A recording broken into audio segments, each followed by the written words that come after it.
Chapter 804. That was to destroy the untainted land. At this point, there was no need to hesitate. Instead of trying to force the chaos demon gods out, it was better to destroy the untainted land directly. Anyway, the Way of Heaven had the origins of the 9 chaos demon gods and was preparing to strengthen the untainted land. He could take advantage of this opportunity to destroy the untainted land emperor and rebuild the earth, fire, water, and wind. Perhaps after integrating the origins of the 9 chaos demon gods, the new untainted land could reproduce the glory of the ancient untainted land. Thinking of this, Feng Zichen no longer hesitated.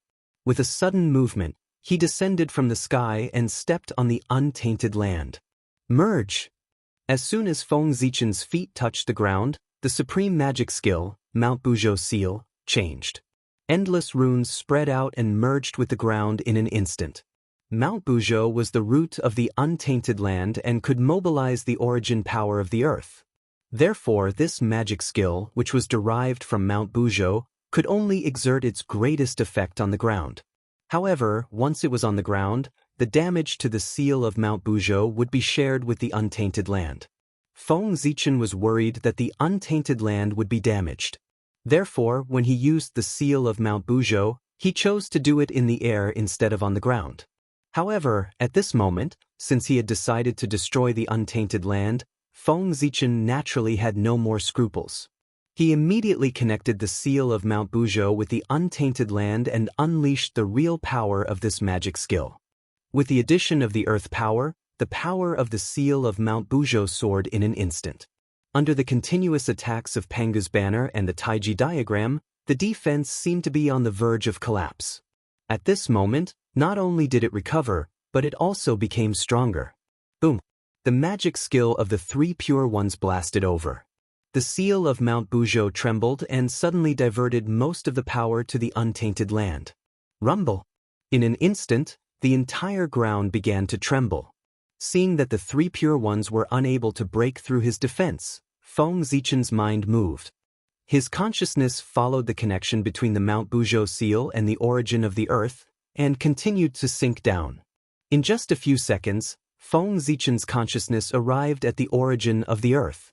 He saw the chaos demon gods lurking in the depths of the origin and Donghuang Tai confronting them. Greetings to fellow Taoist Zichen. Donghuang Tai said when he saw Feng Zichen. Greetings, fellow Taoist Tai. Feng Zichen returned the greeting. After that, the two of them turned to look at the chaos demon god at the same time. Fellow Taoists, you really have good means. You actually want to integrate into the Earth's origin source and obtain a chance to establish yourself in the primordial world. If fellow Taoist Zenith 1 hadn't discovered this in time, you would have almost succeeded. Looking at the chaos demon god in the depths of the Earth's origin, Feng Zichen said coldly. What can you do even if you discovered it in time? Do you dare to destroy the primordial world in order to force us out? With the primordial world as his backing, the chaos demon god was very fearless. Are you trying to force us to agree to your request? You chaos demon gods really think too much. Today, let us use practical actions to tell you that we, the living beings of the primordial world, would rather die than live in dishonor. Just as Feng Zichen was speaking, the entire primordial world suddenly trembled violently. Huge cracks appeared and there were faint signs of collapse. The 3 pure ones were crazily attacking the Mount Buzhou seal. Just as Feng Zichen had no scruples, the 3 pure ones had no scruples either. They no longer had any spare energy to attack and did not have to worry about destroying the primordial world. So they just had to attack with all their might. Apart from the 4 of them, the other Daluo Jinxian of origin could not help but shake their heads. Then, they each used their divine skills to take away the countless living beings on the primordial world. The primordial world could be destroyed, but the countless living beings living on it could not be harmed. Otherwise, they would be guilty of a great sin.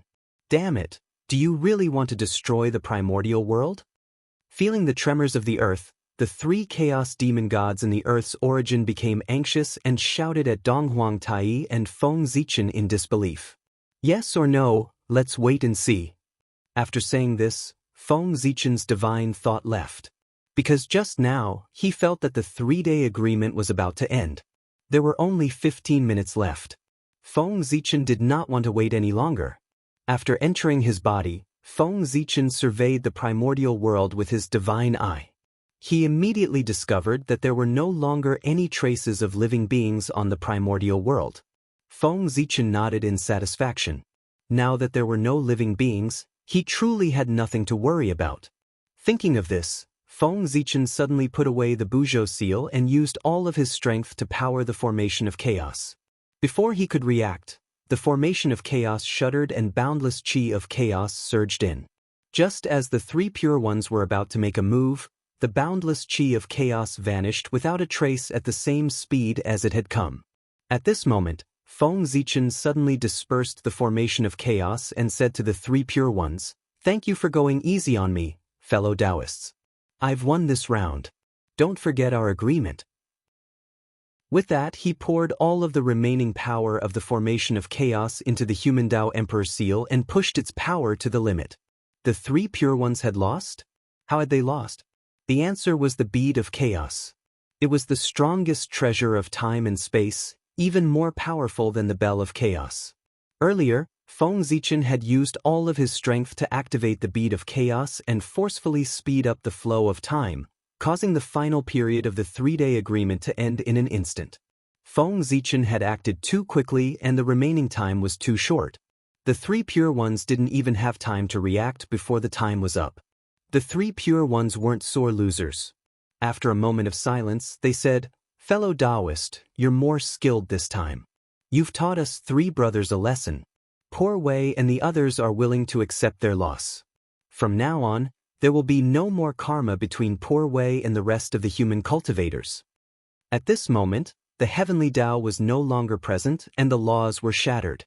The 3 pure ones' words reverberated through the world, but they didn't cause any abnormalities. However, everyone knew that this matter had already been settled. There was no need for the heavenly Tao to bear witness. It was enough for one's own Tao heart to bear witness. The Kunpeng ancestors' matter had already been made clear to the world. Oaths to the heavenly Tao were sometimes useless. Therefore, an even higher level of agreement was needed. The Tao Heart Pact.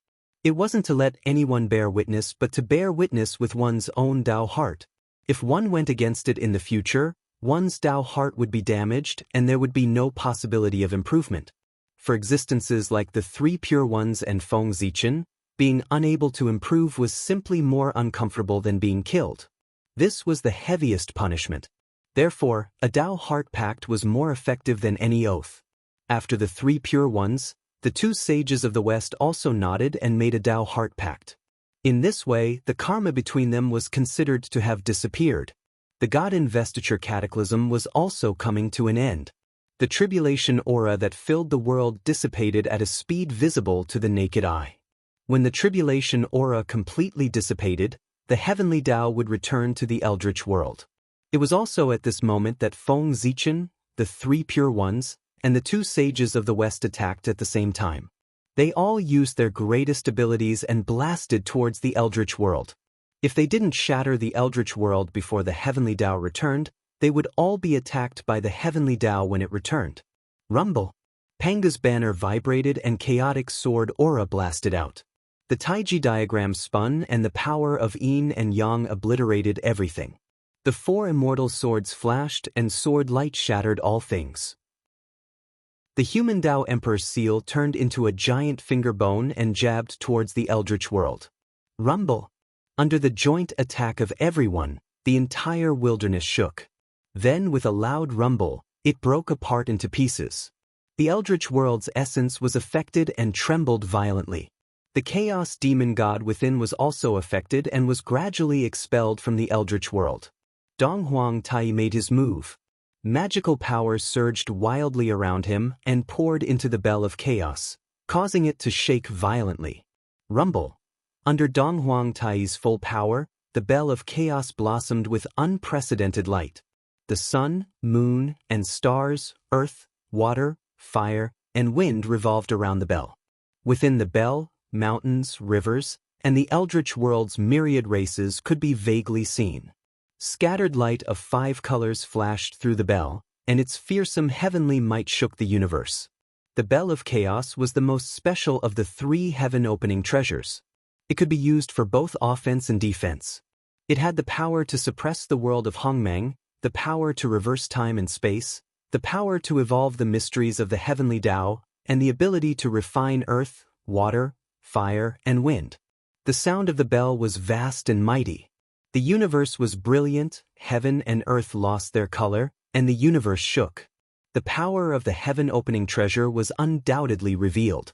Dang, dang, dang, dang. Under Dong Huangtai's shaking, the bell of chaos vibrated 9 times in an instant.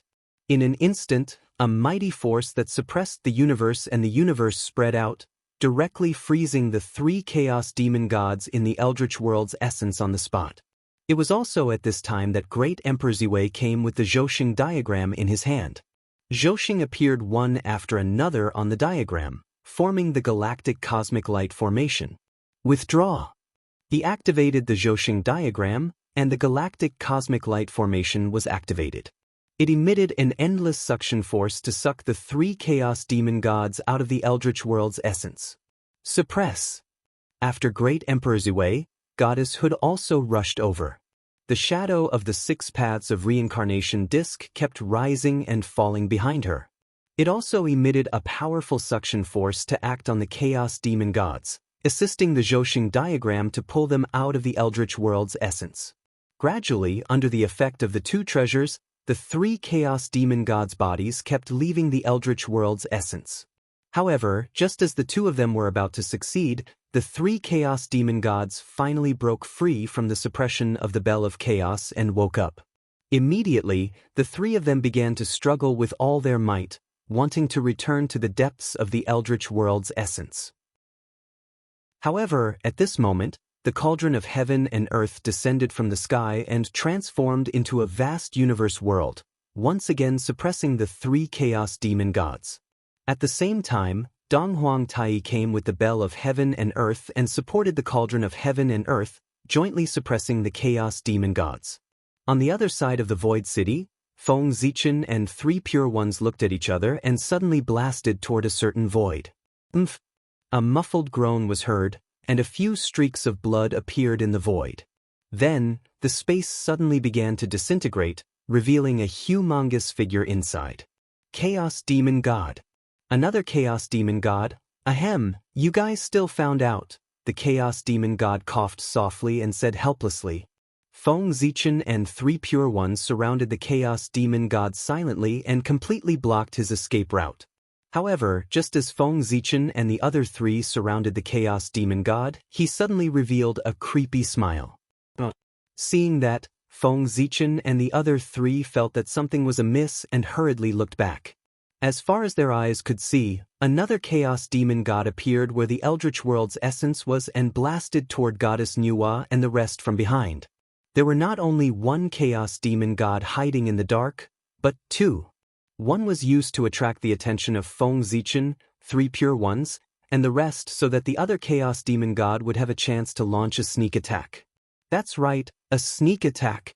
At this moment, Goddess Nuwa and the rest were trying their best to suppress the 3 Chaos Demon Gods at the Eldritch World's essence and had no time to care about what was behind them. It was the most critical moment. If they were successfully ambushed at this time, not only would all their previous efforts be in vain, but they would also be injured. The Chaos Demon God might not have a way to kill a sage, but he definitely had a way to injure a sage. The power of the Great Path was mysterious and omnipotent. It was truly omnipotent and far from being comparable to the power of the Way of Heaven. It was too easy to break the power of the Way of Heaven with the power of the Great Path.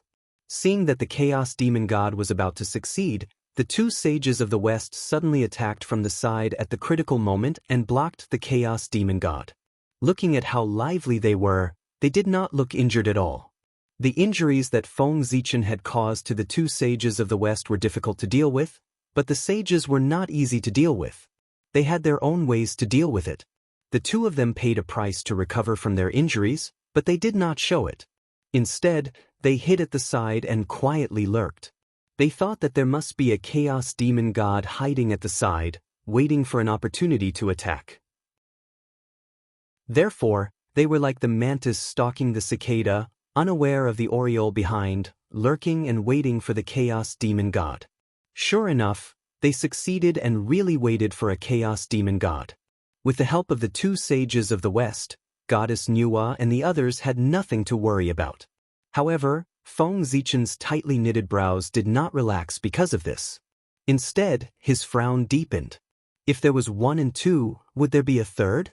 If there was a third chaos demon god hiding at the side, where would his target be? Oh no, the Tree of World.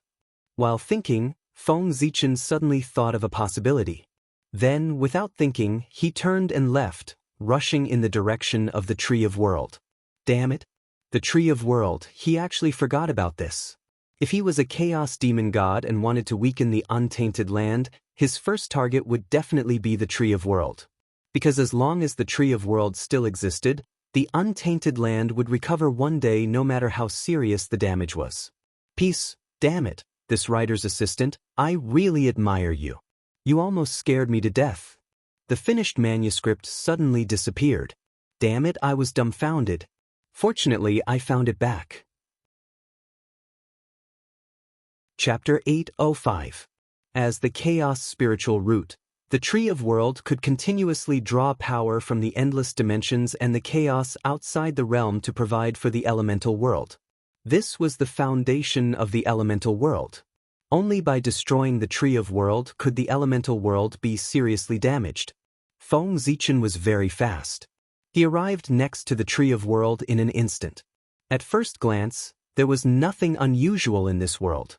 The Tree of World was still standing there as if it had existed since ancient times, emitting rumbling Tao light. However, upon closer inspection, Feng Zichen had deliberately opened up the lawless realm with Hongmeng Daozhong in order to protect the Tree of World. At this moment, the area had shrunk by more than half. Looking around, Feng Zichen did not find any trace of the Chaos Demon Celestial. However, he knew that the Chaos Demon Celestial must be nearby. The lawless realm would not shrink for no reason. After thinking for a while, Feng Zichen suddenly shouted to the void, "Fellow Taoist, I'm already here. Why don't you show yourself?" After waiting for a while, the void in front of him shook and the Chaos Demon Celestial walked out. Seeing this, Feng Zichen's pupils shrank. This was because there was not one Chaos Demon Celestial, but two. Moreover, each of the two Chaos Demon Celestials was extremely powerful. Their auras spread out, affecting the operation of the surrounding heaven and earth laws and causing time to stop. Powerful. Ridiculously powerful. The strength of the two Chaos Demon Celestials was at the seventh heaven of the late-stage primordial chaos realm. In other words, any one of them was stronger than Feng Zichen. At this moment, Feng Zichen's North Star clone was only at the fourth heaven of the primordial chaos realm. His original body, Great Emperor Ziwei, was only at the sixth heaven of the primordial chaos realm and was close to the seventh heaven. These two Chaos Demon Celestials were indeed ridiculously powerful. Fortunately, the sharp-eyed Feng Zichen discovered that they did not carry any Dharma treasures. In this way, the strength of the two would inevitably be affected. Having Dharma treasures and not having them were two completely different concepts. Even for someone as strong as Pangu, without the heaven-splitting divine axe in his hand, his strength would drop by a level. Fellow Taoist, even if you're here, what's the use? Don't tell me that you can take on both of us at the same time? One of the two particularly handsome figures in the primal chaos slowly stepped forward and said, "Indeed, Feng Zichen couldn't even defeat one chaos demon god, let alone two. If the two chaos demon gods joined hands, not only would Feng Zichen not be able to protect the world tree, but he might also be killed by the chaos demon gods. However, who said that Feng Zichen was alone? I'm naturally no match for the two of you, but what if it's 4 against 2? Can those two fellow Taoists still be so confident?" Feng Zichen said with a smile as he looked at the chaos demon celestials that were approaching them. What? Hearing that, the two chaos demon celestials were shocked and quickly looked around. It shouldn't be. There were only 10 primordial chaos experts in the entire untainted land, and they were all within their calculations. How could Feng Zichen have other helpers? Just as the two of them were confused, There was a sudden burst of brilliance in the direction of the Heaven Realm. Heavenly Emperor and Longevity Emperor walked out of the heavenly court together and walked toward Feng Zichen. A rainbow bridge appeared, with one end standing above the southern heaven gate and the other end extending toward the mortal world and landing beside Feng Zichen. In an instant, the rainbow bridge disappeared, and Heavenly Emperor and South Pole Emperor appeared under the world tree. They bowed to the two Chaos Demon Celestials and said, "Poor Wei and Heavenly Emperor, South Pole, is here to see you." Raising his eyebrows slightly, one of the Chaos Demon Celestials said, "We missed out on the two of you. However, even if the two of you have the strength of primordial chaos experts under the support of the power of luck, what's the use? Even if the three of you join forces, you're still no match for us." That was right. Under the support of the power of luck, Heavenly Emperor was at most at the fifth sky of primordial chaos, and South Pole Emperor was even weaker, at the fourth sky of primordial chaos. Even if the three of them joined forces, they were still no match for the two seventh sky of primordial chaos experts. However, at this moment, they heard an ethereal voice coming from afar. It quickly drifted over and fell into the ears of the Chaos Demon Celestials. "If that's the case, count me in." Everyone looked back and saw a peerless figure walking toward them. Great Emperor Ziwei. Excluding the saints, he was the real number one person in the untainted land. "It's you." Seeing Great Emperor Ziwei walking toward them, the two Chaos Demon Celestials were shocked and angry. How could they not know this ruthless person who often went to the Realm Sea to hunt Chaos Demon Celestials? His existence was the greatest humiliation to the Chaos Demon Celestials. The two Chaos Demon Celestials didn't care about the Tree of World anymore. They joined forces and attacked Great Emperor Ziwei. With a shake of the Zhouxing painting in his hand, Great Emperor Ziwei fought with the two of them. On the other side, Feng Zichen and the other two also took out their Dharma treasures and joined the battle. As for why Great Emperor Ziwei came here, it was obviously because the three Chaos Demon Celestials in the origin of Earth had been forced out by everyone. Then, Nua, Goddess Hutu, and Dong Huangtai each chose a Chaos Demon Celestial and fought with them. Seeing this, Great Emperor Ziwei felt that he was no longer needed here, so he turned and left to help his incarnation. At this moment, the three Pure Ones joined forces to fight against a Chaos Demon Celestial. The two Saints of the West joined forces to fight against a Chaos Demon Celestial.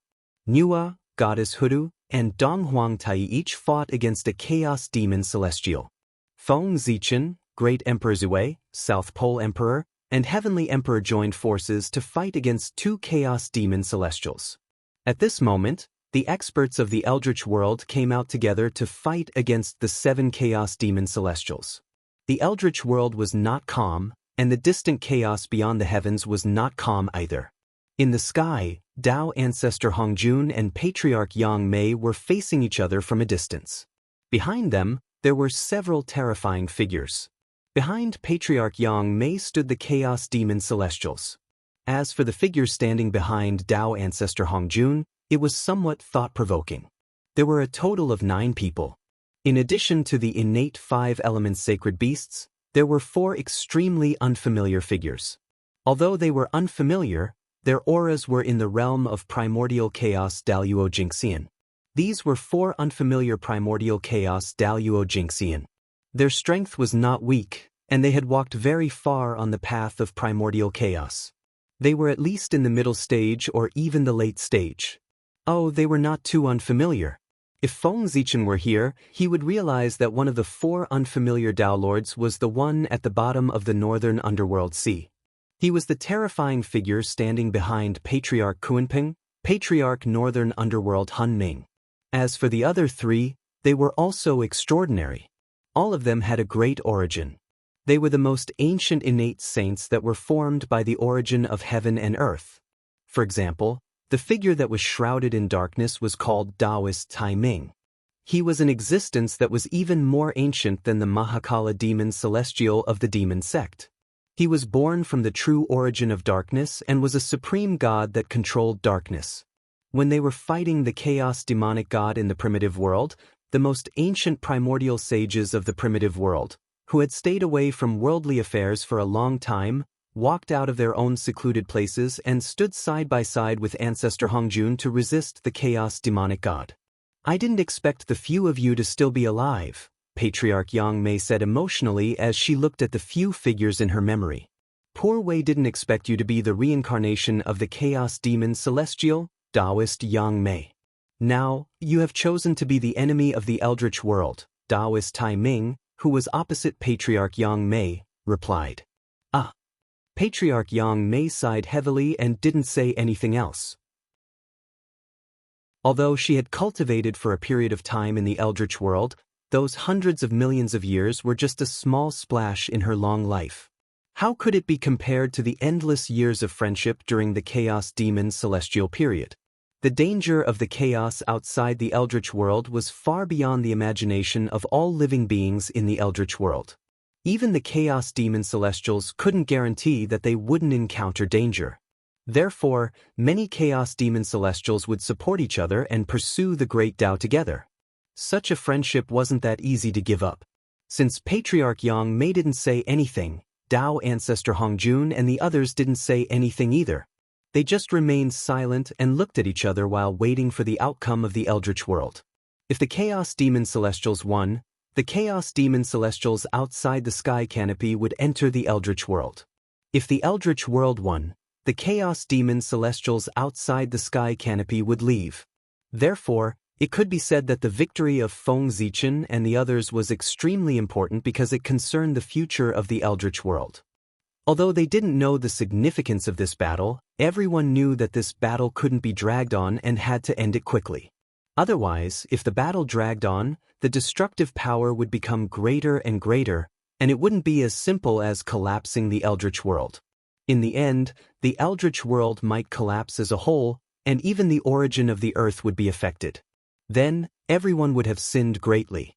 Moreover, judging from the current situation, if the battle continued, it wouldn't be long before it affected the heaven realm. Everyone didn't want to make up for the heaven realm again. Therefore, it was better for this battle to end as soon as possible. In their hearts, they wanted to end the battle quickly, so they no longer held back. Each of them used their own trump cards to trick others. Tai suddenly spat out a drop of essence blood and sprayed it on the bell of chaos. Clang. In the next moment, a bell that resounded throughout the eldritch world rang. The grand bell wave spread out and froze the entire heaven and earth, causing everything to fall into a momentary standstill. When everything returned to normal, the body of the Chaos Demon Celestial who was fighting with Donghuang Tai suddenly shattered and turned into a rain of blood. A ray of chaos divine light flashed. Just as the Chaos Demon Celestial was about to recover his body, Donghuang Tai had already attacked with the Bell of Chaos. With a boom, the Bell of Chaos in Tai's hands suddenly distorted concepts and cognition, becoming infinitely large. Tai raised the Bell of Chaos and covered the broken body of the Chaos Demon Celestial with the bottom of the bell facing down, keeping him in the Bell of Chaos.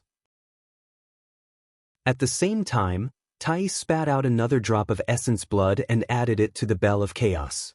He fully activated its power to suppress the world of Hongmeng, reverse the space-time power of the heavens, evolve the mysteries of the heavenly Tao, and refine the earth, water, fire, and wind. Rumble! The Bell of Chaos vibrated, and the earth, fire, water, and wind inside surged together, constantly being destroyed and reborn. The power of suppression suppressed the flesh and blood of the Chaos Demon Celestial. The power of twisting space-time delayed the time of the Chaos Demon Celestial by countless times. The power of evolution changed the form of the Chaos Demon Celestial, preventing him from reforming his body. The power of refinement was constantly refining the origin of the Chaos Demon Celestial's flesh and blood, completing the final killing blow. After sealing the Chaos Demon Celestial in the Bell of Chaos, Donghuang Tai suddenly shouted, "Where are the 10 great demon celestials?" As soon as his voice fell, a vast world suddenly emerged from the void, floating above the eldritch wilderness. The 10 great demon celestials walked out of the world at the same time, bowing to Donghuang Tai. "Your subjects are here. Your Majesty, please give us your orders." Donghuang Tai clenched his teeth and spat a mouthful of essence blood at the Bell of Chaos. Instantly, the power of the Bell of Chaos skyrocketed again. Dong Huang Tai grabbed the Bell of Chaos and threw it toward the shattered eldritch wilderness. Rumble! As soon as the Bell of Chaos landed, an unparalleled power burst forth, freezing part of the eldritch wilderness fragments and slowly fusing them. After doing all this, Dong Huang Tai turned to the 10 great demon celestials and ordered, "Break this world, extract its origin, and fuse it with the eldritch wilderness fragment. Rebuild the home of the demon race." "Yes, Your Majesty." Hearing this, the 10 great demon celestials quickly gathered the demon soldiers and formed a realm-refining formation.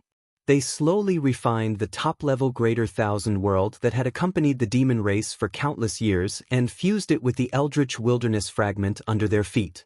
With the help of the Greater Thousand World's origin, the eldritch wilderness fragment gradually stabilized. At the same time, the Bell of Chaos trembled continuously. Strands of the Chaos Demon Celestial's origin flowed out of it and fused with the land. Gradually, the land became more and more stable and bigger. Its vitality was also slowly recovering, and its origin was also constantly strengthening. He believed that when the land was completely regenerated, the innate spiritual qi contained in it would not be any less than that of the ancient times. After all, in order to create this land, Dong Huang Tai refined a Chaos Demon Celestial. While Dong Huang Tai was suppressing the Chaos Demon Celestial, on the other side, Goddess Hutu also erupted. She formed seals with her hands and released an unknown power. In the deepest part of the nether realm, the slowly rotating 6 paths of reincarnation disk seemed to have felt the power and suddenly shook. Then, a corner of the 6 paths of reincarnation disk appeared quietly and smashed the head of the Chaos Demon Celestial who was fighting with Goddess Hutu. The 6 paths of reincarnation disk was the only chaos treasure in the Eldritch Wilderness. Its power was unimaginable even if it was just a corner of it. After being hit by the 6 paths of reincarnation disk, the Chaos Demon Celestial could not help but let out a miserable cry.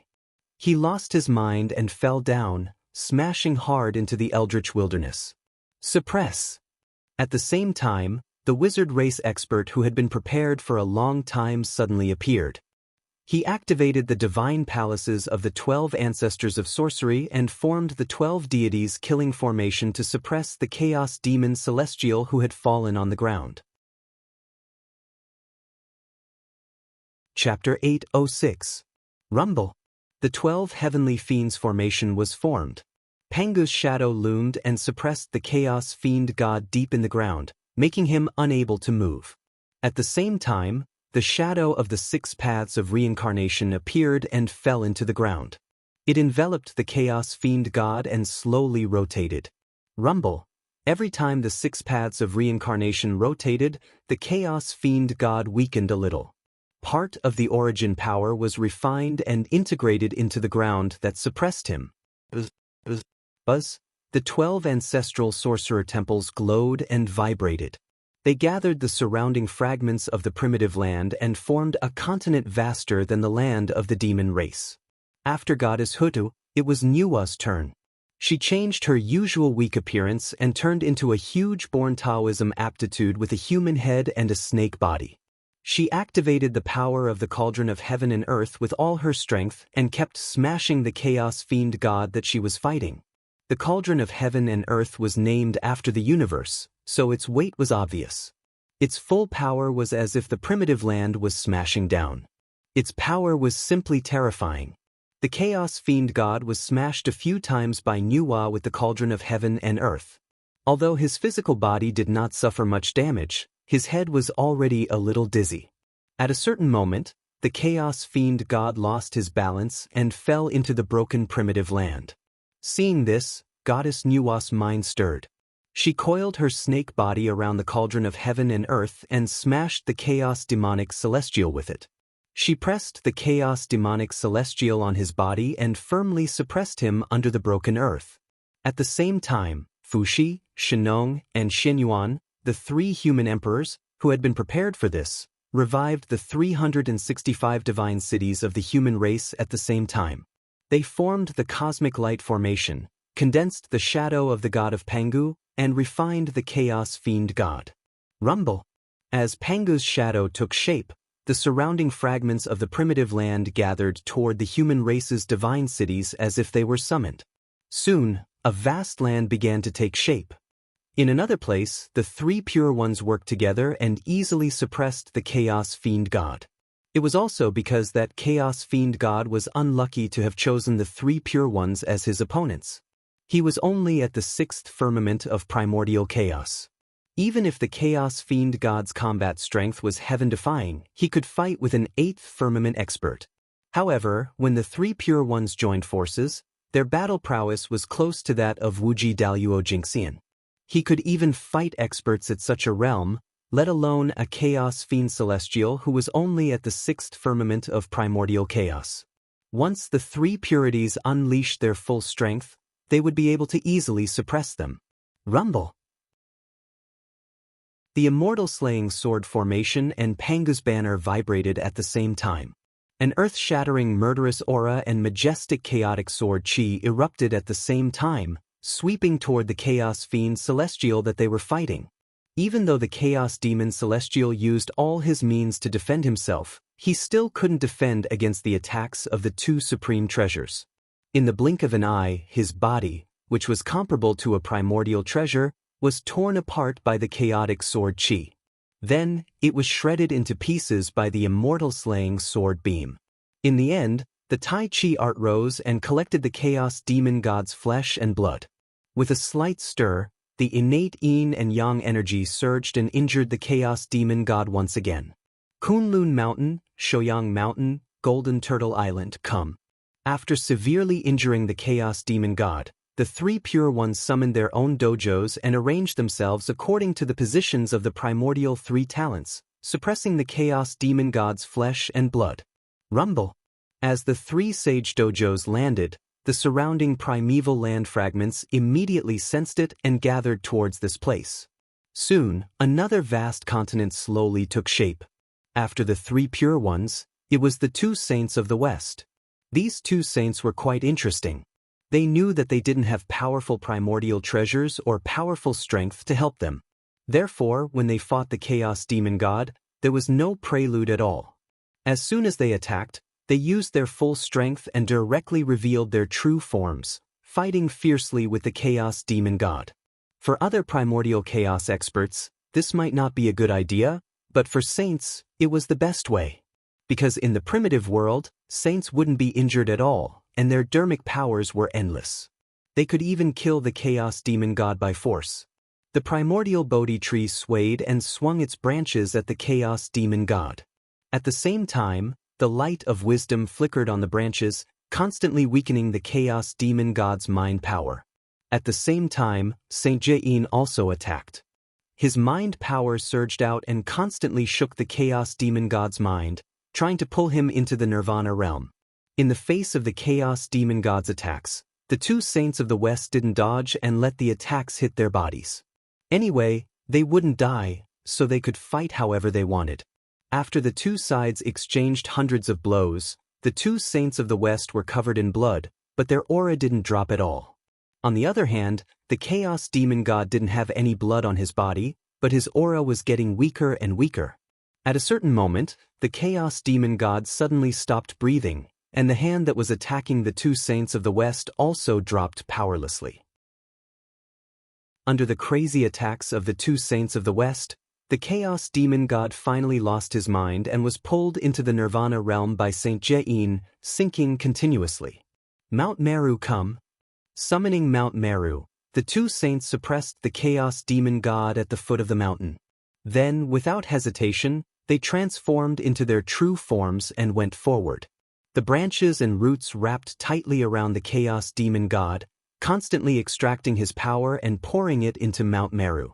Buzz, buzz, buzz. Mount Meru trembled and released a great amount of light. It released a vast and mighty power, drawing in the surrounding fragments of the great wastelands, forming a vast expanse of earth. At this point, the 5 Chaos Demon Gods on the ground were all suppressed, and the shattered primitive land was slowly recovering, gradually evolving into 5 huge provinces. The 4 great forces of earth, fire, and water that were released due to the shattering of the primitive land were slowly transformed into new lands with the formation of the 5 great divine lands, which were constantly growing stronger. The 5 great divine lands didn't have a name for the time being, and they weren't fully formed yet. They were constantly integrating the remaining fragments of the primitive land to strengthen themselves. At the same time, as the suppressed 5 chaos demon gods were constantly refined, their origins were integrated into the 5 great divine lands, making them more and more mysterious. The world was no longer filled with the filthy acquired chi, but with the connate chi that emitted the will of the birth of all things. When the heavenly Tao returned to the primitive land and the connate Tao descended again, the primitive land would be no different from the antiquity times, except that it would be a little smaller. It was even comparable to the cultivation environment of the primordial age, which was mentioned in the legends. There were a total of 7 chaos demon gods. 5 of them on the ground had been suppressed, and the remaining 2 chaos demon gods were about to be suppressed. Feng Zichen and the other 3 gods suddenly joined forces and evolved the real celestial emperor Dharma form, whose strength was almost on par with the Wuji Daluo Jingxian. Suppress. The celestial emperor Dharma form didn't waste any time. It grabbed the 33 heavens and used the whole heaven realm as a weapon to suppress one of the chaos demon gods. The power of the heaven realm was so vast that it was countless times more powerful than a connate cardinal treasure. Yet, the celestial emperor Dharma form held it and used it as a weapon. The mighty power spread. Not to mention the 2 chaos demon gods in front of it, even the 3 pure ones who were watching the battle from afar couldn't help but raise their eyebrows. It was too ferocious. No, it was too powerful. Using the heaven realm as a weapon, perhaps no magic treasure in the primitive land could match its power. Unless the restriction of the connate cardinal treasure was lifted, it would be inferior to the heaven realm. Not even the nether realm, which was said to be on the same level as the heaven realm. The heaven realm was the center of the primitive land and was favored by the heavenly Tao. Even though the nether realm was suppressed by the 6 paths of reincarnation disc, it was still weaker than the heaven realm. After all, the heavenly Tao was the most powerful in the primitive land. What was the meaning of pushing dry weeds and smashing rotten wood? The celestial emperor Dharma form took action. Under the suppression of the heaven realm, the 33 heavens shook. Endless rules hung down, and the connate chi was vast and mighty. It directly fixed the chaos demon god on the spot, unable to move at all.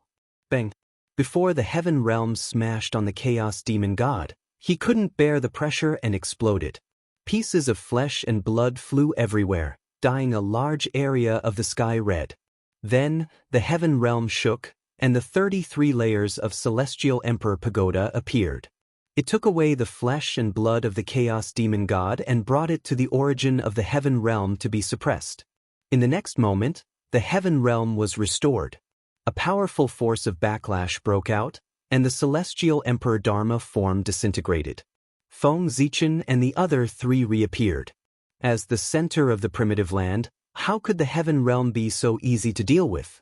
Once it wavered, it would face the backlash of the entire primitive land. That was to say, the celestial emperor Dharma form formed by the 4 of them was the top karmic rank in the primitive land. Otherwise, the backlash just now wouldn't be as simple as breaking the celestial emperor Dharma form. It would at least take away half of their lives. The moment the celestial emperor disintegrated, the only 2 primordial chaos Daluo Jingxian, Feng Zichen, and Great Emperor Ziwei among the 4 primordial chaos gods reacted extremely quickly. One of them activated the supreme formation, the chaos formation, while the other activated the supreme formation, the galaxy of cosmic light formation. At the same time, they blasted toward the remaining chaos demon god. Whoosh, Pangu moved. He punched out, and a power comparable to Daluo Jingxian's erupted, directly shattering the chaos demon god. Of course, others couldn't see Pangu.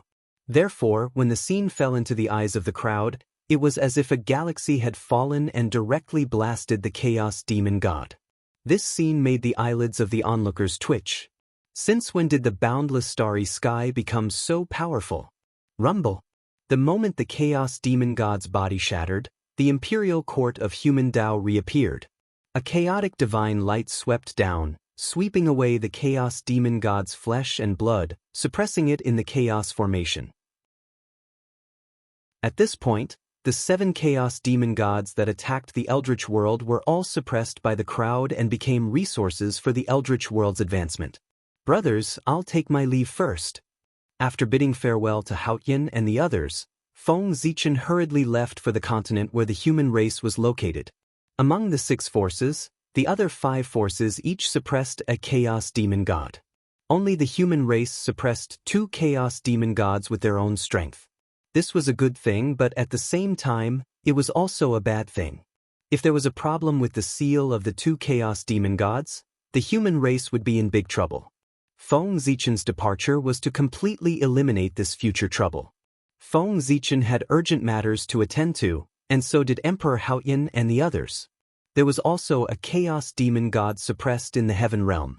They also had to go and watch, in case the chaos demon god caused trouble and disrupted the order of the heaven realm. In fact, Feng Zichen did not have any good ideas. He just kept attacking the chaos demon god and refining his power of origin, making him weaker and weaker until he completely died. At the same time, he was also doing his best to strengthen the seal and cut off the possibility of the chaos demon god breaking the seal. Suddenly, Feng Zichen thought of something and could not help but smile. Now, in order to suppress the chaos demon god, everyone had used their trump cards. What did this mean? It meant that the Eldritch world would fall into a period of peace that had not been seen for a long time.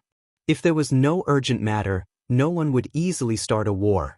Everyone's strongest forces were suppressing the chaos demon god. If they rashly started a war and caused problems with the seal, what would they do if the chaos demon god escaped? Then they would have no place to cry. Because of this, unless there was no other choice, no one would start a war. The price was too high for them to bear. After returning to the ancestral land of the human clan, Feng Zichen and Nuwa greeted each other and began to size up the current situation of the human clan. Compared to before, the ancestral land of the human clan had not changed much. After all, with the protection of the divine cycle city, even if the attack of a sage was very strong, it would be difficult to destroy this place. The ancestral land of the human clan had not changed, but the territory of the human clan had changed a lot. The trend of the earth veins was completely different from before. It no longer belonged to the lineage of Pangu, nor was it like the lineage of the chaos demon god. The 2 sides merged and became specious. This would not do. It had to be changed. He was the legitimate lineage of Pangu. Everything in the human clan naturally belonged to the lineage of Pangu. Moreover, in this world created by Pangu, if one did not follow the pattern of Pangu, what right did one have to receive the favor of Providence? With an idea in mind, Feng Zichen continued to look at the continent that belonged to the human clan. He discovered that it was much larger than the human clan's territory in the past. It was about 1/3 the size of the Eldritch wilderness and was still expanding. After the Eldritch wilderness was shattered and restored, its surface area did not decrease. Instead, it became larger. This was a good thing. It meant that the origin of the Eldritch wilderness had not been damaged. Instead, it had strengthened a lot. After looking at the human clan, Feng Zichen looked at the other 4 divine lands and discovered that they were similar to the human clan. There was not much difference. This would not do. After paying so much, wouldn't it be a loss for the human clan to be the same as the others? As the protagonist of the world, the human clan naturally had to be different from the others. They had to be more outstanding. With the divine cycle city and the suppressed chaos demon god, the human clan would definitely be able to surpass the others as time passed. However, P.S. Today, I moved books for my younger sister. 6th floor. There was no elevator. I went up and down several times. Dozens of pounds of books. I'm exhausted.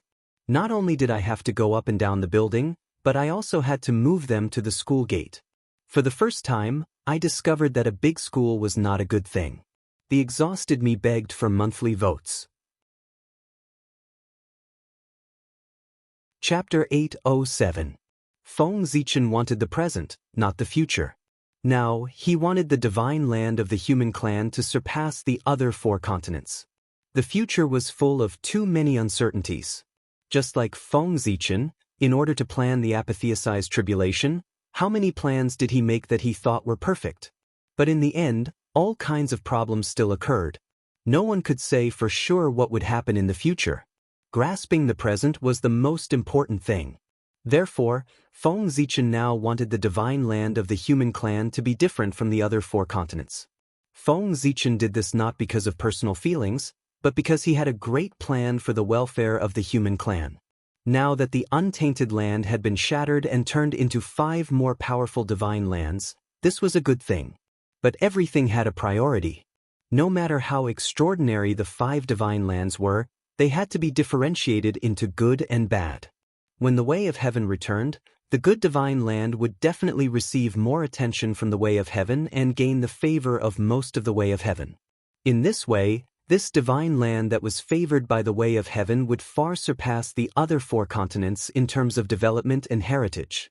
Just like before the untainted land was shattered, the East was the orthodox untainted land.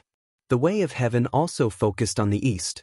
As a result, everything here, whether it was the concentration of spiritual qi, the number of magic treasures, or the number of heavenly talents, was far more than that of the West. In short, to describe it in one sentence, the East was raised by the biological mother, while the West was raised by the stepmother. The gap was so big that people could not bear to look at it directly. Now, the reason why Feng Zichen wanted the divine land of the human clan to be different and outstanding, to become the leader of the 5 continents. His purpose was to wait for the Way of Heaven to return and fight for the orthodox position, so as to gain more favor from the Way of Heaven. At this time, Feng Zichen was not the only one who thought of this. The rest of the people probably thought the same and wanted to fight for the orthodox position of the Way of Heaven and Earth. For this, the rest of the people must have prepared all kinds of means, but how could their means be compared with Feng Zichen's? With a thought, Feng Zichen's divine sense burst out, traversing boundless space and arrived at the location of the miniature desolate world. Then, without seeing him do anything, the primordial star tree that stood in the mini untainted world like a heavenly pillar suddenly disappeared. The 10,000 realms trading city, which was far away in the infinite space-time, suddenly shook. A divine tree that covered the skies silently appeared and took root in the center of the city. As the huge tree crown stretched out, it forcibly opened the void of the 10,000 realms trading city. At the same time, millions and millions of stars appeared, shining brilliantly as they hung in the sky. They were incomparably dazzling as they poured down endless starlight. Without a doubt, this tree was the innate star tree. Feng Zichen had moved it from the innate star tree to the myriad realms trading city to serve as the city's support and accelerate its growth. Rumble. After sending away the innate star tree, Feng Zichen sent all the existences above the golden immortal level in the mini untainted world into the myriad realms trading city. Then he exerted his supreme power to move the mini untainted world, pulling it out from the seal of the demon clan and out of the untainted time and space. It constantly approached the untainted world. Rumble. In the sky above the continent of the human clan, a vast expanse of the void suddenly shattered, revealing a corner of a supreme world. It was the mini untainted world. Under the pull of Feng Zichen, the mini untainted world returned to the untainted world after countless years. Rumble. Rumble. Rumble. Heaven and earth kept shaking. In the sky above the territory of the human clan, more and more of the mini untainted world was revealed. Soon, the mini untainted world, which was hundreds of times larger than the ordinary greater thousand realms, completely returned to the untainted world, quietly lying in the sky above the divine land of the human clan. The mini untainted world was very big, but it was still many times smaller than the newly born divine land of the human clan. This world has such a familiar aura. Is this the former sacred land of the human clan, Zichen's paradise? I didn't expect that after being sealed by the demon clan for countless years, not only did it not decline, it became even more prosperous.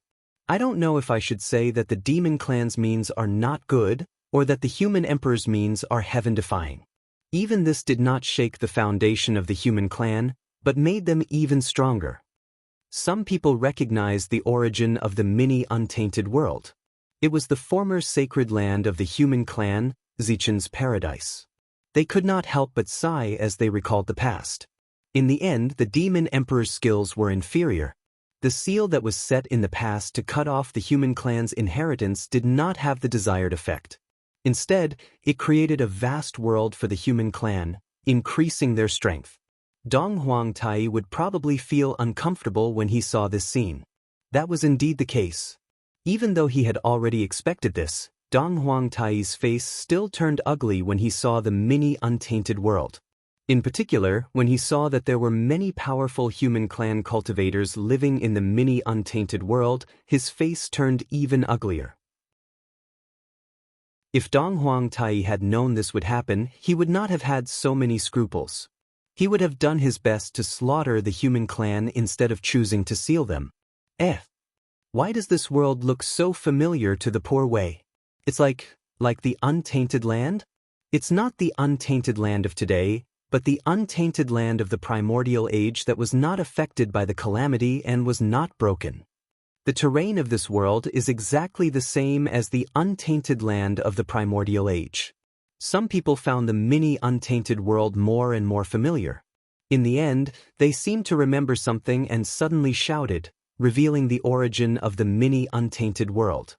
At this moment, the three Pure Ones and the other primordial chaos experts also noticed this. Then they frowned deeply. Their cultivation levels were higher and they knew more. Therefore, when they saw that the mini untainted world was extremely similar to the untainted land, they suddenly had a bad feeling. Was Feng Zichen trying to use this world to fight for the untainted land's orthodoxy? Then, Feng Zichen's actions confirmed everyone's guess. He gritted his teeth and suddenly took out the origin of the mini untainted world and merged it with the origin of the God world. Rumble. After losing the origin of the world, the mini untainted world quickly came to an end. It began to disintegrate and collapse at an unimaginable speed. The sky cracked and turned into countless fragments, falling down together with the stars in the sky.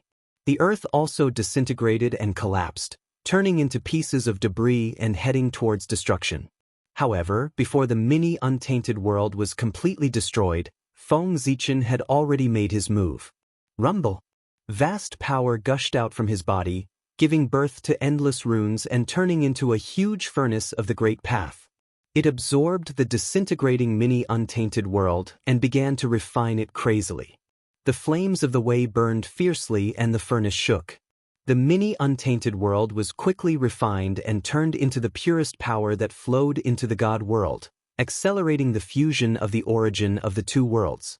After absorbing the origin of the mini untainted world, the shape of the God world gradually changed, transforming into the shape of the mini untainted world. The God world and the divine prefecture of the human race were originally two separate entities. When the God world changed, the divine prefecture of the human race was affected and began to adjust spontaneously, becoming similar to the God world. Rumble. In the divine prefecture of the human race, the 365 divine cities shook together, resonating with God Pangu. They each derived a corresponding spirit chi node to accelerate the transformation of the divine prefecture of the human race. According to Feng Zichen's idea, as long as he transformed the structure of the divine prefecture of the human race into the real untainted land, then when the way of the heavens returned and saw the untainted land of the past, it would definitely favor this place more. In terms of orthodoxy, what else could be compared to the untainted land? If this was not orthodoxy, then what else could be called orthodoxy? If Feng Zichen really succeeded, the way of the heavens would have no choice. Even if he did not intend to position the divine prefecture of the human race as the main body of the untainted land, the way of the heavens and the endless fate would spontaneously gather and transform it into the center of the untainted land. Of course, Feng Zichen could not interfere with the decision of the way of the heavens, but he could create a condition where the way of the heavens had no choice but to choose him. Rumble. When the power of the 365 divine cities of the human race was activated to the limit, the galaxy of Universal Light Array appeared spontaneously. The galaxy surged, the light of the universe flowed, and the space-time in the divine prefecture of the human race suddenly sped up. Like the surging yellow river, it flowed forward rapidly. In the blink of an eye, 1,000 years had passed. And this speed was still accelerating with the operation of the galaxy of universal light. One look, 100 years, 1,000 years, 10,000 years, time passed crazily, and the changes in the divine prefecture of the human race also sped up, almost to the point where it was visible to the naked eye, as if a pair of supreme giant hands were making it. In just a few breaths, the divine prefecture of the human race already had some embryonic form of the untainted land. In the distance, the three pure ones, the Eastern Emperor Tai, and the two sages of the West saw this scene and could not help but frown. If they let Feng Zichen continue to evolve like this, they would not need to fight for the title of orthodoxy in the untainted land. Basically, it was equivalent to giving it to the human race. Thinking of this, they were naturally unhappy. The orthodoxy of the heaven and earth represented not only a title, but also endless benefits. Who would not want to get benefits? Moreover, if they could not get it, they could not let outsiders get it, especially not the human race. With the current strength of the human race, it was already faintly beyond their control. If they let it take away the title of the orthodoxy of the heaven and earth and continue to develop and grow stronger, then in the untainted land, who could balance the human race? The human race could not continue to grow stronger. With a decision in mind, the three pure ones, the Eastern Emperor Tai, and the two sages of the West moved at the same time, releasing powerful forces and blasting into the distance. Well, don't get me wrong. They were not attacking Feng Zichen, but blasting into the sky, breaking through the barrier between heaven and earth, and speeding up the return of the way of heaven. At present, although the divine prefecture of the human race had some embryonic form of the untainted land, it was still a long way from being completely formed. If the way of heaven returned at this time, the incomplete, untainted land of the human race of the divine prefecture would have some advantages in front of the way of heaven, but it would not surpass the others by too much, far from the level that was predetermined.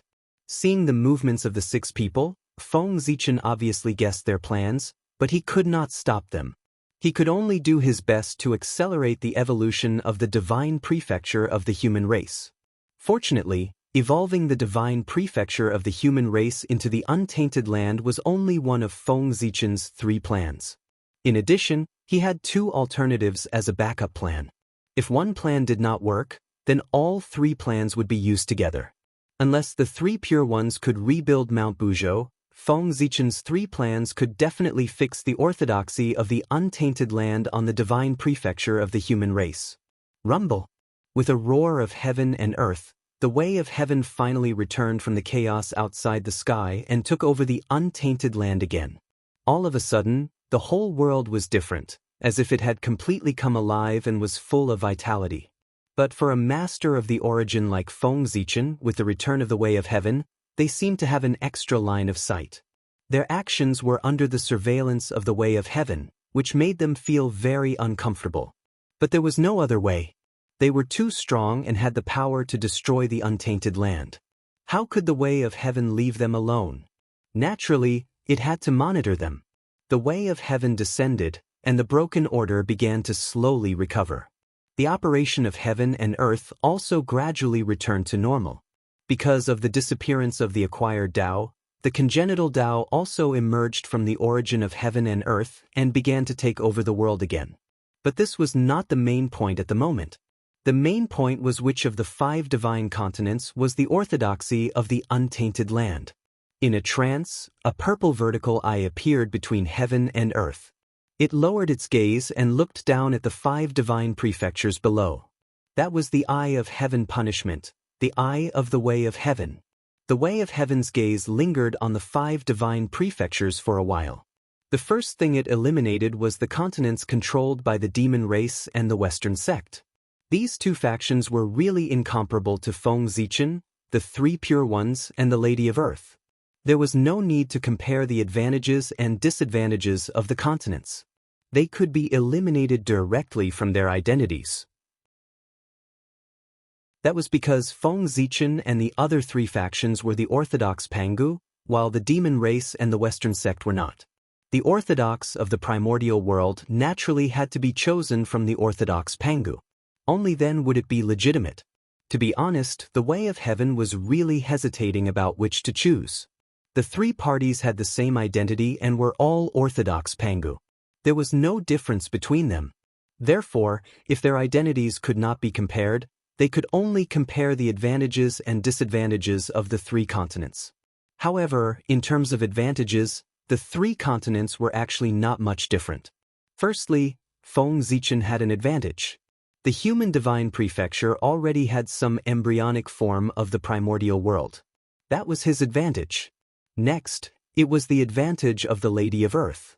Needless to say, the 12 ancestral Magi temples suppressed the earth and evolved the 12 orthodox meridians of the Pangu. They circulated the spiritual energy of heaven and earth and multiplied endlessly. Finally, it was the advantage of the three pure ones. Where is it? At Kunlun Mountain.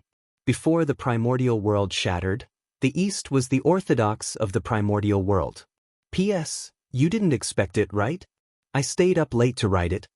He felt guilty and could not sleep. He got up and began to write. Chapter 808. After the collapse of Mount Buzhou, Mount Kunlun became the #1 divine mountain in the primordial world. At the same time, it was also where the ancestral bloodline of the East was located. It was the orthodox of the orthodox. The three pure ones controlled Mount Kunlun, which was equivalent to controlling part of the orthodox lineage. Naturally, they had a great advantage. The heavenly Tao's gaze wandered back and forth.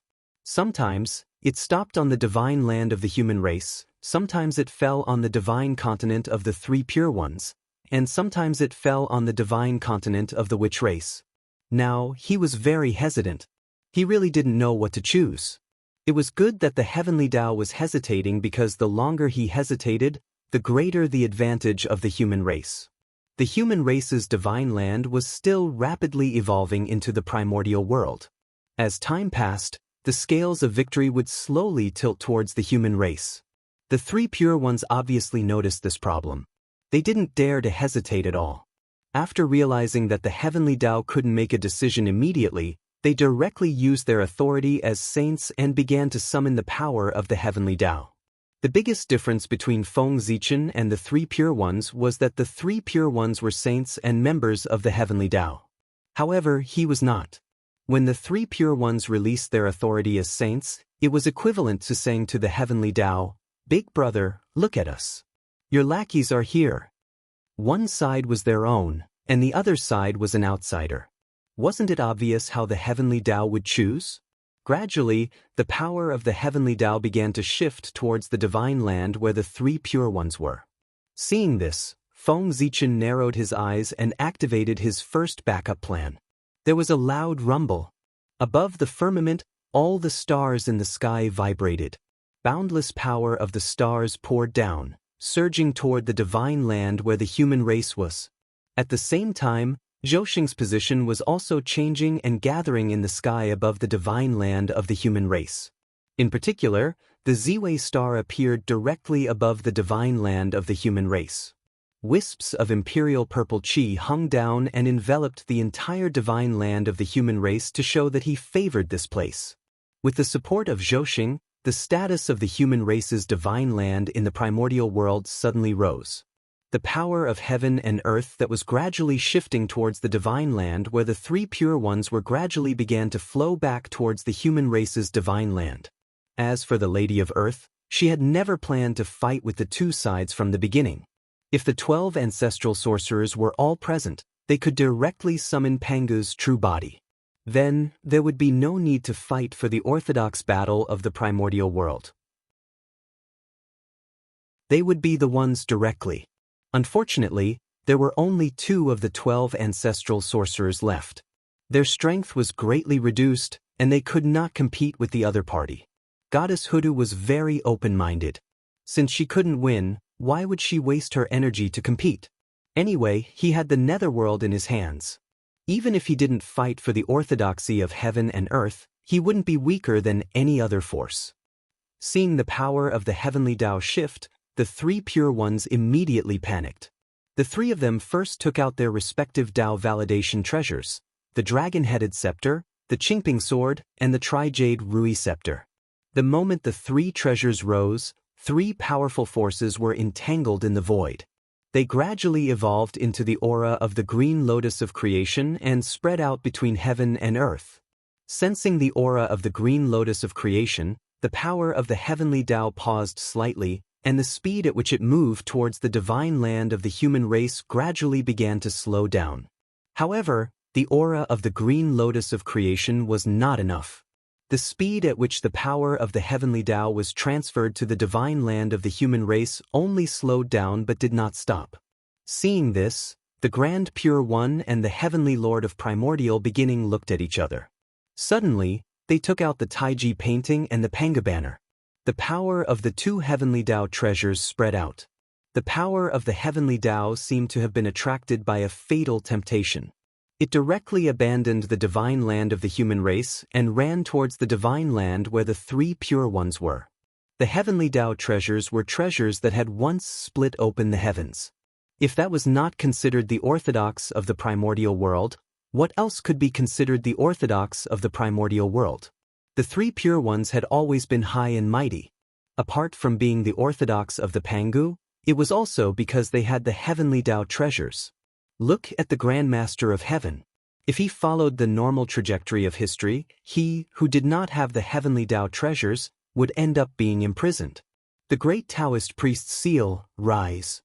Although he did not have the heavenly Tao treasures, Feng Zichen had the great Taoist priest's seal. It was also a symbol of the orthodoxy of the world. The so-called orthodoxy of the world was nothing more than who had more Panga seals. Whoever had more would be the orthodox. While activating the great Taoist priest's seal, Feng Zichen did not forget to take out the human Tao Emperor's seal. It was a connate treasure made from Panga's finger bone. With the two combined, an extremely dense Pangu aura spread out from Feng Zichen's body and spread between heaven and earth. The power of the heavenly Tao paused again. It wandered between heaven and earth, not knowing who to choose. Bell of Chaos, rise. In the distance, Dong Huangtai suddenly took out the Bell of Chaos when he saw this scene. He joined forces with the other two heavenly Tao treasures to resist Feng Zichen. Monsters and humans were mortal enemies. In Dong Huangtai's opinion, it would be better for the three pure ones to become the orthodoxy of the primitive world than for humans to become the orthodoxy of the primitive world. Therefore, after a short hesitation, he chose to help the three pure ones. The power of the three heaven-splitting treasures combined was not as simple as 1 plus 2. Instead, it began to skyrocket several times over. One could even vaguely see the shadow of a giant axe looming behind the three heavenly Tao treasures. It emitted ripples that could split heaven and earth. The heaven-splitting divine axe. In an instant, the scales of victory tilted toward the three pure ones again. The power of the heavenly Tao surged toward the divine land where the three pure ones were. Suppress. In the boundless starry sky, Great Emperor Ziwei seemed to sense something. He suddenly released his own power that was of the same origin as the heavenly Tao and blessed Feng Zichen. At the same time, seeing that Dong Huangtai had helped the three pure ones, Nuwa, who had a grudge against the monster clan, also took action. She fully activated the power of the 12 ancestral sorcerer temples and condensed the power of Pangu to bless Feng Zichen. In an instant, the scales of victory became stable again. The power of the heavenly Tao that surged toward the divine land where the three pure ones were located slowly retreated. It fell into hesitation again. Damn it, Gaochen, you forced the poor way to do this. In the distance, the three pure ones saw that they had used all their means but still failed to seize the power of the heavenly Tao. They couldn't help but grit their teeth and release the mark of Pangu in their bodies. They planned to condense Pangu's primordial spirit and seize the power of the heavenly Tao by force. It seemed that the three pure ones were really desperate. When they were fighting against the chaos demon god, they didn't use their last resort, which was to summon Pangu's primordial spirit. Unexpectedly, in order to fight for the orthodoxy of the untainted land, they used their last resort. On the other side, in the divine land where the human clan was located, Feng Zichen naturally noticed the three Pure Ones' actions. He couldn't help but look impatient. "You're so annoying," Feng Zichen shouted impatiently. He made up his mind and directly reached out his hand to grab the Tree of World. He uprooted it and planted it in the center of the divine land of the human clan. There was a loud rumble. The Tree of World fell to the ground. Its endless roots stretched out and directly entwined with the ley lines in the divine land of the human clan. Whoosh! In an instant, the unimaginable power of origin gushed out from the roots of the Tree of World and madly poured into the land where the divine land of the human clan was located. Rumble! Boom! Boom! Boom! The divine land of the human clan suddenly expanded at a speed visible to the naked eye. In a few breaths, it had more than doubled in size and was still expanding. Before long, the divine land of the human clan had expanded by more than 100 times. Its appearance had completely transformed into that of the untainted land. If someone looked down at the divine land of the human clan at this time, he would find that the divine land of the human clan was almost the same as the untainted land of the primitive age except for its smaller size. It was simply a miniature version of the untainted land. The divine land of the human clan was small compared to the untainted land of the primitive age, not the untainted land of the past. Compared to the untainted land of the 3 sovereigns and 5 emperors, the divine land of the human clan was about the same size. When the Tree of World appeared in the divine land of the human clan, the power of the Way of Heaven abandoned the 3 Pure Ones without hesitation. It directly appeared above the Tree of World and slowly descended. In the eyes of the Way of Heaven, the Tree of World was even more important than the untainted land. Since it had chosen the divine land of the human clan, there was no need to continue the fight for orthodoxy. What else could it be other than the divine land of the human clan? How is this possible? The Tree of World is the Gaochun's?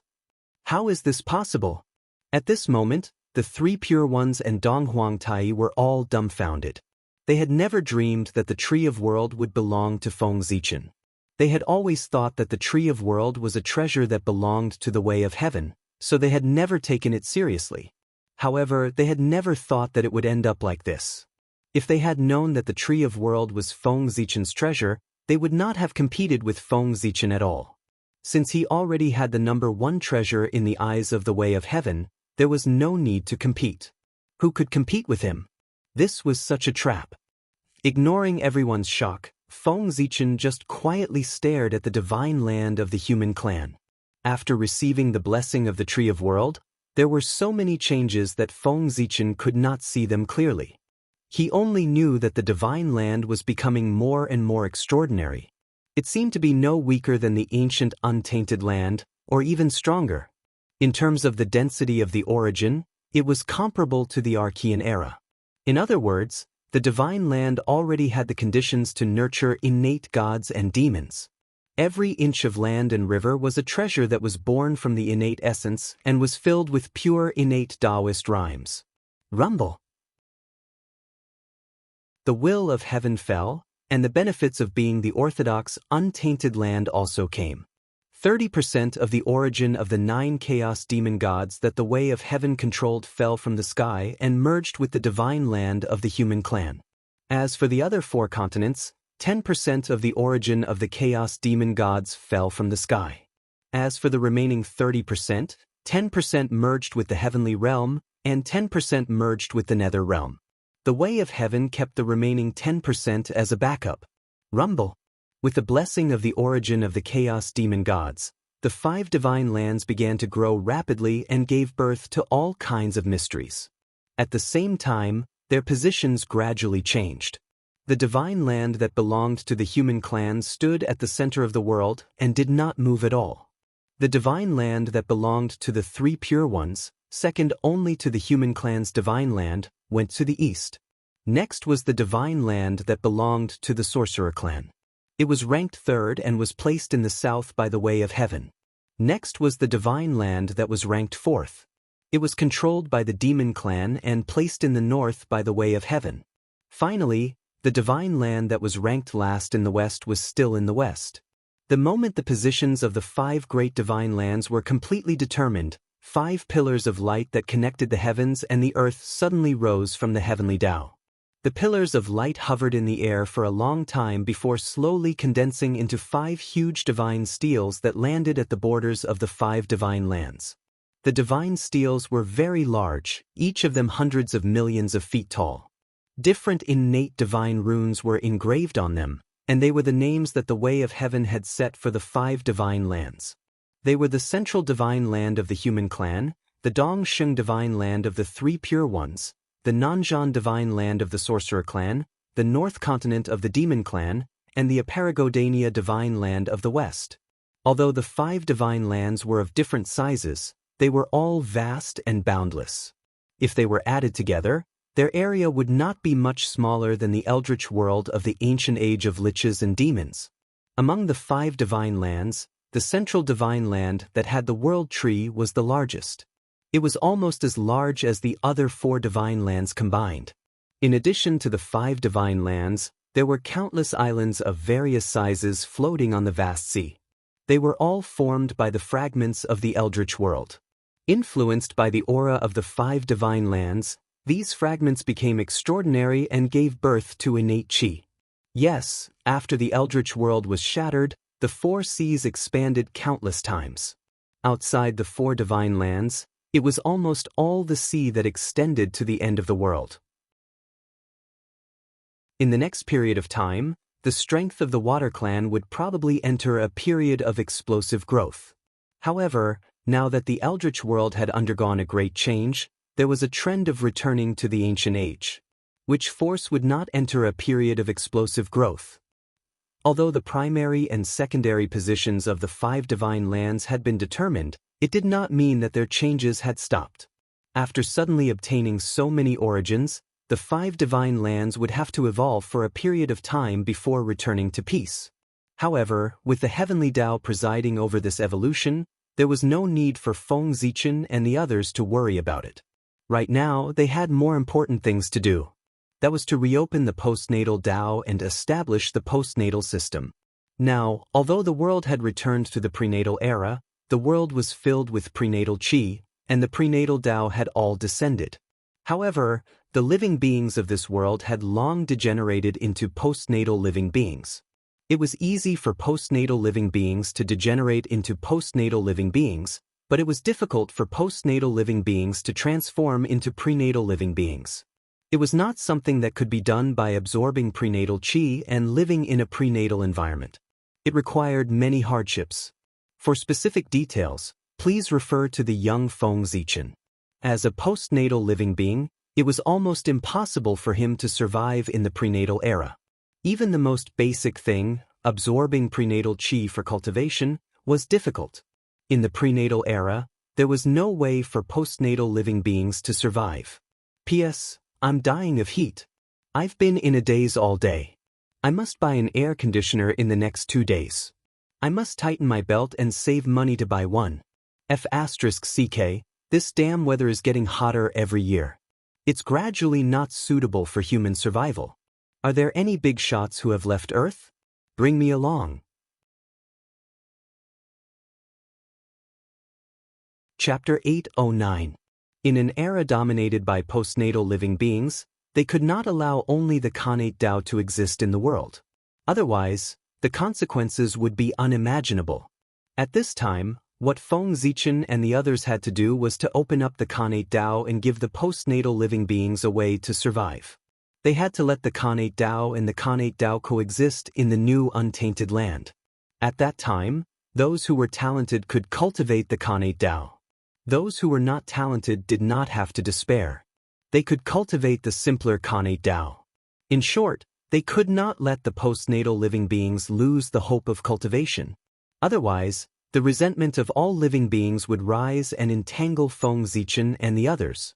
Then, they would be greeted by the angry human Tao. Improving the environment of the world was a good thing. However, if it destroyed the hope of most living beings to cultivate and live forever, it would be a bad thing. With an idea in mind, Feng Zichen immediately took action. The rule fragments formed by the shattering of the Khanate Tao flew out of his hand one by one and collided with the Khanate Myriad Tao. Almost every Khanate Dao fragment had a fragment of Zichen's sword hidden in it. Rumble. The post-celestial Dao collided with the Xiantian Dao, causing a shocking shockwave to be emitted.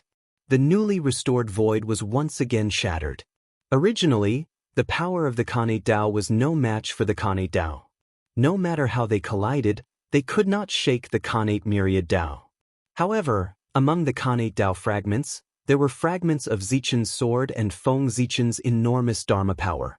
The Khanate Dao could not break the Khanate Myriad Dao, but Zichen's sword and Feng Zichen's Dharma power could. The two worked together to support the Khanate Dao. When the fragments collided, the Khanate Myriad Dao shook violently. Specks of light scattered and evolved into complete rule fragments, which were swallowed and absorbed by the Khanate Dao. The falling specks of light were the origin of the Khanate Myriad Dao. After falling from their bodies, they evolved into the Khanate Dao's origin and were swallowed by the Khanate Myriad Dao to become its growth resources. However, these origins were far from enough. If he wanted to create a larger and more complete Hotian system, he would need more innate origins. However, if that was the case, he would have to take the initiative to attack the innate Myriad Dao. Feng Zichen thought for a while, but in the end he did not make up his mind to do so. He could not bear the consequences of offending the innate Myriad Daos. If the human race wanted to grow stronger, they still needed the help of the innate Myriad Daos. However, although Feng Zichen did not want to make a move, someone would do it for him. After all, the appearance of the postnatal Dao was the wish, desire, and need of all living beings, and it was the inevitable result of the evolution of the heavens and the earth. This was the general trend, and no one could stop it. Even if the innate 10,000 Daos did not want to lose their source to become the postnatal 10,000 Daos, there would be people who would force them to agree. For example, the heavenly Dao and the human Dao. Rumble. The heaven and earth rumbled and a powerful force descended upon the innate Daos, forcing them to part of their origin. At the same time, a supreme power of 10,000 spirits emerged and acted on the innate Daos, forcing them to part of their origin. With the combination of the heavenly and human Daos, even if the innate 10,000 Daos were unwilling, they could not resist at all. The fragments of the postnatal Dao crashed over, and in a few moments, many cracks appeared on the body of the innate 10,000 Daos. Rumble. Large amounts of origin spewed out from the cracks of the innate 10,000 Daos, turning into a resplendent rain that sprinkled down, causing the fragments of the postnatal 10,000 Daos to become stronger and more complete. Gradually, there were signs of them fusing together again. And the moment cracks appeared on the body of the innate 10,000 Daos, Feng Zichen seized the opportunity and moved. He secretly formed a seal to awaken the fragments of Zichen's sword that were hidden in the postnatal 10,000 Daos, so that they could use the impact of the postnatal 10,000 Daos to crash into the innate 10,000 Daos, and then enter the body of the innate 10,000 Daos through those cracks. With the power of the heavenly Dao and the power of the human Dao, and Feng Zichen's actions were very secretive, no one noticed his little movements. Not long after, the fragments of Zichen's sword were all injected into the innate 10,000 Daos. The heavenly Dao and the human Dao were quite ruthless. In just a moment, the aura of the innate 10,000 Daos was greatly weakened. Perhaps they felt that they had gone too far. The power of the heavenly Dao and the human Dao began to fade. And with the withdrawal of the heavenly Dao and the disappearance of the fragments of Zichen's sword, the postnatal 10,000 Daos also lost the power to fight against the innate 10,000 Daos. When they collided with the innate 10,000 Daos, not only were they unable to move a single inch, they were also knocked flying by the powerful recoil. However, although the fragments of the postnatal 10,000 Daos could not shake the innate 10,000 Daos, the origin of the innate 10,000 Daos that they had just devoured had made them more than 100 or 1,000 times stronger. Sensing the powerful aura emanating from the fragments of the postnatal 10,000 Daos, Feng Zichen felt that it was almost enough. The postnatal system derived from this was definitely more powerful and perfect than the one derived from the three pure ones. With a thought, the scene of Pangu splitting heaven and earth appeared in Feng Zichen's sea of consciousness, and a huge heaven-splitting Dao intent emerged from his body. Then, Feng Zichen reached out and grabbed 3 superior-grade innate spiritual treasures from the central god province. When they saw the appearance of the 3 treasures, the eyelids of the Grand Pure One, the Heavenly Lord of Primordial Beginning, and the Donghuang Tai twitched. That was because the appearance of the 3 Dharma treasures was exactly the same as the Taiji painting, Panga's banner, and the Chaos Bell. If it weren't for the huge difference in level, the 3 of them would really think that their treasures had been stolen by Feng Zichen. That's right, the 3 treasures in Feng Zichen's hands were the imitation supreme-grade innate spiritual treasure Panga's axe when he opened up the small primordial world. Its ability and function were almost no different from the 3 heaven-splitting treasures. It was just that its power was countless times weaker, and it was an infinitely weakened version of the 3 heaven-splitting treasures. Logically speaking, when the small primordial world was broken, these innate spiritual treasures should also be broken. Then, the fragments should be thrown into the new central god province and be reborn by the origin of the central god province, so that they could transform into stronger innate spiritual treasures. However, thinking about the matter of opening up the postnatal system, Feng Zichen deliberately kept these 3 treasures. Since he wanted to open up the postnatal myriad Dao, he naturally had to do it perfectly. It was best to use this imitation that had been recognized by Panga's axe. Combine! Feng Zichen's heart stirred, and the heaven-splitting Dao intent emitted from his body began to gather in his hands, gradually merging with the 3 treasures. Buzz, buzz, buzz. After absorbing the heaven-splitting Dao intent, the 3 treasures suddenly began to tremble and burst out with an incomparably dazzling light. At a certain moment, the divine light began to shrink from 3 to 1. It became more and more dazzling but also more and more restrained. When it was extremely dazzling and restrained, the divine light suddenly disappeared. At this moment, the 3 treasures had completely disappeared, replaced by a giant axe that exuded a chaotic and boundless aura.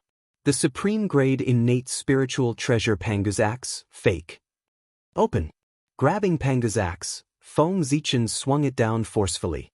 The axe's blade chopped down on the fragments of the postnatal Great Dao, causing them to shatter further and turn into the most basic runes. Then, Feng Zichen swung the axe down again, enveloping the postnatal myriad Dao runes, breaking open the infinite space and embedding them in the deepest part of heaven and earth. Then Feng Zichen swung the axe down again and again.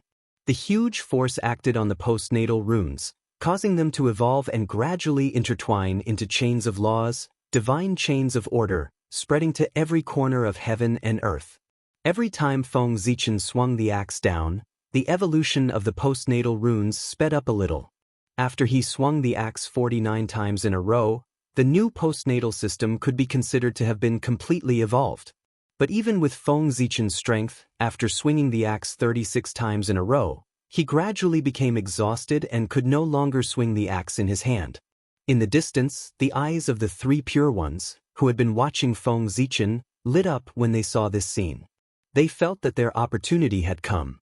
The 3 of them suddenly rushed forward and rushed to Feng Zichen's side, shouting at him, "Taoist Gaochen, don't worry. Let the poor Wei brothers help you." As they spoke, the 3 of them each took out their innate spiritual treasures, which evolved into Pangu's heaven-splitting axe light, and swung it at the postnatal runes. Swoosh, swoosh, swoosh. In an instant, 3 dazzling heaven-splitting axe lights slashed down one after another, causing the evolution of the postnatal runes to speed up abruptly. After the 3 pure ones made their move, the rest of the saints and primordial chaos Daluo Jingxian also sensed something. They all stepped forward and came to Feng Zichen's side, each striking out a heaven-splitting light. First, it was Goddess Hutu and Yuhua, followed by Donghuang Tai and the 2 saints of the west.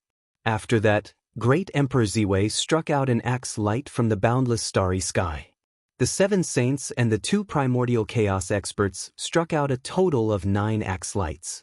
In addition to the 36 axe lights that Feng Zichen had previously struck out, there were a total of 45 axe lights. He was still 4 away from the 49 axe lights needed to open up the postnatal system. Boom! In the human emperor's palace in the ancestral land of the human race, Fu Shi sensed something. He combined the power of the human race's divine city and temporarily raised his strength to the primordial chaos level. He struck out an axe light at the postnatal runes. At the same time, in the netherworld, the Ghost Emperor of Fengdu also struck out an axe light with the power of the netherworld. In the boundless starry sky, on the South Pole star, the Longevity Emperor suddenly merged with the power of the heavenly tribulation. His strength increased infinitely and entered the primordial chaos realm. He also struck out an axe light. It was also this strike that made everyone realize that the Longevity Emperor of the South Pole, who usually didn't show his strength, was about to break through to the primordial chaos Daluo Jinxian. Merging with the power of the heavenly tribulation was a sign that he was about to break through to the primordial chaos realm. Otherwise, if he rashly merged with the power of the heavenly tribulation, it would be difficult for him to escape the fate of being assimilated by the power of the heavenly tribulation. That's right. After countless years, Feng Zichen's incarnation that was born in the Thunder Lake was finally about to break through to the primordial chaos Daluo Jinxian. His future path was clear. The obstacles on his path had also been cleared. He was just waiting for the Eldritch world to stabilize so that he could borrow the power of the heavenly tribulation to break through to the primordial chaos realm in one fell swoop. With Fuxi, the Ghost Emperor of Fengdu, and the Longevity Emperor taking action, the opening of the postnatal system was only one axe away.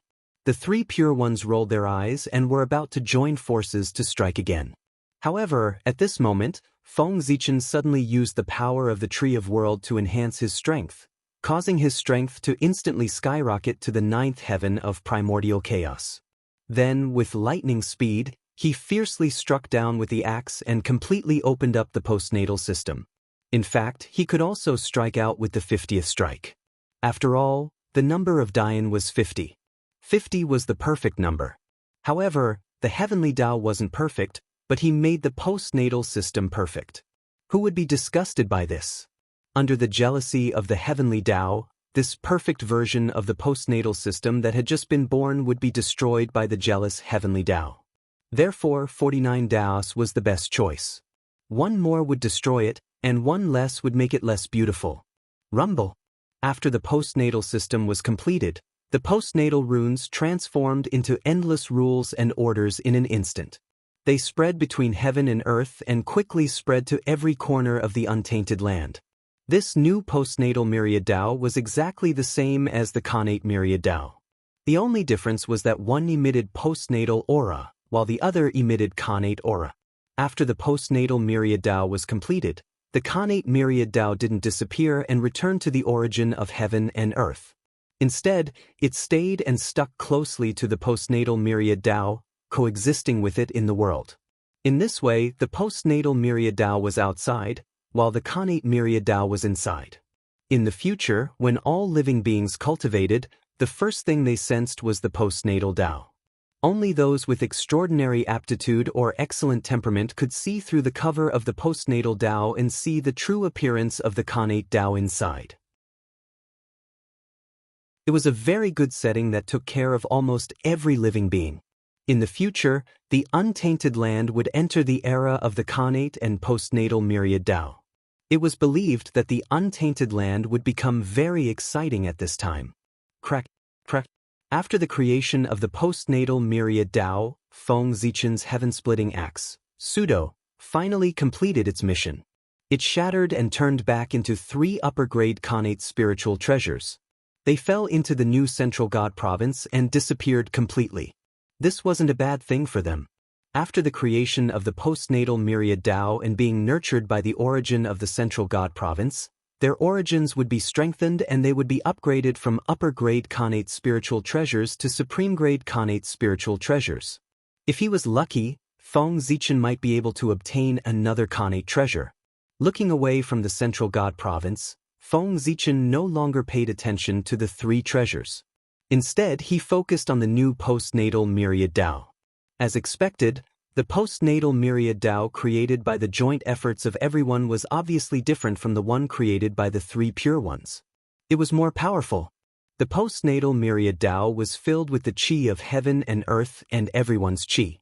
These qi intertwined with each other, causing the power of the postnatal myriad Tao to transform. P.S. When I was writing this chapter, thunder rumbled. I was really afraid that a bolt of lightning would strike and send me to meet the 3 Pure Ones Taoist priests. Amazing, terrifying. Please use the monthly ticket to comfort my wounded heart.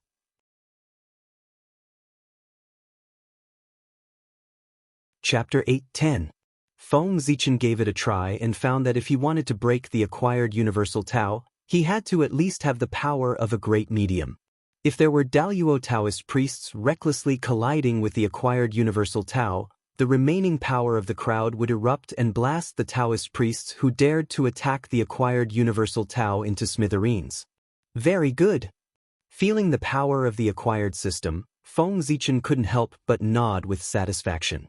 Although the acquired system was opened by the joint efforts of the crowd, Feng Zichen had contributed the most, so it began to take him as the master.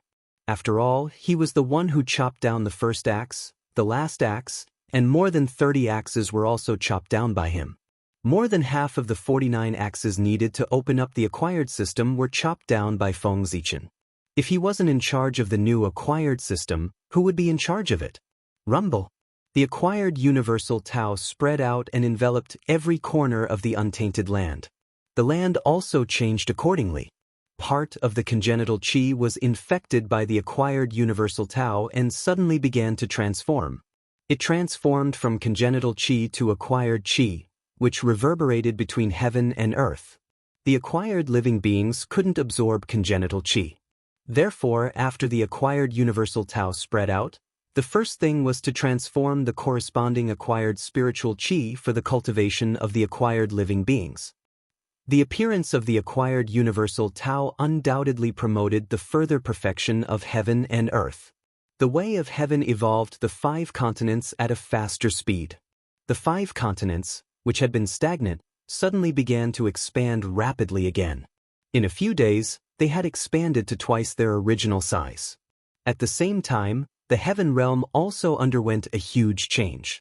The origin of the primal chaos demon Celestial, who was suppressed in the Mi Luo Heavenly Emperor Pagoda, was constantly being refined, causing the space of the heaven realm to become even more vast and boundless.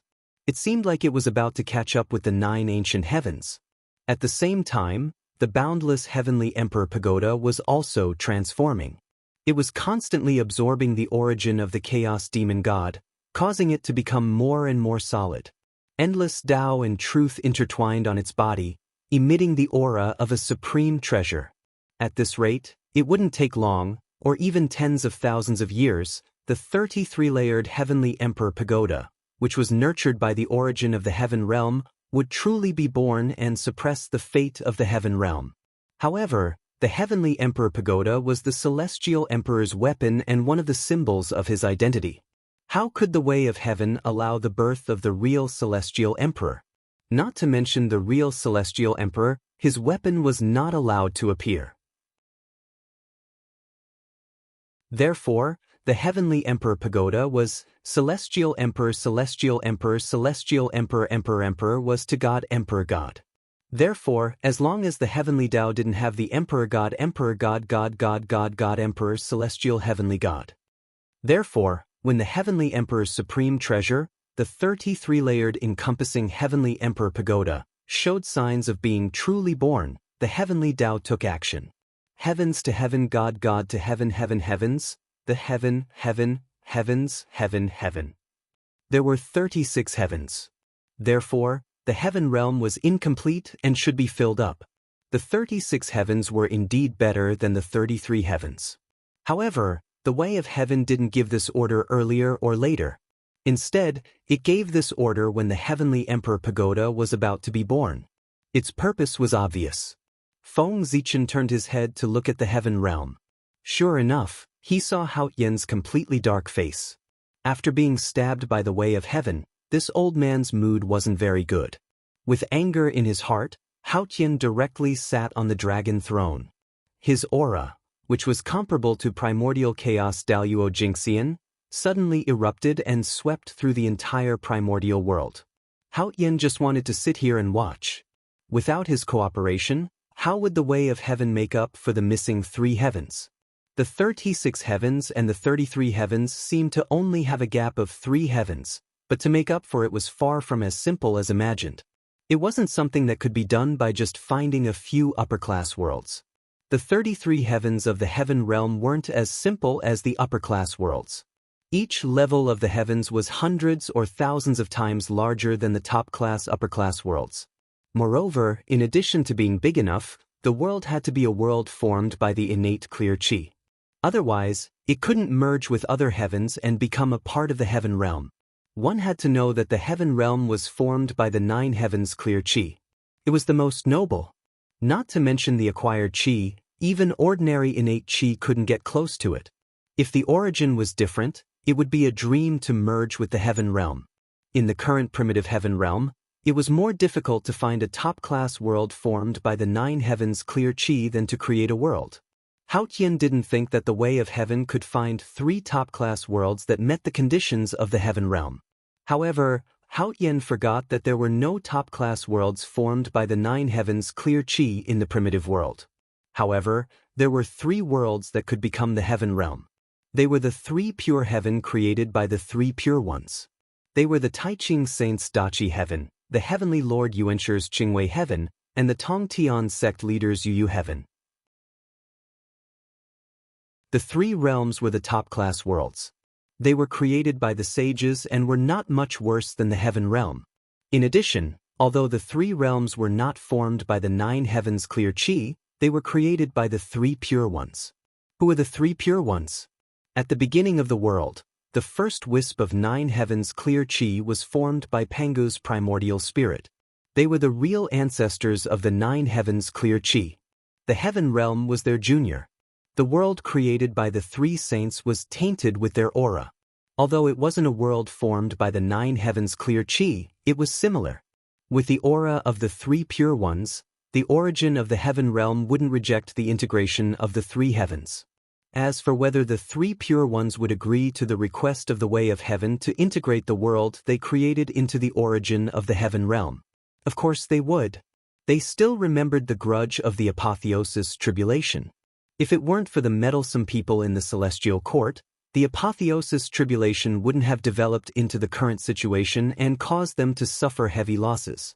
With anger in their hearts, the 3 pure ones were naturally happy to bring bad luck to the celestial court and prevent them from giving birth to a primordial treasure. It was just moving the world they created from the chaos outside the heavens to the heaven realm. How difficult was that? Not long after Tianji appeared, the 3 pure ones took action.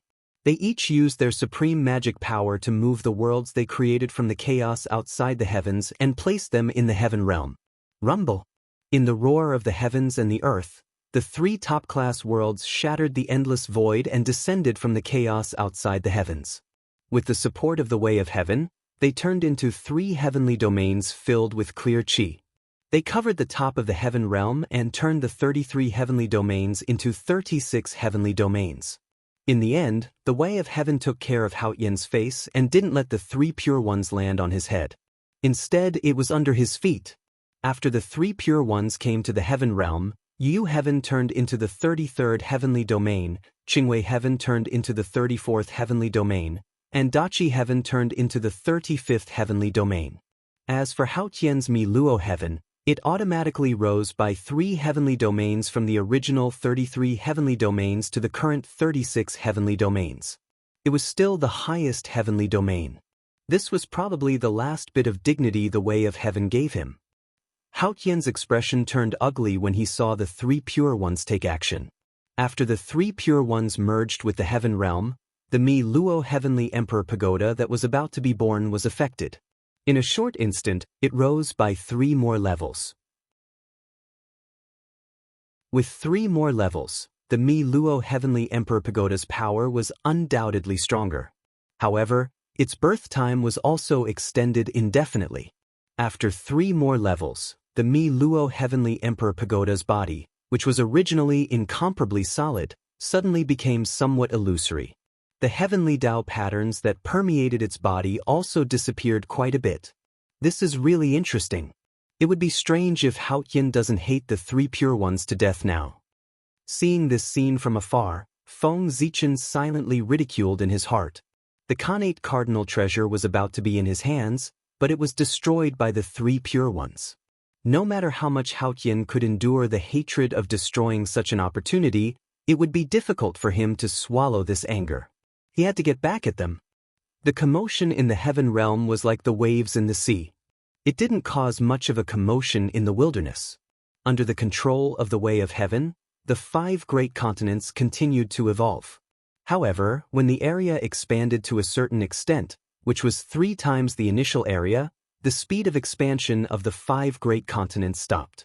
They no longer continued to expand outwards, but instead evolved internally. In Feng Zichen's perception, streams of origin energy surged down from the Way of Heaven's body and merged into every corner and every inch of the land in the 5 great divine continents. Gradually, as the origin energy merged, the earth vein grew larger and more mystical, giving birth to endless creation. The earth was nourished and became extraordinary. It first transformed into spiritual land, then into a Khanate spiritual land. Apart from the 5 continents, the countless islands of various sizes floating on the sea might not have gained as many benefits as the 5 continents, but they had also gained some benefits, and thus became extraordinary. Feng Zichen even found that with the circulation of the creation qi, not only were Khanate spiritual treasures reborn in the 5 great continents, but also the aura of Khanate god fiends appeared. Obviously, the origin of heaven and earth had become rich again, and the wilderness had the capital to nurture Khanate god fiends. In addition, there were some special life forms that had never been seen before in heaven and earth. These were new Khanate life forms that were born when the Way of Heaven operated and the Tao tracks resonated with heaven and earth, and then merged with the Khanate qi. Every time the Way of Heaven changed, new Khanate life forms would be born under the operation of the rules to fill the diversity of the living beings in the wilderness. This was the inevitable result of the evolution of heaven and earth. It was impossible for there to be many races in the beginning and still be the same race after countless years. The evolution of heaven and earth and the replacement of living beings were the principles of heaven and earth.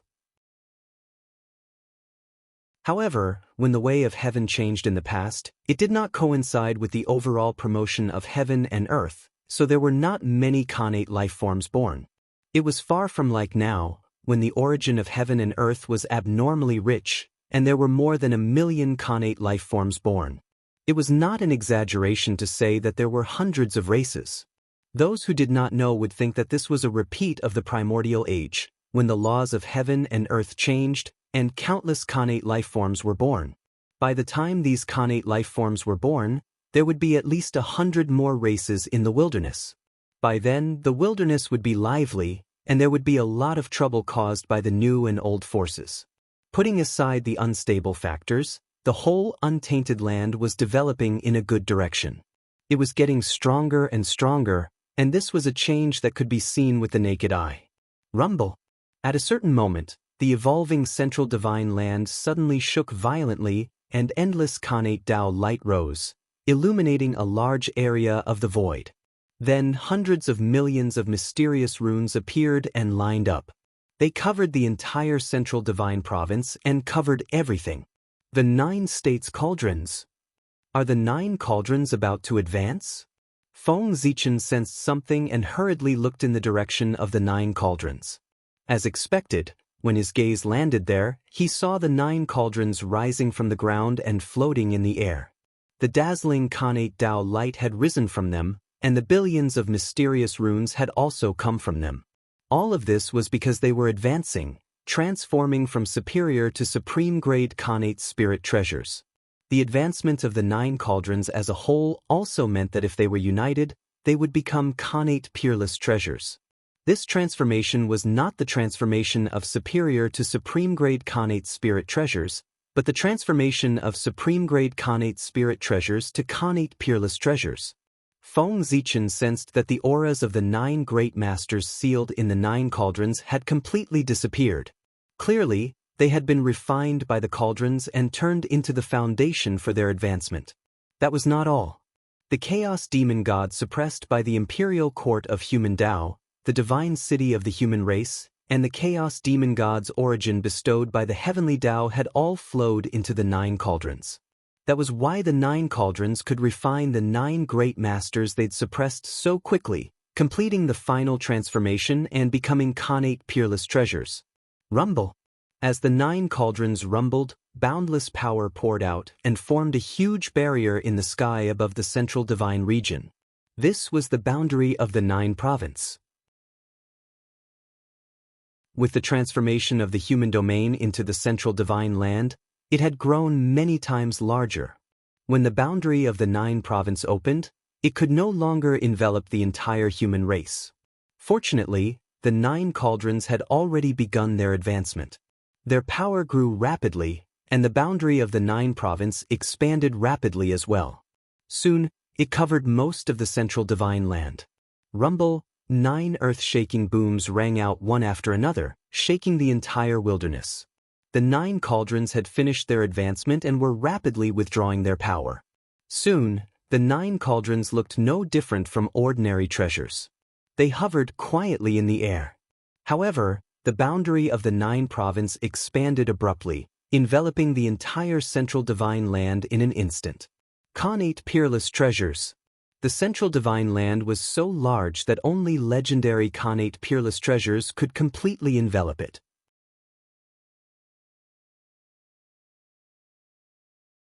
Chapter 8:11. The 9 State Cauldrons. They had been upgraded to Khanate cardinal treasures. However, that was the state of the 9 cauldrons as one. Right now, the 9 cauldrons were not as one. Therefore, the 9 cauldrons looked like 9 top-tier Khanate spiritual treasures. Rumble. The boundary of the 9 states expanded rapidly until it covered the entire central divine prefecture. Only then did it stop. However, although the movement had stopped, the changes did not stop. Although the central divine province had stopped growing, it was still growing. In the future, as the origin of the chaos demon god was refined, the central divine province would continue to expand. The 9 state cauldrons had completely merged with the origin of the central divine province. As the central divine province expanded, their power gradually increased. As the central divine province continued to expand, the 9 cauldrons would also be upgraded. It was not impossible for them to be upgraded from inferior-grade Khanate cardinal treasures to middle-grade or superior-grade. After the 9 cauldrons were upgraded, the boundary of the 9 states would also expand and cover the entire central divine province. The two were already in a mutually dependent relationship. Seeing that the humans had gained another Khanate cardinal treasure, everyone's expression turned ugly. One more Khanate cardinal treasure was equivalent to one more primordial chaos Daluo Jinxian. The humans were undoubtedly stronger and more difficult to deal with. It would be strange if they were happy. However, from the upgrade of the 9 cauldrons, everyone saw a way to create a Khanate cardinal treasure. Wasn't the chaos demon god the best material to create a Khanate cardinal treasure? Without using the origin, one could create a Khanate cardinal treasure just by using the chaos demon god's body or even all of its bones. Thinking of this, the 2 saints of the West's eyes suddenly lit up. They seemed to have found a way to make up for the West's shortcomings. That was to create a Khanate cardinal treasure. If the West had a Khanate cardinal treasure, their foundation would undoubtedly be much stronger. Moreover, with one more Khanate cardinal treasure to suppress fate, the West would definitely give birth to more talented creatures. The West had too many shortcomings compared to the East. Khanate cardinal treasures were the most important. The East had at least 7 Khanate cardinal treasures, but the West did not have one. If the West had a Khanate cardinal treasure, it would be a breakthrough for the 2 saints of the West, even though it was still incomparable to the East. It would be the beginning of them catching up with the East. If there was a first, there would be a second. In the future, the West would definitely surpass the East. Harboring a strong sense of longing, the 2 saints of the West had already begun to ponder how to create the first Khanate supreme treasure of the West. Rumble. The birth of a Khanate cardinal treasure naturally alarmed the heavenly Tao. Amidst the boundless purple chi, the heavenly Tao quietly descended and looked down at the 9 cauldrons. Although the heavenly Tao had appeared, it had no intention of attacking the 9 cauldrons. Normally, when the 9 cauldrons were promoted to Khanate cardinal treasures, The heavenly Tao would definitely send down heavenly punishment as a test for the Nine Cauldrons promotion. However, at this moment, the wilderness had been upgraded, and the aura of new life was everywhere. The Nine Cauldrons had been upgraded to innate cardinal treasures at this moment, which could be said to be an excellent sign. It was a sign that the origin of the wilderness would be strengthened further. Therefore, when the Nine Cauldrons were promoted, not only would the heavenly Tao not punish them, it would even reward them. Streaks of rainbow-colored light reverberated between heaven and earth, reinforcing the Nine Cauldrons, making them look extremely noble. At the same time, the huge shadow of the Nine Cauldrons suddenly appeared between heaven and earth. It was unbelievably huge, almost occupying half of the wilderness. Fortunately, all living beings had yet to return to their positions. Otherwise, all living beings would be able to clearly see the shadow of the Nine Cauldrons as long as they raised their heads. This was the special honor that the heavenly Tao had given to the Nine Cauldrons, allowing them to manifest their divinity in the wilderness. Of course, the purpose of doing this was not to show off. Instead, it was to tighten the destiny of heaven and earth. The Nine Cauldrons had been promoted to connate cardinal treasures at this moment, coinciding with the destiny of the wilderness promotion. Therefore, they could receive a trace of the promotion destiny of heaven and earth. The heavenly Tao had given the Nine Cauldrons such a special honor to help them better receive the promotion destiny. In the distance, everyone was envious when they saw the Nine Cauldrons receiving the destiny of heaven and earth. Connate cardinal treasures were already extraordinary. Now that they had received a trace of promotion destiny, their power would at least increase by 30%. After the Nine Cauldrons had been promoted, the changes in the wilderness had gradually stabilized.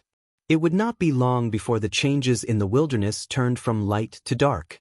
At that time, it would be the time for all living beings to return to the wilderness.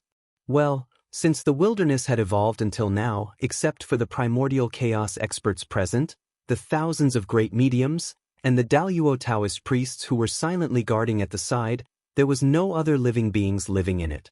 That was right. The evolution of heaven and earth was an opportunity for the experts. But for mortals, it was a complete disaster.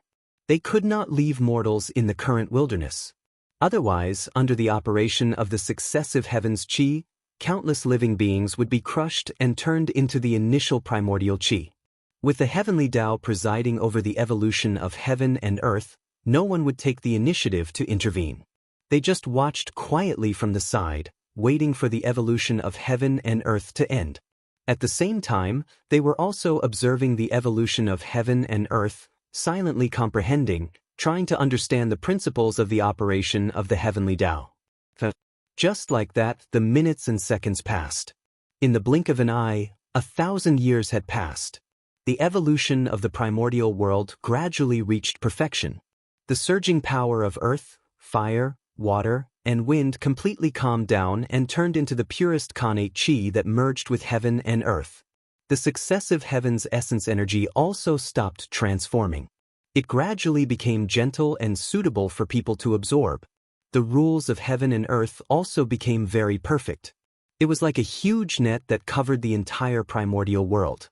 At this point, the intense evolution of heaven and earth had ended. Next, it would enter a slow period. It would absorb the origin of the chaos fiend celestial bit by bit and strengthen bit by bit. Sensing that the changes in heaven and earth had already calmed down and become suitable for living beings in heaven and earth, the Grand Pure One opened his mouth and was about to ask everyone to release the living beings that had been taken away and let them return to the primordial world.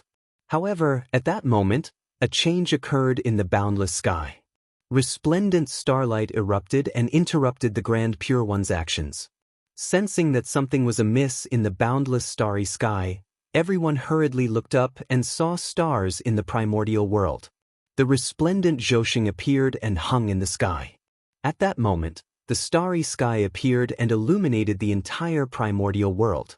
The gentle starlight sprinkled down as if it had covered the world with a layer of silver gauze. What's going on? Why did the boundless starry sky suddenly change? What is that guy Ziwei doing again? The change in the boundless starry sky was without a doubt related to Great Emperor Ziwei. Apart from him, no one else had the ability to cause trouble in the boundless starry sky.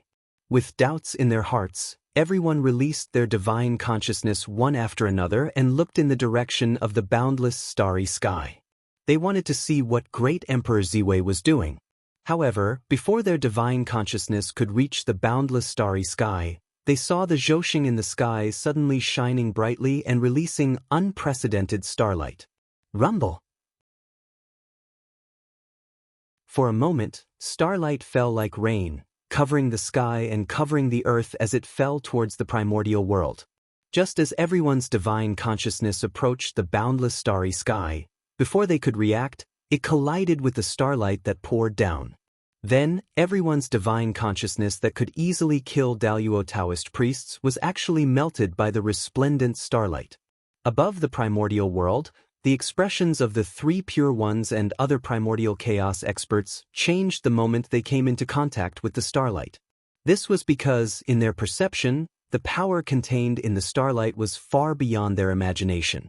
It had surpassed the level of primordial chaos and reached the level of Wuji Daluo Jingxian. That's right, it was Wuji Daluo Jingxian. At this moment, during the rebirth of the primordial world, Feng Zichen finally opened the huge seal of the boundless starry sky, allowing the radiance of the Zhouxing to fall on the primordial world again. Previously, Feng Zichen had sealed the boundless starry sky with the excuse that it was too broken and needed to be repaired. He had even intercepted 99% of the star power and only allowed 1% of the star power to flow into the primordial world. By doing so, the demon clan had formed a monstrous karma with all living beings in the primordial world. If it weren't for the demon gods sacrificing themselves to save the world, the monstrous karma would have made the demon clan unable to make a comeback. However, Feng Zichen was different. He intercepted the meteor power in the name of repairing the boundless starry sky.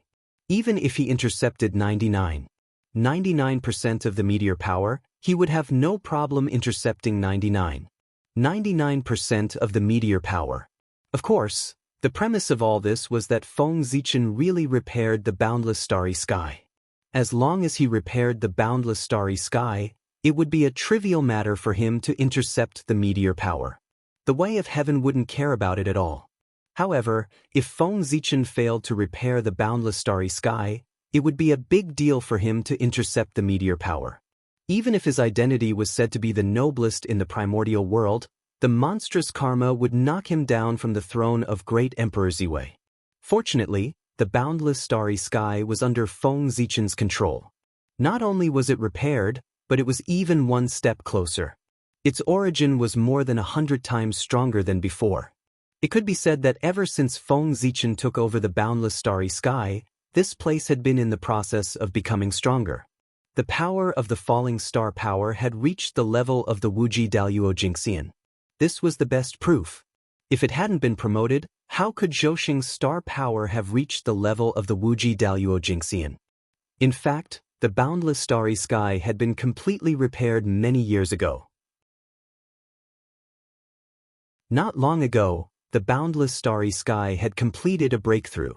It had risen from the level of primordial chaos to the level of Wuji. However, Feng Zichen had been keeping it a secret, so no one knew about the situation of the boundless starry sky. Although no one was clear about the situation of the boundless starry sky, they knew that ever since Feng Zichen took control of this place, the boundless starry sky had been in the process of becoming stronger.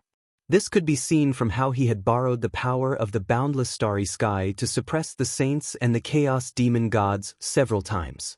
Although they had expected the boundless starry sky to be very strong, no one had expected it to be so strong that it had surpassed the level of primordial chaos. This time, Feng Zichen had removed the seal, allowing the power of the boundless starry sky to be truly displayed in front of the world.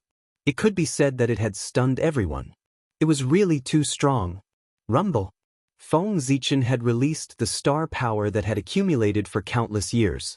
It was imaginable how strong it was. It was not inferior to the origin of 2 or 3 chaos demon gods. The starlight fell on the untainted land, causing the evolution process, which had entered a period of calmness, to become intense again. Rumble, heaven and earth were shaking. The origin became stronger, the rules became stricter, and the void became more stable. The whole world was filled with a faint vitality. On the ground, someone tried to attack the void and found that it was as hard as it had been in ancient times. Only Lord Taoist Tai had the power to move the void, and only Taoist priests Daluo had the power to tear the void. It was terrifyingly hard. This meant that after countless years, the untainted land could once again withstand a battle at the level of Daluo Taoist priests without worrying about the destruction of the world. The world was really different, showing signs of repeating the glory of ancient times. This was the first time that after the calamity, the untainted land did not degenerate, but instead became one step closer. In the past, after the calamity, the world was basically broken and the origin was weakened. But this time, although the world was broken, the origin was not weakened. Instead, it became stronger. This was a change that had never happened before. This was a sign of the untainted land's prosperity. Rumble. The changes in the land were still happening. Under the support of the starlight, the 5 divine lands did not continue to expand, but the vitality in the divine lands was more than several times stronger. The connate creatures that were nurtured in them were showing signs of being born. In addition, more mysterious changes were happening. For example, the connate origin was constantly blending. More connate spirit treasures and connate god fiends were born and hidden in every corner of the 5 divine lands. Connate god fiends were nothing, but connate spirit treasures were rare. Although the primordial chaos experts did not care about them, their subordinates needed them. As the 5 divine lands continued to grow, the connate spirit treasures would become common goods again in the future. In the boundless starry sky, Feng Zichen saw the changes in the world and could not help but smile proudly. Yes, he was very proud, and he had the right to be proud. The broken boundless starry sky was not only repaired in his hands, but also transformed. This was an achievement that no one could compare to. How could he not be proud? After this time, except for the Tao ancestor, anyone who saw him would have to bow their heads and greet him first. Even the Tao ancestor did not dare to accept his greetings and had to talk to him as his peer. The boundless starry sky was also the foundation of the untainted land. Feng Zichen had made him transform. This merit was second only to the creation of the heavens and earth. It was comparable to the merit of Goddess Hudu's creation of reincarnation. This was a truly great merit, so great that even the heavenly Tao did not know how to reward him. It's about time to start. Feeling that the star power in the boundless starry sky had almost been drained, Feng Zichen on the Z-Way star made a move. He stretched out his hand, turned into infinity, and grabbed at the untainted land. P.S. Sorry for the delay. Forget it, I won't explain. Count up twice. Bang. Bang.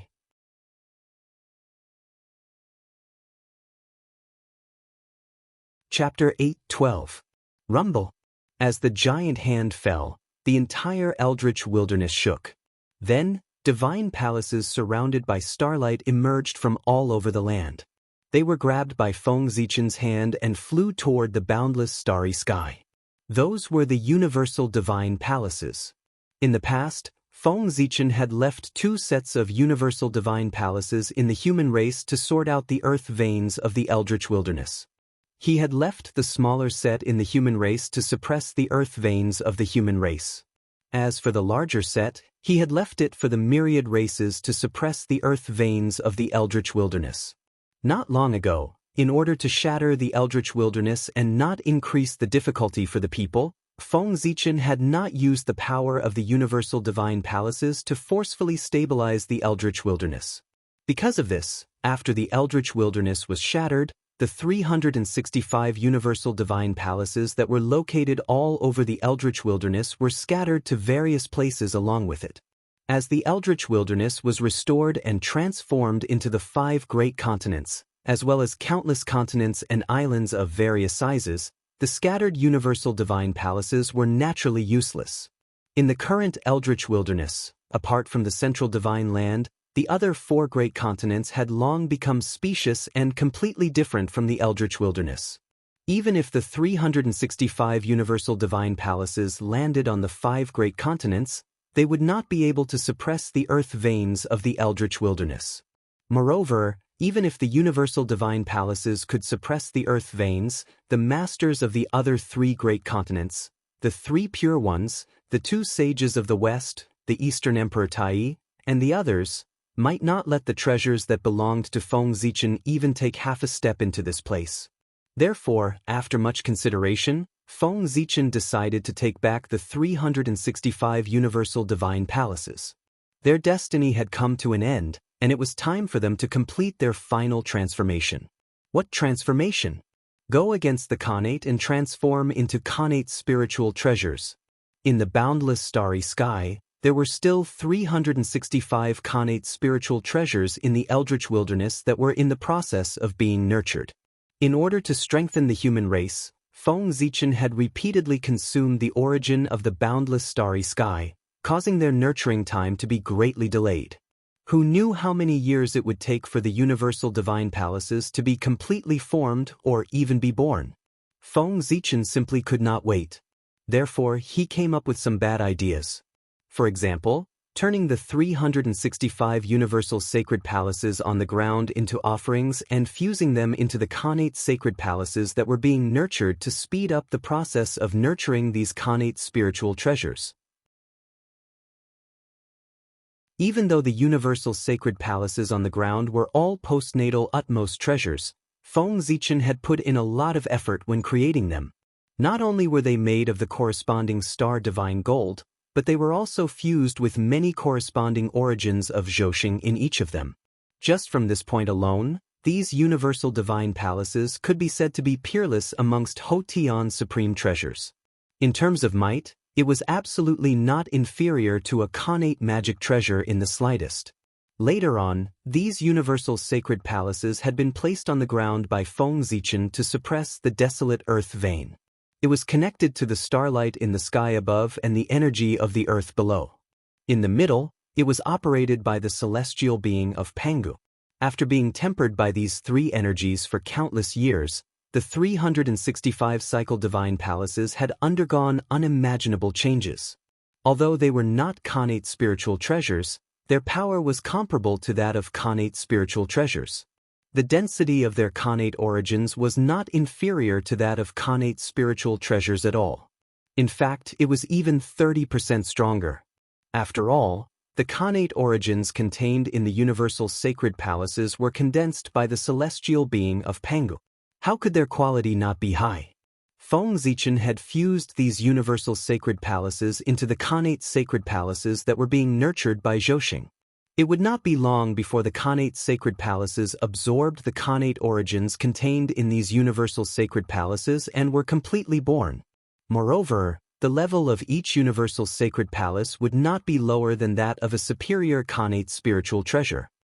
Everyone present was knowledgeable. Although they did not know Feng Zichen's plan in the past, after seeing this scene, they could most likely guess his plan without even calculating.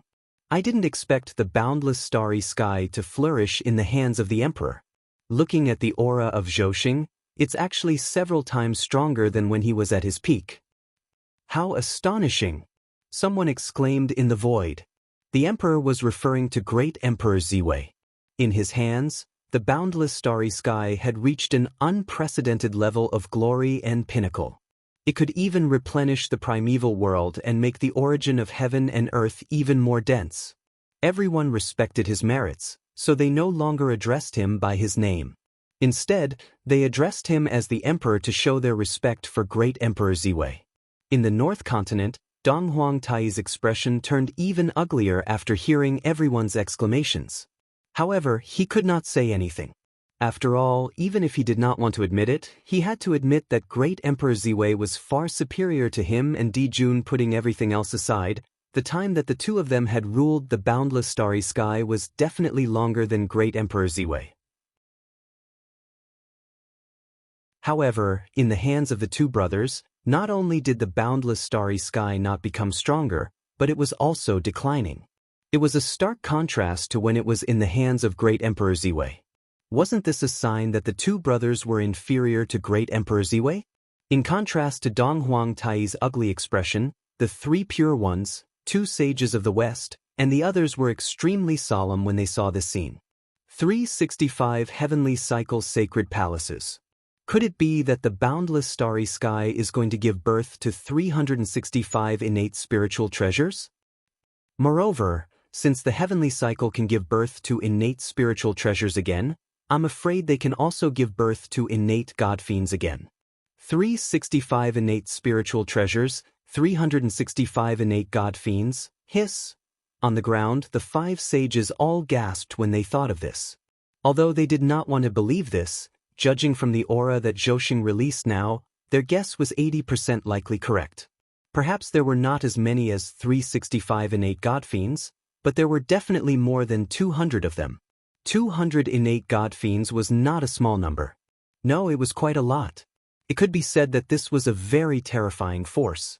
If they were allowed to grow, then Great Emperor Ziwei would become one of the strongest overlords in the primeval world. Great Emperor Ziwei usually did not show off his strength, but when he made his move, it gave everyone a huge shock. It was really shocking. Great Emperor Ziwei's strength could be said to be extremely strong, and he even had a top innate spiritual treasure in his hands. His strength was not weaker than any sage's. If he had a few hundred more innate god fiends under his command, then in the future of the primeval world, only the human race would be able to suppress him. No, that was not right.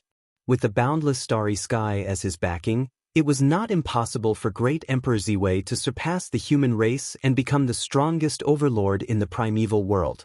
Now, the boundless starry sky had already surpassed primordial chaos Daluo Jingxian and reached the level of Wuji Daluo Jingxian. In other words, the boundless starry sky could be said to be the number 1 sacred ground in the primeval world, and it had already surpassed Kunlun Mountain. With such a sacred ground, Great Emperor Ziwei's rise was inevitable. No one knew what kind of mysteries and fortunes were contained in this place, as well as what kind of opportunities it would bring to Great Emperor Ziwei. However, there was one thing that everyone was certain of, and that was that the benefits that Great Emperor Ziwei had obtained were absolutely beyond imagination. Even Zhouxing could be promoted, let alone the master of the boundless starry sky. He must have also been promoted and obtained unimaginable benefits. In fact, that was exactly the case. The moment the boundless starry sky was unsealed, apart from the vast astral power that surged towards the primeval world, some of it also flowed into his body, turning into a majestic source of origin and enlightenment, and forcibly raising his realm. Then Feng Zichen began to break through. From the 6th heaven of primordial chaos, he broke through to the 7th heaven of primordial chaos. After that, the astral power did not weaken. It still turned into the source of origin and enlightenment to raise his realm. The middle stage of the 7th heaven, the late stage, the peak stage, the early stage of the 8th heaven of primordial chaos, the middle stage, it was not until he broke through to the 9th heaven of primordial chaos that the astral power was completely exhausted, and it no longer raised Feng Zichen's realm. From the 6th heaven of primordial chaos to the 9th heaven of primordial chaos, an increase of 3 realms. From this, it could be seen that the benefits that Great Emperor Ziwei had obtained this time were simply beyond the imagination of the world. If the 3 pure ones, the 2 sages of the West, and the others knew about it, they would be so envious that their eyes would turn red. Unfortunately, other than himself, no one else knew about Great Emperor Ziwei's breakthrough. The 9th heaven of primordial chaos was a realm that even sages could not reach. It could be said to be the strongest existence below the Tao ancestor and the Devil ancestor. And this was the realm that Great Emperor Ziwei, Feng Zichen's true body, was at now. He was invincible in the primordial chaos. Primordial chaos was not counted. This was what it meant to come from behind and catch up. He was a living legend. In the future, he would become the strongest in the primordial chaos. Feng Zichen's experience could be said to be a true legend. No, it was a myth, a legend. If this were to spread, who knew how many jaws would drop, how many living beings would be amazed, and how many people would see him as a role model. Great Emperor Ziwei's attack did not last long. After collecting the Heavenly Cycle Palace, there were no more signs of life. Zhouxing, on the other hand, began to tremble continuously. The starlight that sprinkled down became even brighter for a moment. Clearly, Great Emperor Ziwei had begun to integrate the heavenly cycle palace. Putting aside the matter of the boundless starry sky for the time being, not long after receiving the support of the starlight, the violent changes in the primordial chaos gradually calmed down. In this way, after another 2,000 to 3,000 years, the changes in the world gradually calmed down, and it became suitable for living beings to live in again. This time, there were no problems. No one intervened to interfere with the changes in the primordial chaos, and it smoothly entered a period of calmness. Thus, Goddess Nuwa activated the mountain river map and released all the living beings of the primordial chaos that she had collected. The living beings that Goddess Nuwa collected were all from the east. As for why there were no living beings from the west, it was not because Goddess Nuwa was biased, but because the sages of the west did not allow it. Long before Goddess Nuwa took action, the two sages of the west had collected all the living beings of the west. They could not let outsiders touch the living beings of the west. After all, many of them were descendants of the chaos demon god. If they fell into the hands of Panga God's system, the two sages of the west were really worried that something would happen to them. The living beings collected by the two sages of the west were easy to deal with. After all, they were all living beings of the West. They could just throw them to the Aparagodania continent and let them rebuild their homes. However, it was more troublesome for the East. The East was very big, far bigger than the West. How big was it? It was so big that the other 4 continents, except for the Aparagodania continent, had evolved from the East. Thus, the biggest problem in front of everyone was how to divide these connate living beings. After a few rounds of discussion, they finally came to a conclusion. Feng Zichen would come forward and take all the humans back to the central divine province. Dong Huangtai would come forward and take all the demons back to the north continent. Goddess Huda would come forward and take all the witches back to the Nanzhan continent. Finally, the 3 pure ones would come forward and take all the immortal cultivators back to the Dongxing divine province. After each of them took action, there were still many living beings who had nowhere to go. How should they deal with them? There were quite a lot of living beings, about 1/10 of all the living beings. If they did not deal with them properly, there would be a lot of trouble. These living beings were not humans, demons, or witches. They had never cultivated the immortal Tao, the martial Tao, the Tao of God fiends, and other Taos related to everyone. To be honest, in the current primordial world, people who did not cultivate the above Tao were obviously not on the right path. It was understandable that they did not cultivate the martial Tao. However, the immortal Tao of the profound sect was spread so widely. If they did not cultivate it, there would be a problem. With a grudge in their hearts, everyone was unwilling to take over these living beings. However, although they were unwilling, there was no reason to leave these living beings here. Everyone communicated with their eyes for a moment and thought of a solution. It was very simple. Since they could not find a solution, they would just leave it to the heavenly Tao to deal with. Everyone could ignore these living beings, but the heavenly Tao could not. It would definitely take care of them. Wherever the heavenly Tao wanted these living beings to go, they would go. In this way, even if these living beings were dissatisfied with the results of the distribution, they would not blame it on the others. They would blame the heavenly Tao. Who asked this to be distributed by the heavenly Tao? If it was not the heavenly Tao, who else could it be? After making a decision in their hearts, the few of them joined forces to activate the power of the heavenly Tao and let it make the final decision. With a flash of divine light, the countless living beings disappeared without a trace. Where did they go? In terms of merit, those who had more merit went to the best central god province. Those who were 1 level lower went to the second East Victory God province. After that, it would be the same. Those who had no merit or negative karma were distributed to the countless large and small islands outside the 5 major continents. In this way, the matter was perfectly resolved. As for the primordial world, because of the return of living beings, it had regained its former liveliness. At this time, firstly, the calamity had just passed, and the natural source of heaven and earth was abundant. Secondly, heaven and earth had been reborn, and the natural spiritual energy was rich. The myriad Taos were unusually clear. In other words, the primordial world had once again ushered in the golden age of cultivation. In this era, cultivating and becoming an immortal could be said to be as simple as eating and drinking.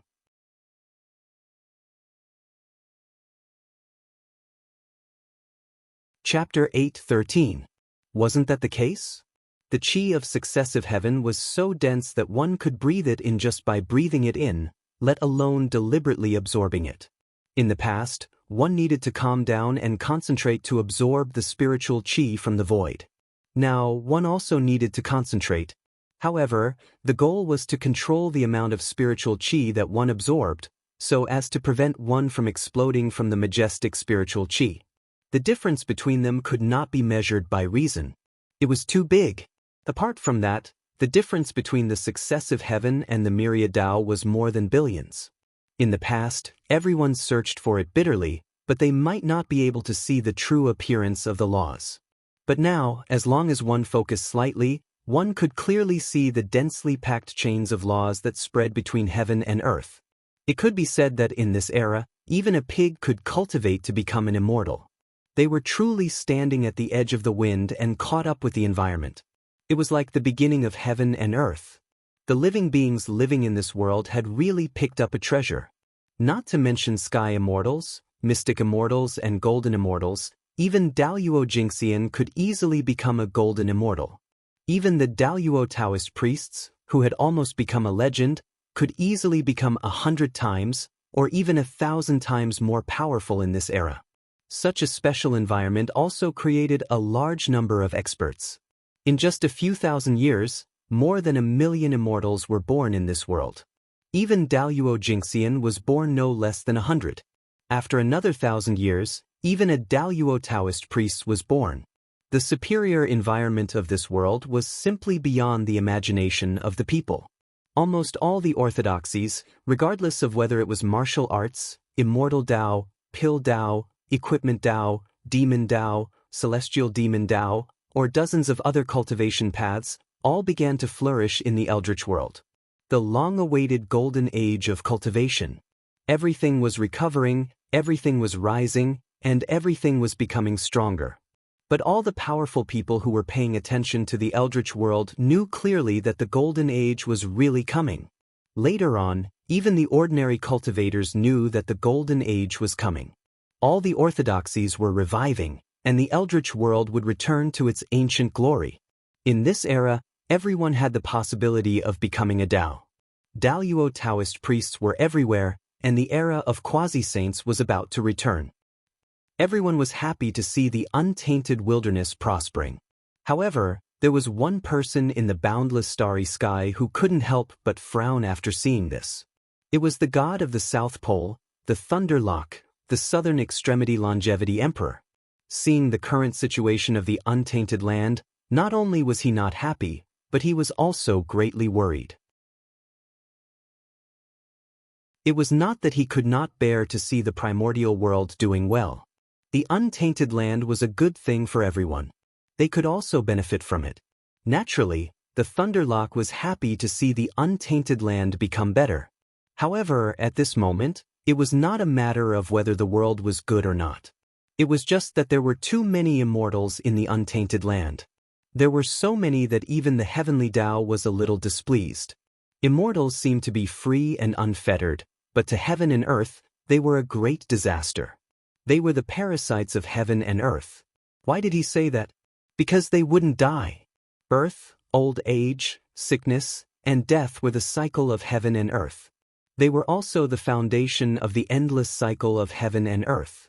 The heavenly Tao used its essence to create living beings. After living a lifetime, its essence would return to the world after death. In this way, it would neither increase nor decrease.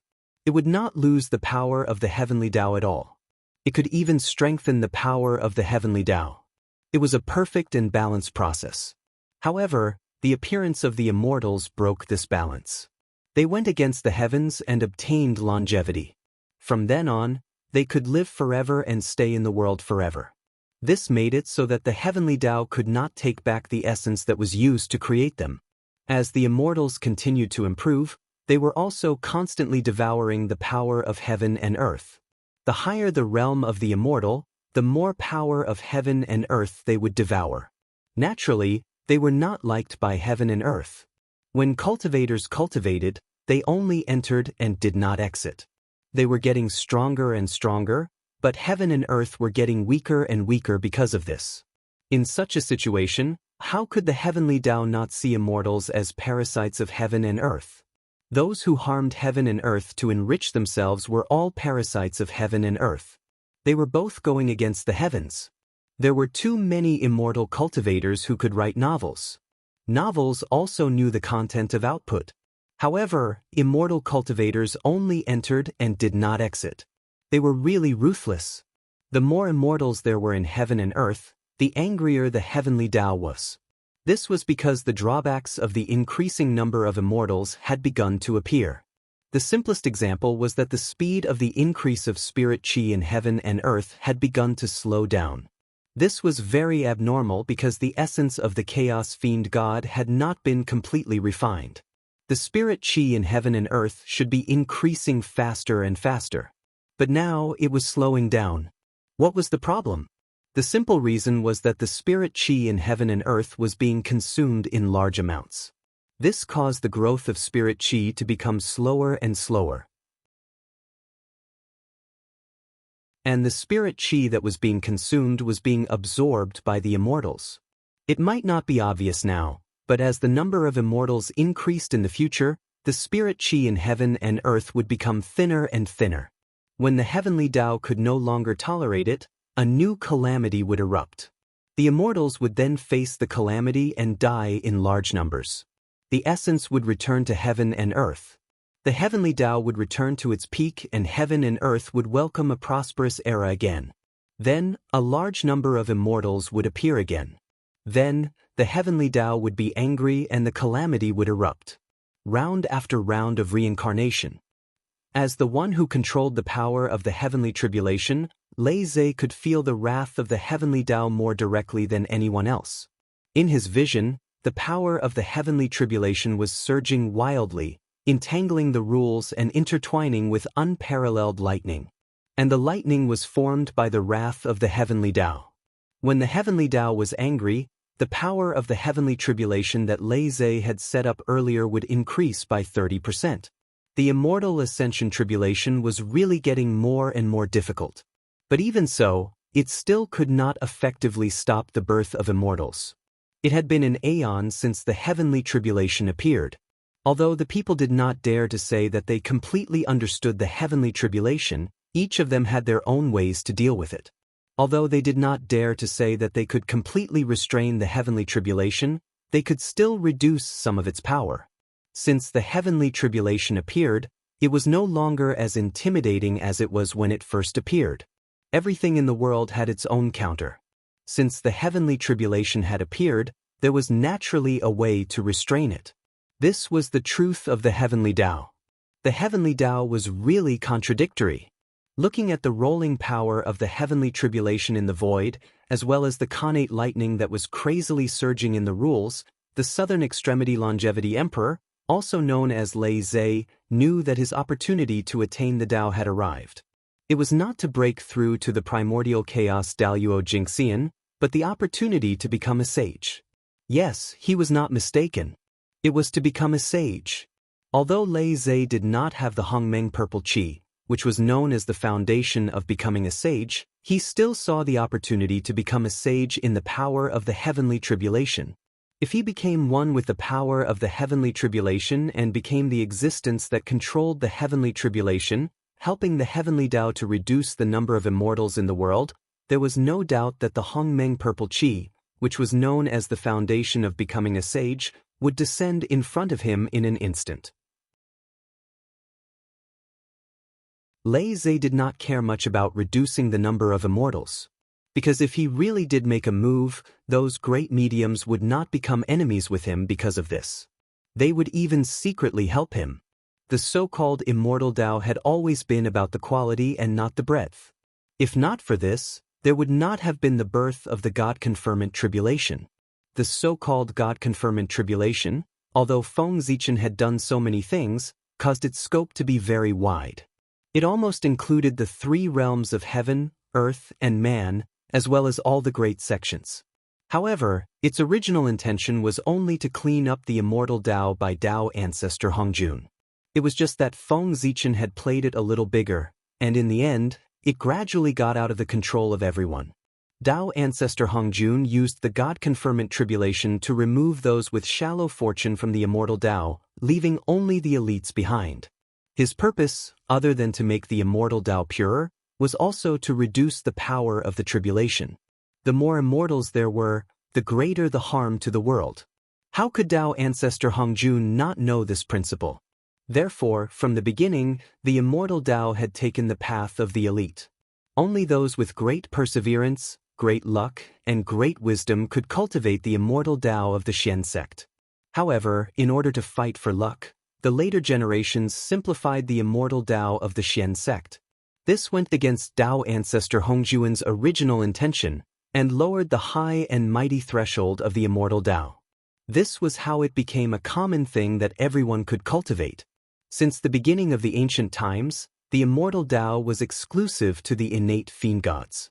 Only those who performed extremely well were qualified to be imparted the immortal Tao. As for the other living beings, they could only look on. The immortal Tao, before the three pure ones became saints, had always been high and mighty. How could it be like today, where anyone with a little bit of talent could cultivate it? For their own selfish reasons, the three pure ones kept on simplifying the immortal Tao. This was why the threshold was constantly lowered. To the immortal Tao, this was undoubtedly a good thing. Because as the threshold was lowered, the immortal Tao would undoubtedly prosper. However, to the world, this was not a good thing.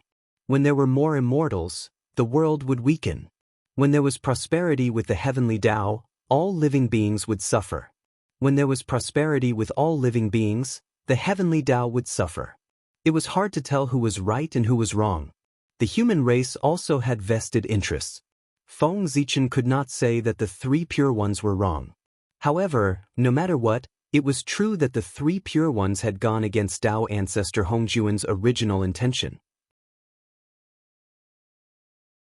Tao ancestor Hongjun's imparting of the Tao was about quality, not breadth. Therefore, the 3,000 mortal guests of the Purple Cloud Palace could roam the world. At the beginning of the ancient times, Tao ancestor Hongjun was the first saint. With his ability, could he not spread the immortal Tao throughout the primitive world? Of course he could, but he was unwilling. At that time, there were more than 3,000 innate fiend gods and Daoyuo Taoist priests. However, in the end, the Tao ancestor only chose the 3,000 most outstanding ones. His thoughts were already very obvious. He only wanted the elites and nothing else. However, the three pure ones were different.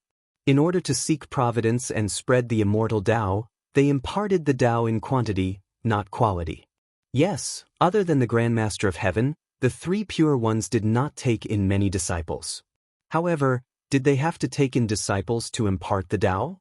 When they first attained the Tao, they often preached the immortal Tao to the world on Kunlun Mountain.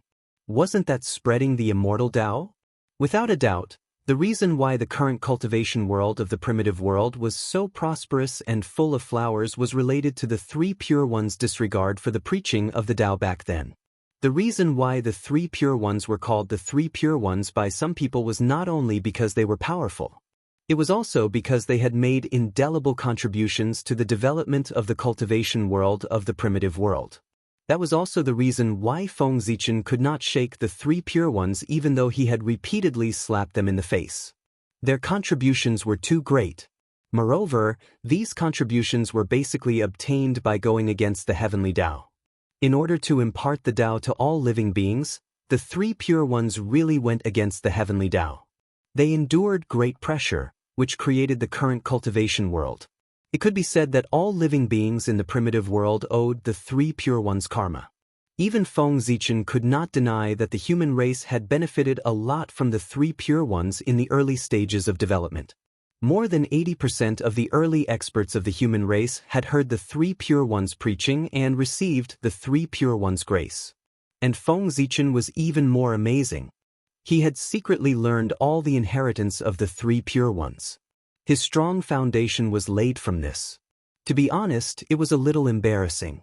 Feng Zichen, who was an enemy of the three pure ones, was quite ungrateful. But there was no other way.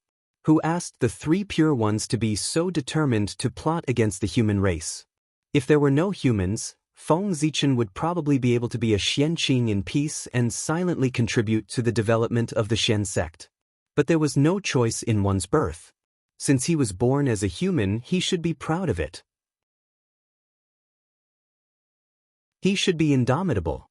The human race should take it as our responsibility to strengthen the human race. This was the philosophy that Feng Zichen had been instilled in him since he was born, and he had been carrying it out. For the sake of the human race, it was nothing to bear a little infamy.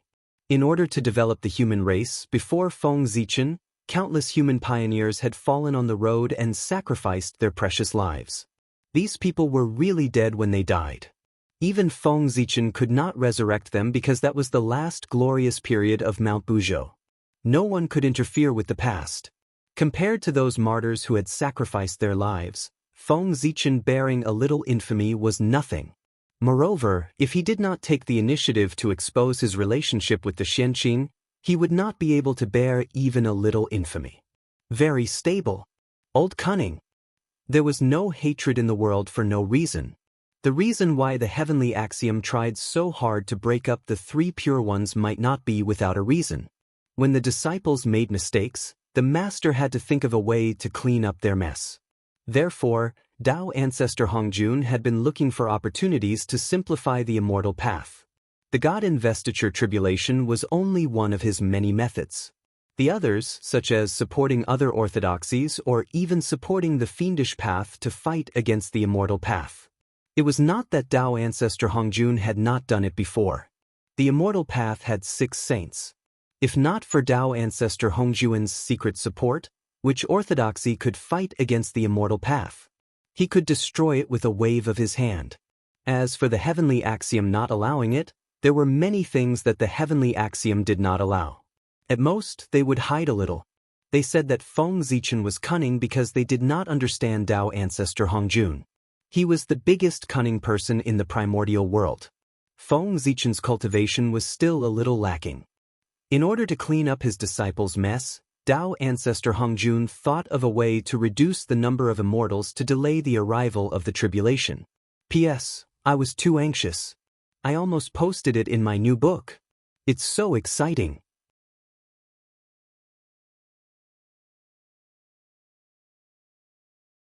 Chapter 8:14. It was the opposite of Tao ancestor Hongjun's method. Feng Zichen's method was to expand. Although the methods were different, both of them were using their own methods to change the primordial world. Their goals did not conflict, because these two methods could go hand in hand. Expanding resources and reducing expenditure was the way to save the world. At this moment, Lei Zhe watched the power of the heavenly tribulation surge and understood his opportunity to become a saint. That was to reduce the number of immortals in the world. This idea was consistent with Tao ancestor Hongjun's. Quality was more important than quantity, so that those with deep negative karma would not be able to live forever. Only those with merit and virtue had the right to aspire to the immortal realm. This method could be considered a way to reduce expenditure. The reduction of the number of immortals in the world was a good thing for the world. It was also a good thing for those with great mystical abilities who did not like the calamity. Therefore, if Lei Zhe really wanted to do that, there would definitely be many great mystical abilities in the world that supported him. However, the only thing that was worrying was whether he should become a saint or not. Becoming a saint would bring endless benefits, but he had a fatal flaw, which was that he would be controlled by the heavenly Tao. As such, Feng Zichen was in a difficult position. It was obviously not worth it to be controlled by the heavenly Tao in order to become a saint. However, on second thought, Feng Zichen thought it through. Lei Zhe was only an incarnation of him. It was not a big deal to let him become a saint. It would not affect his original body. In fact, after Lei Zhe became a saint, He could even use the authority of a saint to spy on the true situation of the heavenly Tao and secretly investigate Tao ancestor Hongjun's plan. If there was a chance, it might be possible for him to obtain the authority of the heavenly Tao in the future. Why couldn't he do what Tao ancestor Hongjun could do? It was not like Feng Zichen did not have the fragments of the creation jade butterfly. Moreover, other than the fragments of the creation jade butterfly, he also had many treasures related to the heavenly Tao. In the past, Feng Zichen had no interest in meddling with the heavenly axiom. For example, the mark of the great Taoist priests, the identity of the great emperor of Ziwei and the heavenly axiom originated from the same source, and so on. He had only used them to strengthen himself and had never taken the initiative to come into contact with the heavenly axiom. But after Luais became a sage, Feng Zichen could use these things to meddle with the authority of the heavenly Tao. In the future, he could even compete with Tao ancestor Hongjun for the control of the heavenly Tao. Although that was the case, it was almost impossible to compete with Tao ancestor Hongjun for control of the heavenly Tao. After all, he had painstakingly planned for so many years. How could he easily make a wedding dress for an outsider and let others pluck the peach? Feng Zichen, this is a gamble. If he succeeded, he would naturally make a huge profit. If he failed, he would only lose a clone and part of his authority, but that wouldn't shake his foundation. Take a gamble and turn a bicycle into a motorcycle. That was what Feng Zichen thought, and that was what he did. With a thought, Feng Zichen's spiritual consciousness left the body of the great emperor of North Star and came to Luai's consciousness. He took over his body and prepared to merge with the power of the heavenly tribulation to prove his opportunity to become a sage. Rumble! A majestic divine thought gushed out from Luai's body. In the blink of an eye, it enveloped the entire untainted land and resonated with all the thunderbolts and the omnipresent power of the heavenly tribulation. Bang! Bang! Bang! The world suddenly darkened. Countless thunderbolts appeared out of thin air and flashed in the sky, releasing shocking lightning. Rumble! As the thunder rumbled, the power of the heavenly tribulation surged wildly and gradually merged with the lightning. Rumble! When the thunder rumbled again, it carried a trace of the heavenly tribulation aura and had truly transformed into tribulation thunder. The terrifying aura spread out and caused the world to fall into an oppressive state. In an instant, almost all the cultivators below Daluo Jingxian felt that a great calamity was about to befall them. It was as if the divine thunder in the sky was targeted at them and would strike down at any time to end their lives. The thunder was formed by the heavenly tribulation. Under the might of heaven, how many people would not be afraid? How could they not feel fear in their hearts? It wasn't that there weren't any, but that there were too few of them. It was already considered a lot if there was 1 in 100 million living beings. Therefore, under the heavenly tribulation, the living beings couldn't help but feel great fear in their hearts.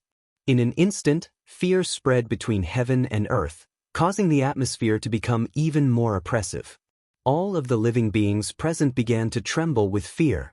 Ha! With a deep roar, Luai's Dharma power spread out and merged with the tribulation aura that filled the world. In an instant, the power of the thunderbolts in the sky increased by another 3 times. Rumble!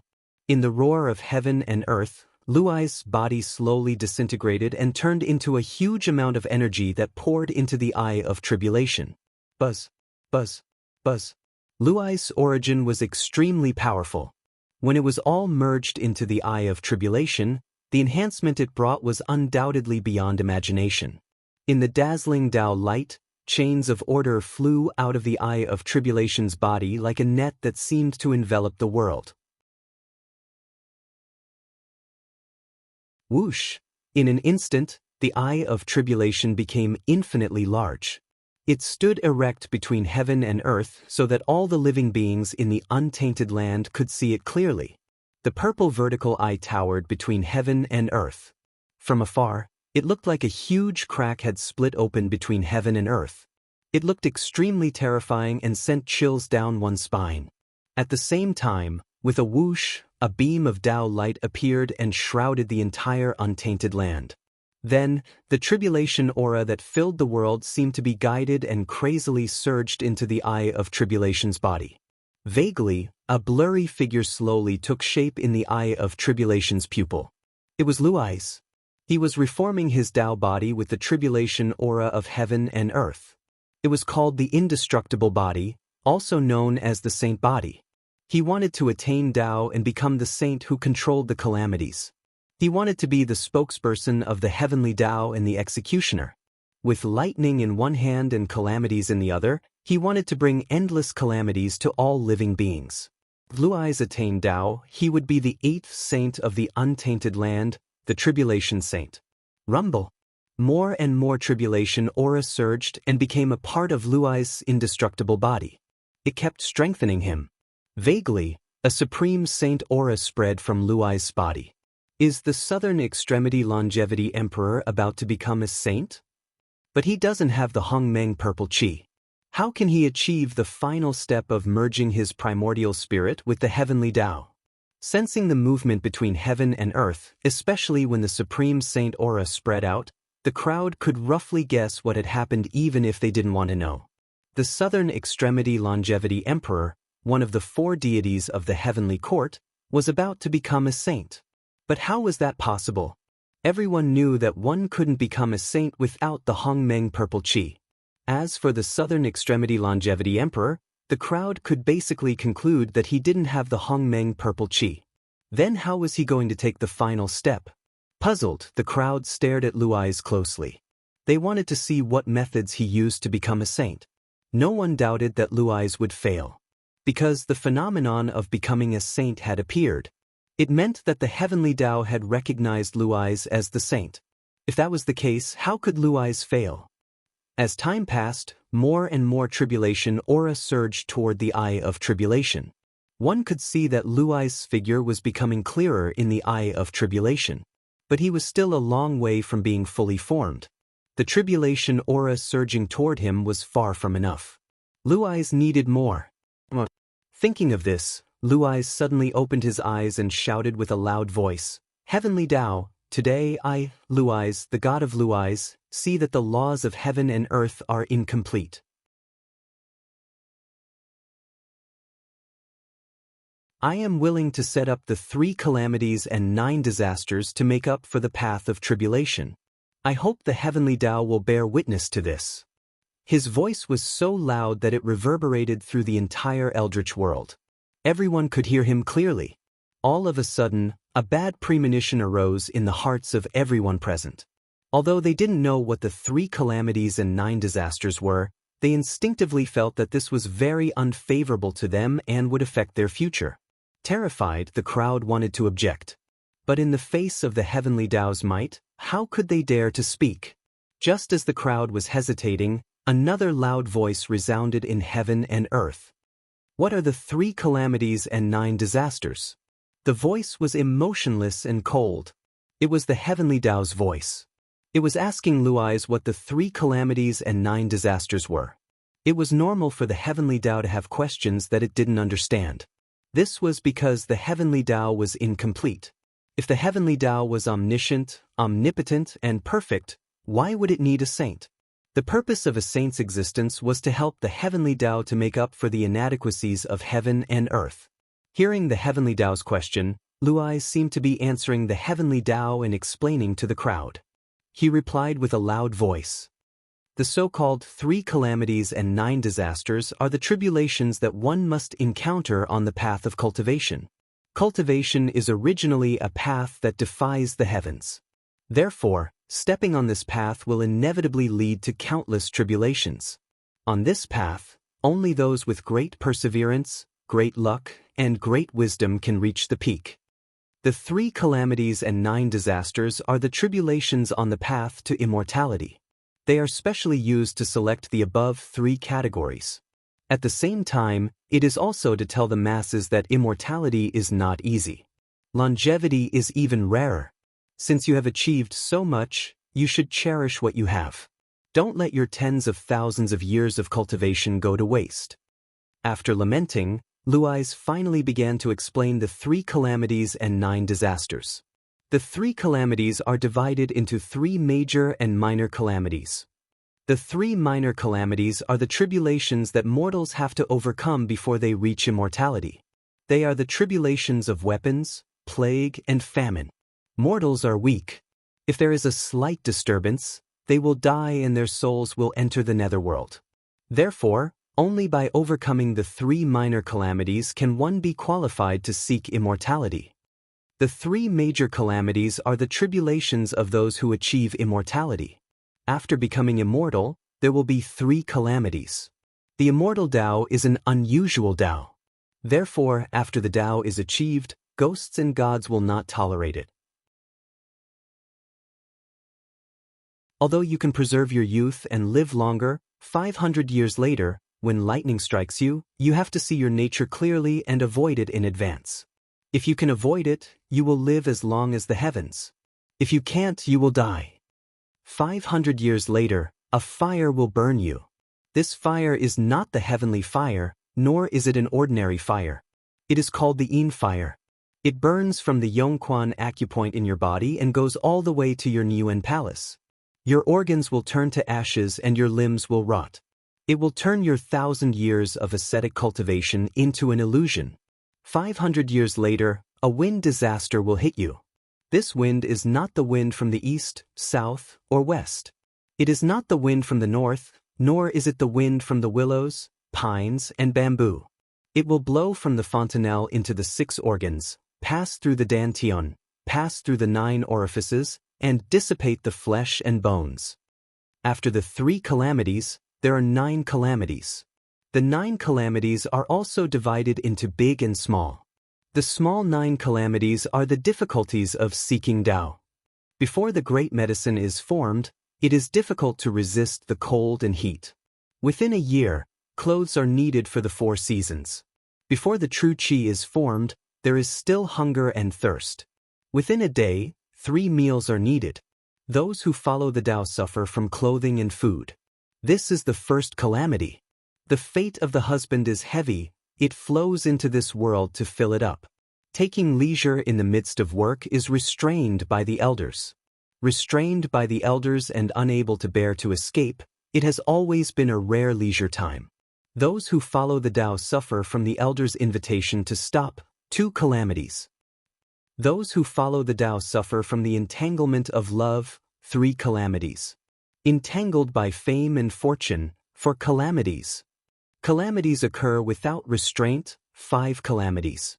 Restrained by the blind master. 6 calamities. Discussing the differences. 7 calamities. Slack in the will. 8 calamities. Wasting time. 9 calamities. Only by avoiding these 9 calamities can one achieve the Tao. Among the 9 calamities, there might be 1 or 2 that cannot be persevered. However, it is futile and will not succeed. The 9 calamities are the tribulations of immortals. They are formed by the earthly calamity, human calamity, demon-god calamity, samadhi calamity, nature calamity, karma calamity, mind calamity, soul calamity, and calamity. Those who have just achieved the immortal Tao can only achieve the carefree realm of Daoyuo Jingxian by passing these 9 calamities. Lei Zhe had set up the 3 calamities and 9 calamities. Before the heavenly Tao had even responded, the expressions of all living beings had already turned extremely ugly. Too vicious. If they really did as Lei Zhe said, the number of cultivators in the world would be reduced by at least 90%. In the past, they only needed to pass the lightning tribulation to become an immortal. After that, they could be carefree. But now, with the 3 calamities and 9 calamities, everything was different. Putting aside the 3 calamities and 9 calamities that had yet to achieve the immortal Tao, there was now sufficient spiritual energy in the world. There was no need to worry about this problem. However, the 3 calamities and 9 calamities were a headache. After becoming an immortal, not only would one not be able to relax, it would also be the beginning of the calamities. Every 500 years, one would have to undergo a calamity. After passing it, one would be carefree for 500 years. Then, after 500 years, one would have to undergo another calamity. This cycle would repeat until one reached the realm of Daluo Jinxian. Who could endure this? Moreover, in order to become a Daluo Jinxian, one had to pass the 9 calamities. If one did not pass the 9 calamities, no matter how talented one was, one would not be able to become a Daluo Jinxian. The 9 calamities and the 3 calamities were the same. After passing it, one's cultivation would improve greatly. If not, one would die. Lei Zhe was forcing all living beings to cultivate. From now on, the saying in the cultivation world, if one did not advance, one would fall behind. It would become true. Because if one did not advance, one would die. Although the living beings were unwilling, they could not resist. The one who had the final say was still the heavenly Tao. Whether or not the 3 calamities and 9 calamities could be set up depended on the final decision of the heavenly Tao. After listening to Lei Zhe's explanation of the 3 calamities and 9 calamities, the heavenly Tao fell into silence, as if it was thinking about something. In the depths of the heavenly Tao, where the living beings could not see, where the main body of the heavenly Tao was, rays of Tao light flashed. P.S. The pain of an older youth.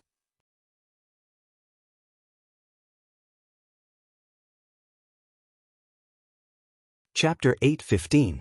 The way of the heavens was deducing the feasibility of what Lei Zhe had said. Once he was sure that the 3 disasters and 9 disasters technique was effective, Lei Zhe would be able to become a sage. Rumble. After a few breaths, the way of the heavens had an answer and all the strange phenomena ended. Yes. A majestic voice resounded between heaven and earth. It was the heavenly axiom agreeing with Lei Zhe. They wanted to implement the 3 disasters and 9 disasters technique in the Eldritch world. Rumble. As soon as the way of the heavens had spoken, all the aura of calamity in the Eldritch world started to boil. They intertwined in the air and formed chains of calamity that shrouded all the living beings. From then on, all the cultivators except Daluo Jinxian would have to face the 3 disasters and 9 disasters technique. It was difficult to achieve the great Tao and the path to immortality. Longevity was even more difficult. The path to immortality was full of obstacles. If one was not careful, one's body and soul would be destroyed. If one took this path, one had to be careful. The path to immortality was as difficult as a mortal ascending to heaven. After the 3 disasters and 9 disasters technique was acknowledged by the way of the heavens, the aura of calamity that surged towards the eye of heavenly punishment increased by 100 or even 1,000 times. Very quickly, Lei Zhe's divine body became more solid and exuded an unparalleled sage aura. It was about to be born. Buzz buzz buzz. Suddenly, an inexplicable wave spread out from Tiandao's body and spread to every corner of the untainted land at an extremely fast speed. Sensing this fluctuation, all the great divines, including the sages, revealed puzzled expressions. This was because a strange thought arose in everyone's mind from this power. It was as if the way of the heavens was looking for something. Was there anything in the Eldritch world that the way of the heavens wanted? Also, what was the way of the heavens looking for? While they were confused, everyone was stunned. Could the way of the heavens be looking for the Hongmeng purple clouds? When they thought of this, everyone turned around and looked in the direction of the Tai-In holy city in the central divine lands. That was the place where ancestor Hongyun was suppressed. Other than ancestor Hongmeng's body, there was no other place in the world where Hongmeng's purple qi was most likely to exist. Everyone knew that the last place where the Hongmeng purple qi appeared was on ancestor Hongyun's body. Following the death of ancestor Hongyun, the Hongmeng purple clouds disappeared without a trace. However, everyone still suspected that the Hongmeng purple cloud was still in ancestor Hongyun's body. It was just that it was hidden so deeply that they could not discover it. In fact, it was just as the crowd had guessed. The Hongmeng immortal qi had never left ancestor Hongyun's body.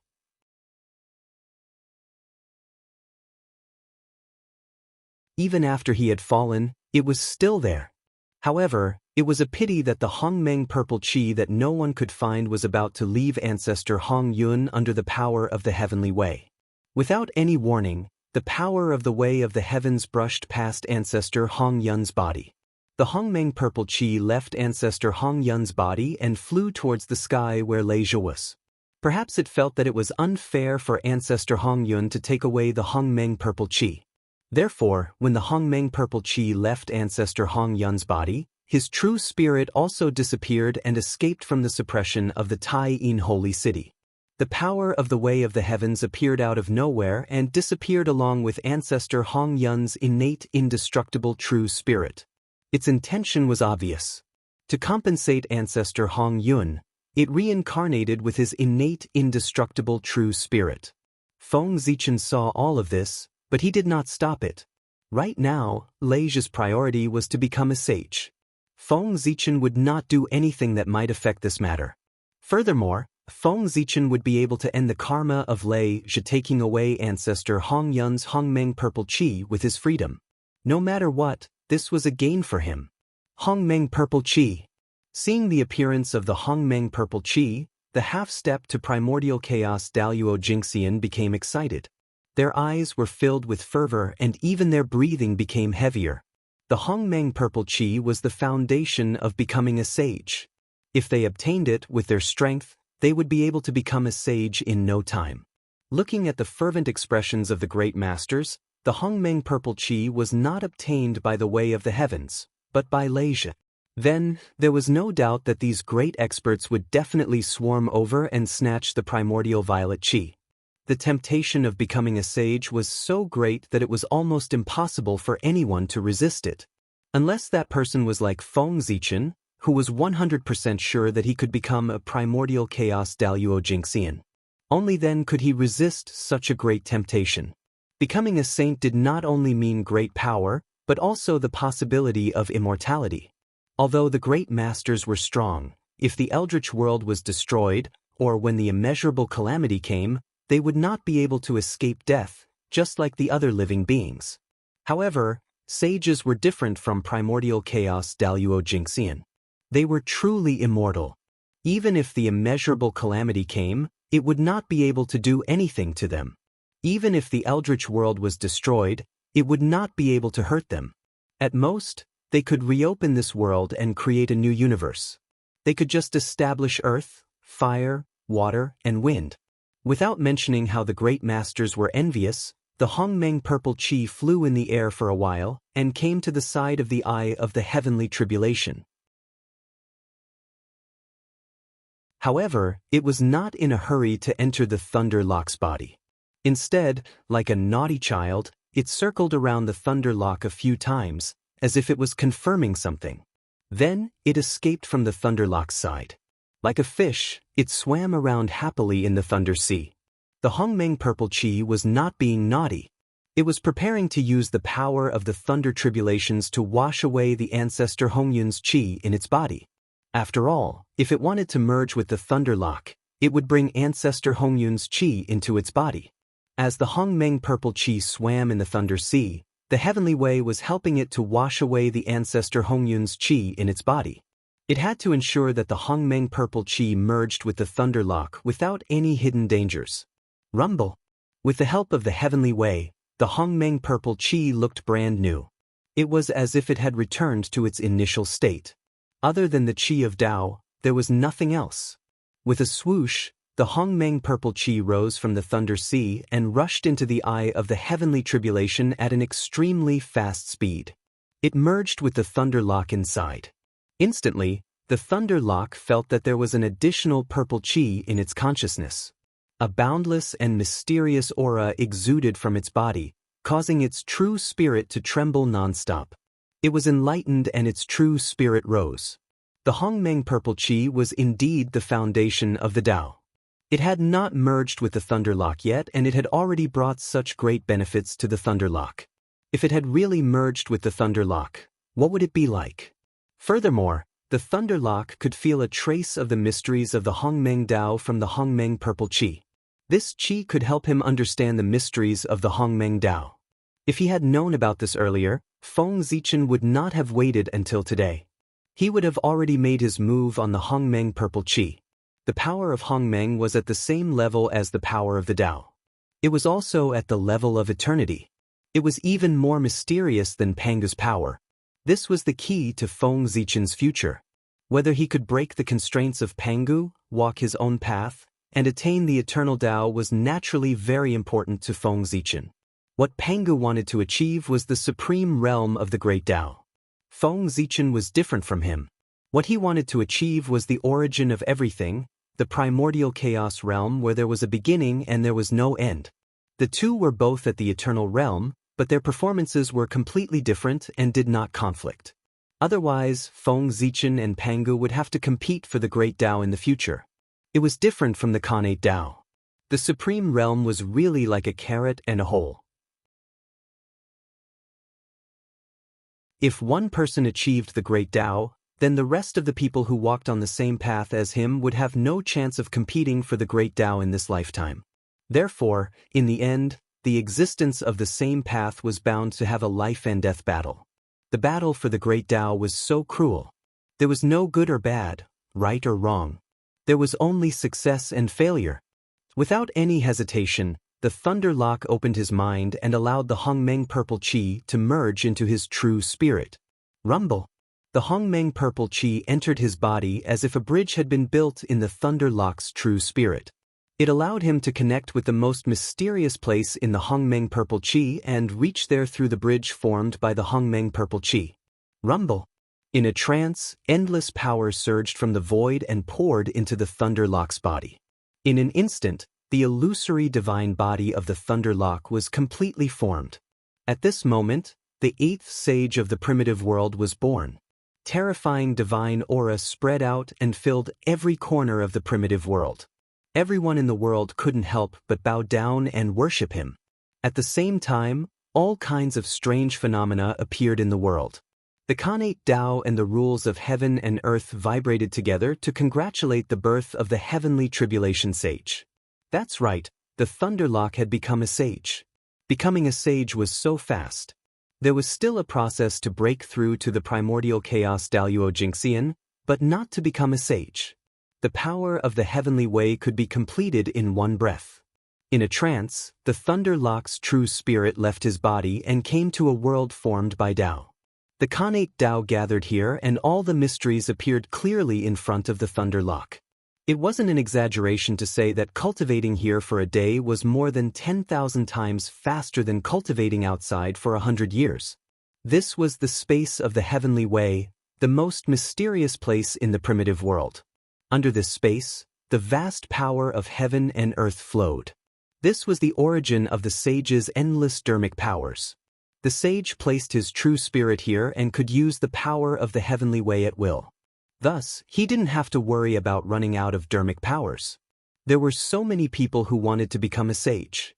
Just the fact that they could cultivate in the space of the heavenly way was enough to make the outside world go crazy.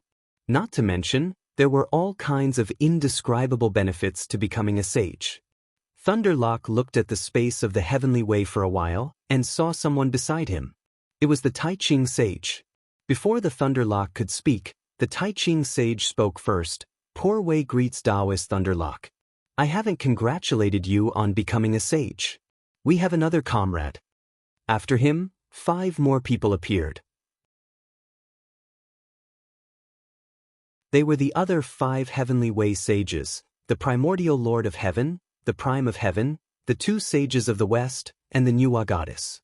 As for the Lady of Earth, she was an earth path sage and would not appear in the space of the heavenly way.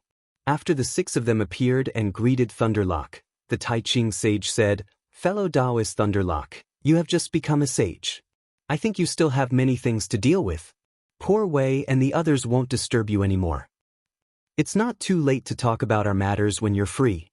As he spoke, the shadows of the Tai Ching sage and the other sages disappeared in front of the Thunderlock. They left the space of the heavenly way. The space of the heavenly way was used by the sages. Any sage could come here. It was not surprising to meet the 3 pure ones here. Seeing the 3 pure ones leave, the Thunderlock did not hesitate and left the space of the heavenly way. Just as the Tai Ching sage had said, he, who had just become a sage, still had many things to deal with. The most important thing was to adapt to the sudden increase in power after he became a sage and familiarize himself with his authority. That's right, it was authority. The Thunderlock had achieved the Tao through the Tao of the heavenly tribulation. Therefore, The moment he became a sage, he naturally grasped the authority of the heavenly tribulation and had the authority to set up a tribulation in the primordial world. What did it mean to enforce justice on behalf of heaven? That was it. The authority that the Thunderlock grasped now was to enforce justice on behalf of heaven.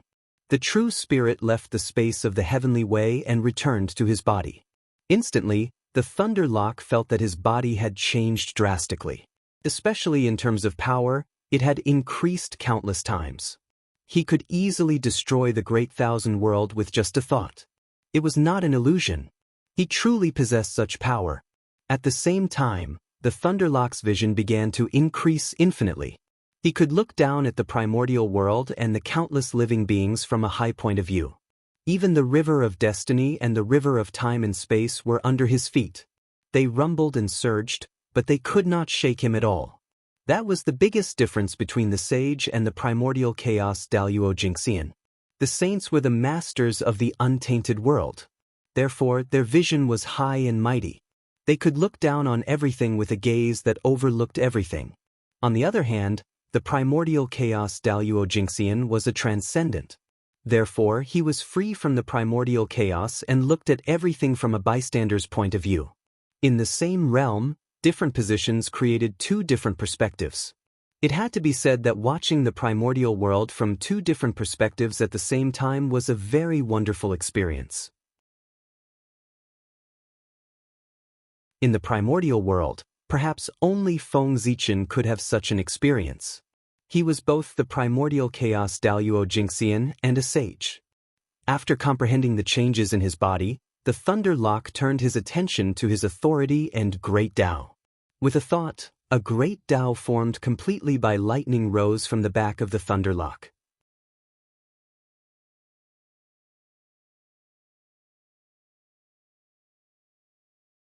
Chapter 8:16.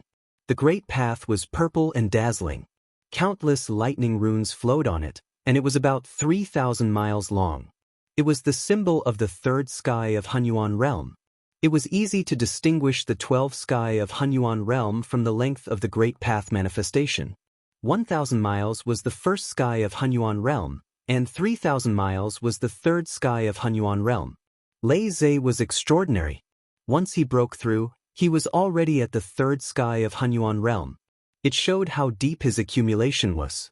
With a thought, Lei Zhe seemed to have become one with heaven and earth. Countless calamity path precepts appeared in front of him. With a thought, he could turn them into endless calamities and descend upon the world. At the same time, everyone's fate appeared clearly in Lei Zhe's eyes. All kinds of calamities intertwined in the fate of all living beings, showing countless possibilities. At this time, Lei Zhe had a feeling that he could trigger the calamity power on all living beings with a thought, causing great calamity to befall them. It was not an illusion. Lei Zhe really had this ability. However, although he had the ability, he could not use it carelessly. Otherwise, it would be easy to mess up the order of heaven and earth, lose the fairness of the heavenly Tao, and cause great trouble. I am Lei Zhe, the Southern Extremity Longevity Emperor. Today, I have become a sage and will preach the great path to benefit all living beings.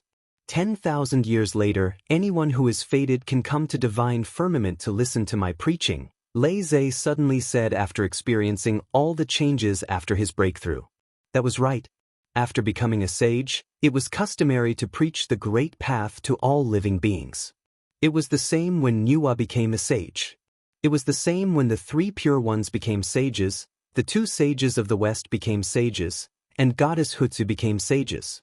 Lei Zhe was no exception. At this time, even the heavenly Tao would not say anything.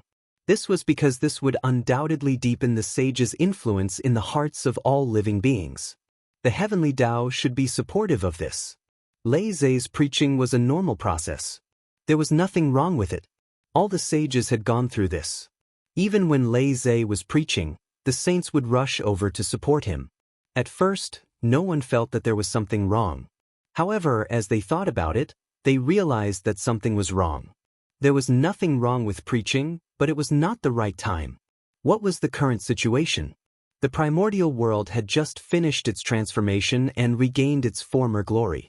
Innate energy filled the air, and many innate gods and innate living beings were born. Wasn't Leja's preaching now? No, Leja's preaching 10,000 years later for them? 10,000 years later, these Scientian life forms and Scientian fiend gods would all be born. Coincidentally, the Thunderlock was preaching at this time. When these living beings heard that the sage was preaching about the great Tao, they would definitely rush to the divine firmament to listen to the Tao. When that time came, Leja only needed to mention that he wanted to take in a few disciples after his preaching, and these innate gods and creatures would all fight to be his disciples. Good heavens, isn't this a replica of Tao ancestor Hong Jun's Purple Cloud Palace lecture? There was no need for Shaoqin to put in so much effort to find a disciple. He only needed to sit at home, and the outstanding talents of the great desolate Ian would take the initiative to deliver themselves to him. If Leja's plan really worked, he, who was already weak, would be able to gather many talents. If he was given more time to develop, it might be an exaggeration to say that he would become the second Shen sect, but it was not an exaggeration to say that he would be the second Jie sect. Thinking of this, everyone praised Leja's plan. Using the preaching as an opportunity to pick disciples and develop his power, no one could find fault with this plan. Even if they wanted to destroy it, they could not find a reason. After becoming a sage, he would preach to all living beings to show his power and virtue. If you went to cause trouble, not to mention whether you were in the right or not, your action alone would make you an enemy of him. This was not a wise move. But fortunately, Leja did not go to the extreme. He only preached 10,000 years later, not 100,000 years later. Although 10,000 years was a long time, there were many Scientian life forms and Scientian fiend gods in the primordial world. It was impossible for all of them to be born in 10,000 years. Only a small portion of them would be born, and more would still be in the process of being born. This way of eating was not too ugly, and everyone could tolerate it. Seeing that Leja had just become a sage, it was okay to give him a chance. But if Leja chose to preach 100,000 years later, it would be a little ugly. Not many Scientian fiend gods and Scientian life forms were born in 10,000 years. But in 100,000 years, even if not all of them were born, most of them would be born. If Leja took them all in one go, everyone would vomit blood. So, they would not allow this to happen, even if it meant falling out with Leja. It was okay to take a step back, but not 2 or even a few steps back. This was a matter of principle. Leja's 10,000 years was just right. He did not touch anyone's bottom line, and he also achieved his goal. That's right, Leja's preaching was aimed at those Scientian fiend gods and Scientian life forms. Divine Firmament Palace was huge, and Divine Firmament was even bigger, but there were very few living beings in it. So, Leja planned to use this preaching opportunity to pick some talents for Divine Firmament Palace to expand its power. In the future, Divine Firmament Palace would preside over the operation of heavenly tribulations, monitor the eldritch world, and all living beings. Now, Leja's early planning was perfect. Leja looked around and saw that everyone was looking at him kindly. When they looked at him, they even smiled. Only then did Leja feel relieved. At this moment, he was sure that no one would disturb him during his preaching. 10,000 years was within their bottom line. Leja cupped his hands at everyone and withdrew his saint aura. He then took down the eye of heavenly punishment hanging in the sky and put it away. Then he turned and left, returning to Divine Firmament Palace to prepare for his preaching. After he put away the eye of heavenly punishment, the oppressive aura in the air also disappeared. The oppressive aura came from the eye of heavenly punishment. It made the entire world feel oppressive. A supreme-grade Scientian spiritual treasure like the eye of heavenly punishment should not have such power. But now, it was no longer a supreme-grade Scientian spiritual treasure or a Scientian cardinal treasure. It was a very special treasure, a heavenly Tao saint artifact. When Leja disintegrated his Taoist body and merged it with the eye of heavenly punishment, this supreme-grade Scientian spiritual treasure began to transform. Then, Leja used this treasure as a bridge to connect with the heavenly Tao and gather the calamity aura in the world. Leja used the calamity aura to form a saint body, and the eye of heavenly punishment also benefited and became stronger. P.S. Don't panic, brothers. Get your monthly tickets ready. From now on, I'll definitely be able to get 10,000 tickets in 24 hours. After I do that, you can use your monthly tickets as much as you want. Also, you must wear sunscreen when you go out. Men do the same. If your face is sunburned, it's uncomfortable and might be disfigured. You might even want to die. This is a lesson.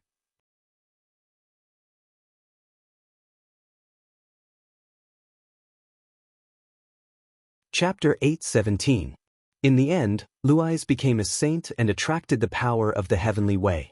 The eye of heavenly tribulation that he cultivated with his life also absorbed part of the power of the heavenly way and became even more extraordinary.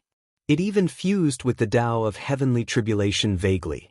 With so many benefits added together, the eye of heavenly tribulation underwent an unimaginable change and transformed into a heavenly way saint artifact. What was a heavenly way saint artifact? It was a Dharma treasure that could use the power of the heavenly way, like a saint among Dharma treasures. After becoming a heavenly way saint artifact, the level of the eye of heavenly tribulation didn't increase. It was still a supreme grade connate spiritual treasure, but its power increased to an extremely terrifying level under the power of the heavenly way. It wasn't inferior to a connate cardinal treasure at all. It was even stronger than a connate cardinal treasure, second only to a heaven-opening cardinal treasure. Of course, this power that surpassed a connate cardinal treasure could only be used in the eldritch world. Outside of the eldritch world, the eye of heavenly tribulation would instantly revert to its original form and become a supreme-grade connate spiritual treasure again. That was enough. Luis didn't need the eye of heavenly tribulation outside of the eldritch world. After returning to the Purple Cloud Palace, Luis first summoned his 9 disciples, who were the Thunder Lord of the 9th heaven. Under the nurturing of the 9th heaven, the connate divine fetus that gave birth to the Thunder Lord of the 9th heaven was reborn.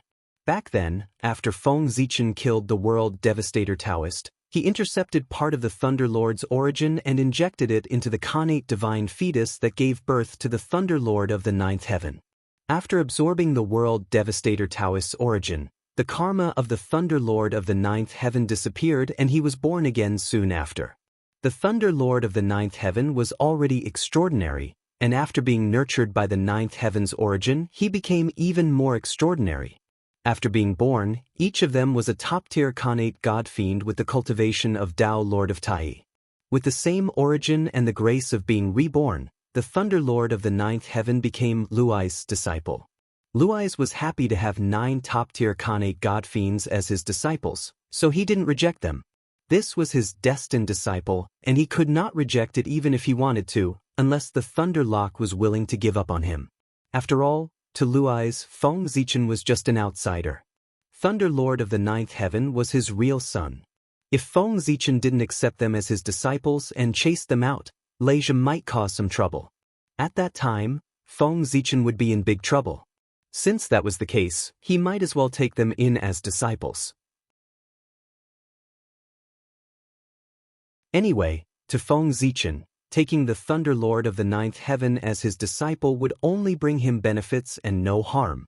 After taking in the 9 gods as his disciples, Leisha passed down his skills to them and named them as the 9 Lords of Heaven.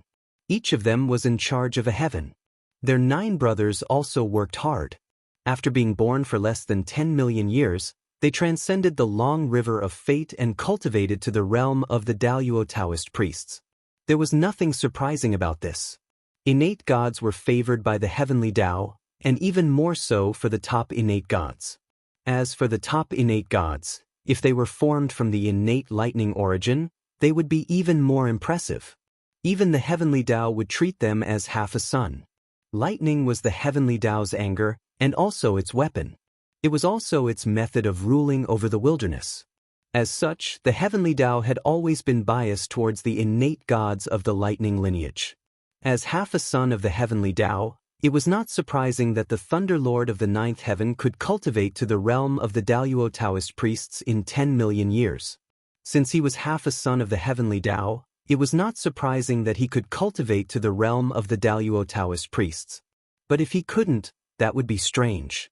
Perhaps the world devastator Taoist's actions all those years ago had left an indelible trauma in the hearts of the 9 brothers. All in all, the 9 brothers lacked a sense of security and always thought that they were not strong enough. Usually, other than taking care of business, they would cultivate in seclusion. They did not know how to go out and explore. Instead, they stayed in the divine firmament 9 heavens all day long. They were a bunch of shut-ins. The 9 brothers did not want to move. Lei Zhe tried to persuade them, but to no avail. He gave up and let them be. Anyway, it was not a bad thing to focus on cultivation. On the contrary, the 9 brothers did not show themselves. They could be Lei Zhe's trump card. 9 Daluo Taoist priests, and 9 Daluo Taoist priests with the same origin. Even if an ordinary sage-to-be expert came, they would not be able to defeat them. They were indeed a huge trump card. However, as Lei Zhe became a saint, this trump card lost its use. On the contrary, Lei Zhe had to take the initiative to expose them. He did not have any other motive. He just wanted the world to see how he trained his disciples. There were a total of 9 disciples, and all of them were Daluo Taoist priests. Other than Luai's, no other sage could have 9 Dao sovereigns in one sect. This method of teaching disciples was definitely reliable. Of course, Goddess Nuwa did not count. To be honest, Feng Zichen was a disciple of the palace of Empress Hua. Even if other saints had thousands of disciples, Goddess Nuwa only had one disciple, Feng Zichen. Even if all the 3rd-generation disciples of the Xian sect were added up, they would not be able to compare to Feng Zichen. To be able to teach a disciple like Feng Zichen, even if he was only slightly inferior, it was enough for Goddess Nuwa to be proud. In the untainted land, no matter who it was, no one dared to show off in front of Goddess Nuwa when it came to teaching disciples. Because they really could not compare to him. Feng Zichen's achievements were too dazzling. Not to mention their disciples, even they themselves, and even their master, Dao ancestor Hongjun, could not be compared to him. With an acquired body, he was at the top of the untainted land and was as respected as the saints. Even the proud heavenly lord of the origin, who had a grudge against Feng Zichen, had to admit that he was not as good as him. Feng Zichen, the pride of the palace of Empress Hua. If you asked if Goddess Nuwa had taught Feng Zichen, she definitely had. The great magic of Tiangang 36 transformations that Feng Zichen had learned was taught by Goddess Nuwa. Lei Zhe's purpose of bringing Thunder Lord of the 9th heaven to the surface was to advertise. Next, Lei Zhe was going to open the mountain gate and recruit disciples. Lei Zhe wanted to bring Thunder Lord of the 9th heaven out for a walk so that everyone could see how he taught his disciples. Lei Zhe was not going to make empty promises. He was going to speak with facts. 9 Taoist priests in a sect, and all 9 of his disciples were outstanding. This method could be said to be the best among the saints, and other saints could not compare to it. When everyone saw this scene, it was needless to say who should be the master. Lei Zhe was probably the first to advertise in the untainted land. The world had also changed. In the beginning of ancient times, when the 3 pure ones had just become saints, a large number of innate gods and demons had come to worship them as masters. They had to be picky about who they did not like and who they could not accept. In short, they despised them. At that time, they really did not expect that one day, they would end up taking the initiative to recruit disciples. Times had really changed. Now, the 5 great divine lands had to suppress the chaos demon god. For this reason, the saints had to maintain restraint and not fight. They could not fight, so when there was a conflict, they naturally had to let their subordinates solve it. The demon race had demon gods, the wizard race had great wizards, and the human race had Taoist priests. The 3 pure ones had Xianqing, Duobao, and Xuandu. The 2 saints of the West had nothing. The difference was huge. It was as big as the difference between the author and Qindong. The difference was huge. The Golden Alliance has won, but I don't have a leader.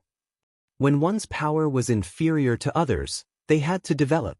First, they had to work hard to improve the strength of their disciples. Second, they had to recruit new disciples. And that was what everyone thought. but there were only a few innate gods and demons. For this reason, everyone could only use their own means to fight for them. The disciples who used to be disdainful were now fighting for them. This was why the world changed as usual. In the divine firmament palace, the thunder army of the 9 heavens rushed over and congratulated Lei Zhe. "Greetings, Master. I haven't congratulated you on becoming a saint. From now on, you'll be limitless." Lei Zhe calmly accepted their greetings and said, "You know that I've become a saint and will preach the great Tao in the divine firmament palace. At that time, not only will the fated ones come, but there will also be many great mediums coming to congratulate me. The others are the other saints. They will also come to greet me. Those saints are my good friends. Naturally, I'll receive them personally. But what about those great mediums who come to congratulate me and watch the ceremony?" "You're right. The divine firmament palace is quiet. I don't even have a child. Therefore, you 9 brothers will be in charge of receiving those great mediums. You'll also be in charge of the preaching." At this point, Lei Zhe added, "Remember to keep your spirits up. Do not embarrass my divine firmament palace in front of these fellow Taoists. Otherwise, I won't let you off so easily." Lei Zhe didn't have a child. Even if he did, he wouldn't let a child come out to receive them. This time, the Thunder Lord of the 9 heavens had to come out to receive them. In this way, Lei Zhe could naturally introduce them to the various powerful beings and sages. He didn't want them to be rude because this was the first time they appeared in the Eldritch Land. He wanted to leave a good impression on everyone. The Thunder Lord of the 9 heavens performance would determine the effect of Lei Zhe's advertisement. He couldn't be underestimated. Details, these were all details. Details determine success or failure. "Yes, Master. We'll do it well. We won't embarrass you." Seeing how serious Lei Zhe was, the 9 brothers didn't dare to delay and immediately promised. Seeing that the 9 brothers were serious, Lei Zhe nodded in satisfaction and said, "I still have things to do. You can go ahead." After saying that, Lei Zhe's figure disappeared from the spot. When he appeared again, he was already at the border of the heavenly realm and the human realm. Originally, there was a vast sea of laws here. It separated the heavenly realm and the human realm, cutting off the connection between heaven and earth. But with the changes in the Eldritch Land, the vast sea of laws was also destroyed. This also meant that the heaven and earth isolation had completely lost its effect. Those experts could now freely travel between the heavenly realm and the human realm. Of course, Lei Zhe didn't come here to repair the sea of laws and restore the heaven and earth isolation. Because based on the current situation of the Eldritch Land, it was completely unnecessary. P.S. 3,000, 7,000 more to go.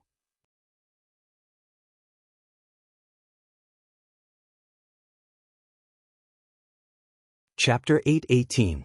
The Golden Age had arrived. Now that the heavenly passage was going against the general trend, it was destined to not have a good ending. Therefore, Luais came here for another purpose. He wanted to make some arrangements here to block the path. Even if he opened the door and preached to the countless people, not everyone was qualified to come and listen. Only those who were fated could come. What was a fated person? First of all, one must have a certain level of strength. Because Luais was short of people now, the requirements could be lowered. Not to mention Daluo Jingxian, at least one had to be a golden immortal who had achieved longevity. In the past, if one wanted to listen to the Tao ancestors preaching, one had to cross the boundless chaos outside the sky first. The chaos outside the sky was very dangerous. The chaos was surging and boiling. Without the cultivation of Daluo Taoist priests, one would die if one went in. Even Daluo Taoist priests would encounter danger in the chaos outside the sky without the protection of top innate spiritual treasures. The Tao ancestor was looking for fated people to preach. Although he didn't make any requests, just the fact that he wanted to cross the chaos beyond the heavens was enough to exclude all cultivators below the zenith heaven holy lord of the primordial world. Even if Luai's current strength was not as good as the Tao ancestor at that time, there was not much difference. If he wanted, he could preach in the chaos outside the sky like the Tao ancestor, but there was no need for that. He wanted to open the door for all living beings, so he could not set the standard so high. It was enough to have the cultivation of a golden immortal. However, Hongjun Dao ancestor had the chaos outside the sky to select Daluo Taoist priests for him, but Luai's did not. With the disappearance of the Sea of Laws, there was no longer any obstruction in the heaven realm and the human realm. Logically speaking, not to mention immortals, even ordinary Yang Spirit Earth immortals could fly to the heaven realm as long as they were not afraid of taking too long. Therefore, if Luai's did not make some arrangements here when he preached, there might not be any Yang Spirit Earth immortals, but there would definitely be a lot of heaven immortals and mystic immortals. If there were too many people at that time, the Divine Firmament Palace might not be able to handle it. It would be better to make some arrangements to keep all immortals below the Golden Immortal realm out. With that thought in mind, Leija's mind flickered. Boundless lightning, fire, and wind appeared, spanning across the border between the heavenly realm and the human realm. He formed a hand seal and pointed at the astral wind.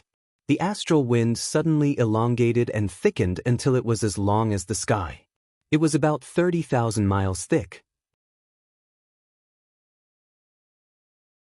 This gale was capable of destroying the soul and corroding the bones, and it was over 10,000 times stronger than an ordinary gale. Without a cultivation at the heavenly immortal realm, one would be instantly minced into powder and obliterated in body and soul. The celestial immortals here referred to the celestial immortals who cultivated the innate Tao and had a deep foundation, not the celestial immortals who cultivated the postnatal Tao and had only a high realm but no powerful strength. This time, Luai's only planned to teach the Tao to those who cultivated the Khanate Tao. As for those who cultivated the postnatal Tao, he didn't even consider them and automatically ignored them. Based on the current situation, those who still chose to cultivate the acquired Tao probably didn't have much aptitude or confidence in themselves. If not, why didn't he cultivate the Khanate Tao? Even if such a cultivator came to the Divine Firmament Palace, he probably wouldn't understand what Luai's was talking about because he was talking about the Khanate Tao. Luai's waved his hand again, and a layer of thunderfire appeared on top of the astral wind. It was also 30,000 miles high. The thunderfire and the fire were both spiritual thunders and spiritual fires born of nature. Their power was extraordinary, and ordinary mystic immortals couldn't even get close to them. Otherwise, they would be burned to ashes. After the thunderfire, Luai's used his dermic power to lay a layer of meteorites on top of the thunderfire. Each of the meteors carried a power that was comparable to the full-powered strike of a gold immortal. If they hit a person, they would be able to severely injure any gold immortal. With this layer of thunderfire and astral wind, ordinary golden immortals couldn't pass through and come to the celestial realm. Only the best among them could do this. From now on, with Luai's arrangement, the celestial realm and the mortal realm would slowly be separated. If one wanted to freely travel between the celestial realm and the mortal realm, one must have the cultivation of Tai Jingxian. The celestial realm was supposed to be high and mighty. It should be the residence of immortals, separated from mortals. As for sky immortals and mystic immortals, they couldn't even live forever. Naturally, they weren't immortals. Looking at his masterpiece, Luai's nodded in satisfaction and returned to the Empyrean. However, just as he was about to leave the Divine Firmament Palace, Luai's seemed to have thought of something. He suddenly waved his hand and laid down a vast thunder field on the only way to the Empyrean. The power of the thunder field had nothing to do with the intruder's cultivation. It was only related to their karma. The more karma one had, the more powerful the thunderbolts one would face after entering the thunder field. The Empyrean was the holy land of the Tao of Lightning. It was a place where the righteous Tao existed. It would never allow any filthy power to exist. Time flew by. In the blink of an eye, 10,000 years had passed. The day of Luai's sermon was coming soon. During this time, there were a lot of new living beings in the world. For example, there were all kinds of Khanate lifeforms born of Khanate Chi, such as the Thunder Spirit Clan, the Fire Spirit Clan, the Cloud Spirit Clan, and so on. In fact, these races weren't considered new. They'd existed in the Eldritch Wilderness in the past. But because of the constant wars between the races, Many races had disappeared in history. These new Khanate life forms were like that. They'd been extinct in the Eldritch Wilderness for a long time, but with the recovery of the world, Khanate Chi became rich again and gave birth to them again. The species in the Eldritch Wilderness had always been diverse. No race would be completely extinct, because the marks of all living beings were stored in the tunnel. If a race was completely extinct, the tunnel would find an opportunity to give birth to it again with the marks in its body. This was also the reason why so many races had suddenly disappeared and reappeared in the Eldritch Wilderness. They might not have lived in seclusion. They might have been exterminated, but the changes in the world gave birth to them again. When these living beings were just born, they were ignorant and didn't know anything. After the tunnel gave birth to them, it didn't care about them anymore and left them to their own devices. This was the tunnel. It was only responsible for giving birth to all living beings. As for their fates after birth, it didn't care at all. The tunnel didn't care, but the heavenly Tao did. Before these Khanate life forms could understand for long, the heavenly Tao gave them the inheritance of the heavenly Tao, allowing them to understand their origins, their environment, and the current situation of the world. At the same time, it also gave them some basic cultivation techniques and corresponding divine abilities to protect themselves. The Eldritch Wilderness? The first year of the three realms? After receiving the inheritance, the Khanate life forms understood their situation. They were now in the Eldritch Wilderness, the era of the three realms. That's right, the era of the three realms. The War of the Gods had ended, and the Eldritch Wilderness was reborn. A brand new chapter in history was opened again, from the Age of the Gods to the three realms. Correspondingly, all of the historical records were pushed forward by a step.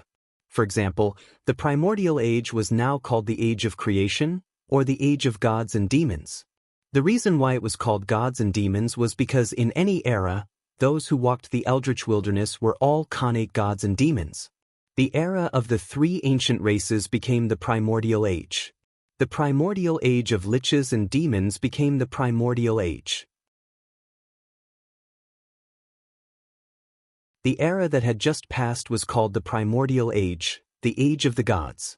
Now, although this era had just begun, its name had already been decided. It was called the Age of the Three Realms. What was the three realms? It was the three realms of heaven, man, and earth. The heaven realm was the 36 heavens, standing in the sky of the Eldritch Wilderness.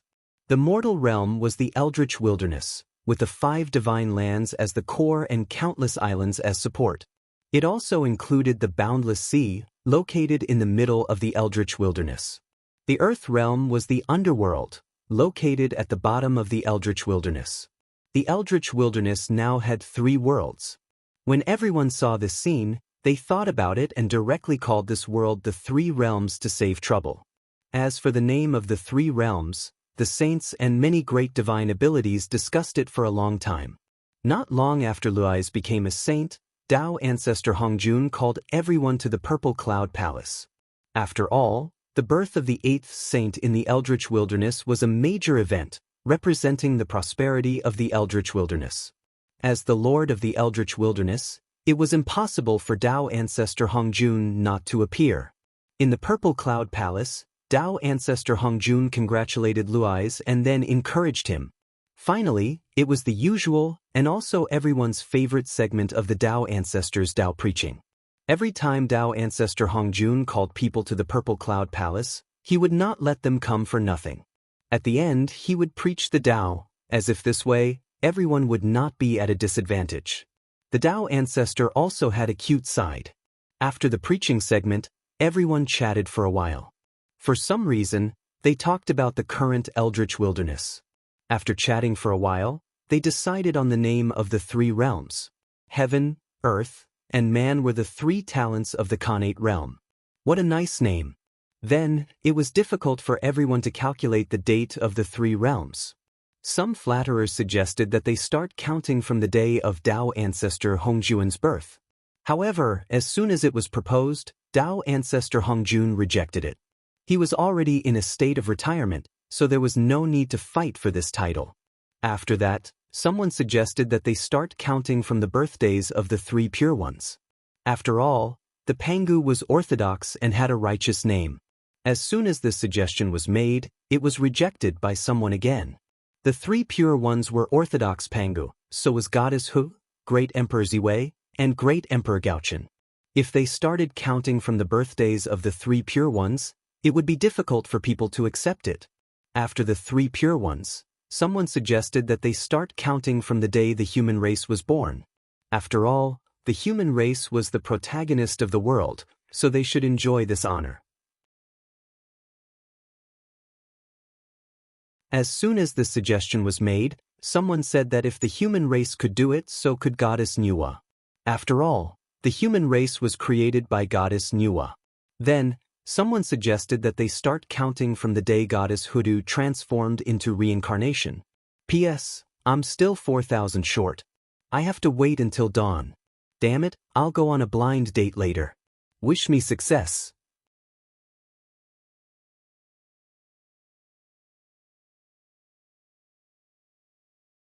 Chapter 8:19.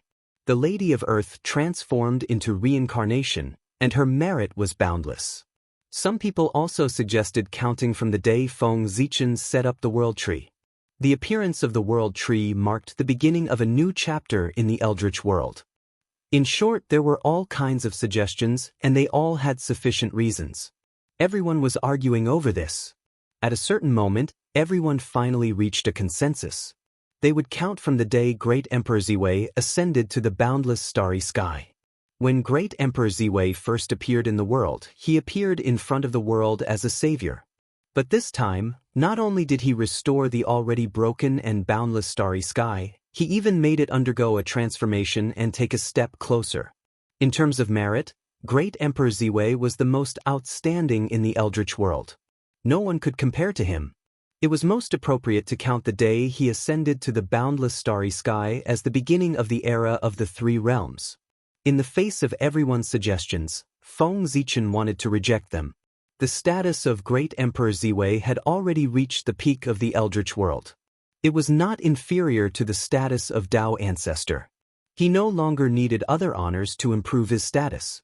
He should give this honor to someone else. However, in the end, Feng Zichen accepted it. This was because he realized that it was not suitable for him to give this honor to anyone.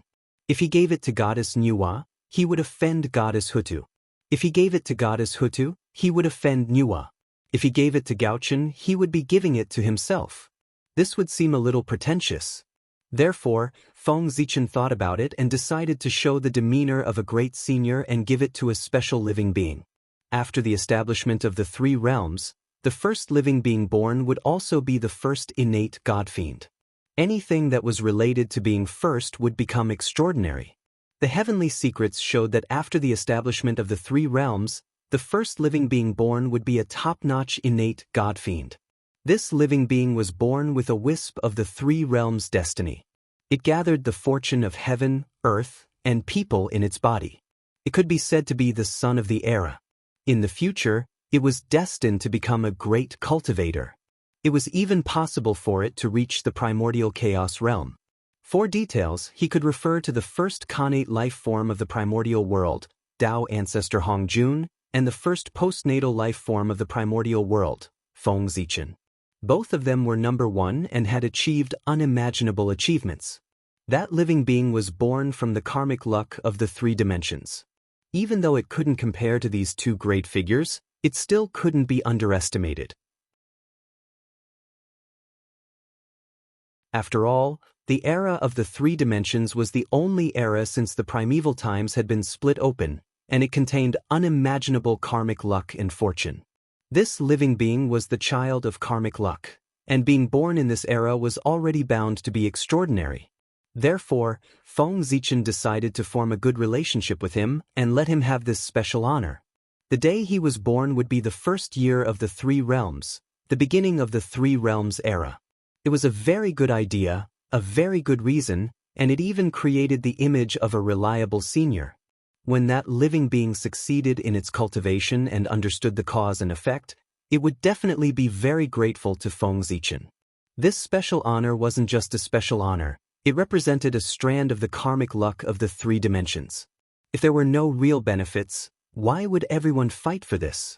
If that living being received benefits from Feng Zichen, it would form a karmic relationship with him, and he would have to pay it back in the future. Feng Zichen's calculations were very precise, and he definitely wouldn't suffer any losses. Unfortunately, Feng Zichen's idea was very good, but once he said his suggestion, it was rejected by everyone. He was just a newborn god fiend. Even if his aptitude was extraordinary, how could he be compared to everyone present? If they gave that special honor to him, where would their dignity go? The reason was very simple. It was the above sentence that dispelled all of Feng Zichen's plans, and he had no choice but to accept this special honor. When his plan failed, Feng Zichen sighed slightly and didn't take it too seriously. He just felt a little regretful. Little did he know that Feng Zichen's lack of persistence made him regret what happened next. After some calculations, Feng Zichen realized that 100 years and 30 days later would be the 10,000th anniversary of his unsealing of Zhouxing. No one objected and they all nodded in agreement. Then Feng Zichen set this day as the first day of the 3 dimensions, the beginning of the 3 dimensions era. In the blink of an eye, that day came. On this day, everyone worked together to summon the long river of time and space, and set up a huge stone tablet in it. The words, first year of the 3 dimensions, were written on it, and it was fixed on this time and space node. At this point, the Eldritch world had entered the 3 dimensions era. At this point, the matter was considered to be over. Everyone should leave the Purple Cloud Palace and return home. But at this moment, an inexplicable throbbing suddenly came from the Eldritch world, attracting everyone's attention. Worried that there would be a problem with the Eldritch world, everyone didn't dare to hesitate. They immediately released their divine senses and crossed the endless chaotic void, looking towards the Eldritch world. Then, everyone saw a strange scene. On the Eldritch world, regardless of whether it was the connate myriad Tao or the postnatal myriad Tao, all of them appeared. They jumped happily between heaven and earth, as if they were extremely excited. After silently calculating, everyone knew the origin of this phenomenon. It turned out that the first connate god fiend of the 3 dimensions was about to be born. This phenomenon was to celebrate his imminent birth. The old doubts were resolved, but new doubts appeared in everyone's minds. What was the origin of that connate god fiend? Why could it cause such a commotion? TSK, the commotion caused by this birth is really not small. I wonder if there was such a phenomenon when Taoist 3 Pure Ones was born? Feng Zichen turned his head and asked the 3 Pure Ones after looking at the phenomenon in the heavenly Tao. The Grand Pure One thought for a moment and replied, "It should be about the same. Even if the phenomenon of this connate god fiend's birth can't be compared to the 3 of us, it's not much worse." Hiss, the moment the Grand Pure One said that, everyone gasped in shock. The phenomenon when a connate god fiend was born could probably represent his talent and achievements. The phenomenon when this connate god fiend was born could actually catch up to the 3 Pure Ones. Didn't that mean that his future achievements were second only to the 3 Pure Ones? Although everyone had already overestimated the new connate god fiend, they still did not expect him to be so talented. Curious, St. Juanti said, "Let's not stay here and watch. Let's go and take a look ourselves. How extraordinary is that connate god fiend to be able to produce such a phenomenon?" After saying that, St. Juanti took the lead and walked towards the primordial world without waiting for anyone to answer. Seeing that, everyone hurriedly said, "Let's go, let's go." Looking at the figure of St. Juanti leaving first, the Grand Pure One shook his head and smiled. Suddenly, he took out the connate cardinal treasure, the Taiji painting, and turned into a white jade bridge that reached the sky. He carried everyone and rushed towards the primordial world at an extremely fast speed. "Fellow Taoists, let's go." When everyone surpassed St. Juanti, the Grand Pure One's voice sounded in everyone's eyes. Fast, very fast, very fast. As expected of the heaven-opening cardinal treasure, the speed of the Taiji painting was actually 30% faster than Feng Zichen's speed. Seeing that he had been surpassed, St. Juanti was not angry. Instead, he laughed and turned into a ray of light. He landed on the white jade bridge and rushed to the primordial world with everyone. At that moment, The 8 saints of the primordial world and many great mystical abilities stepped on the white jade bridge and rushed to the primordial world. Such a scene was enough to be recorded in the annals of the primordial world and make future generations have endless imagination. Looking at the smiles on everyone's faces, those who did not know would think that their relationship was very similar. It was the long-awaited peace. Silently, the heavenly Tao appeared and froze this scene, as if it had turned into eternity.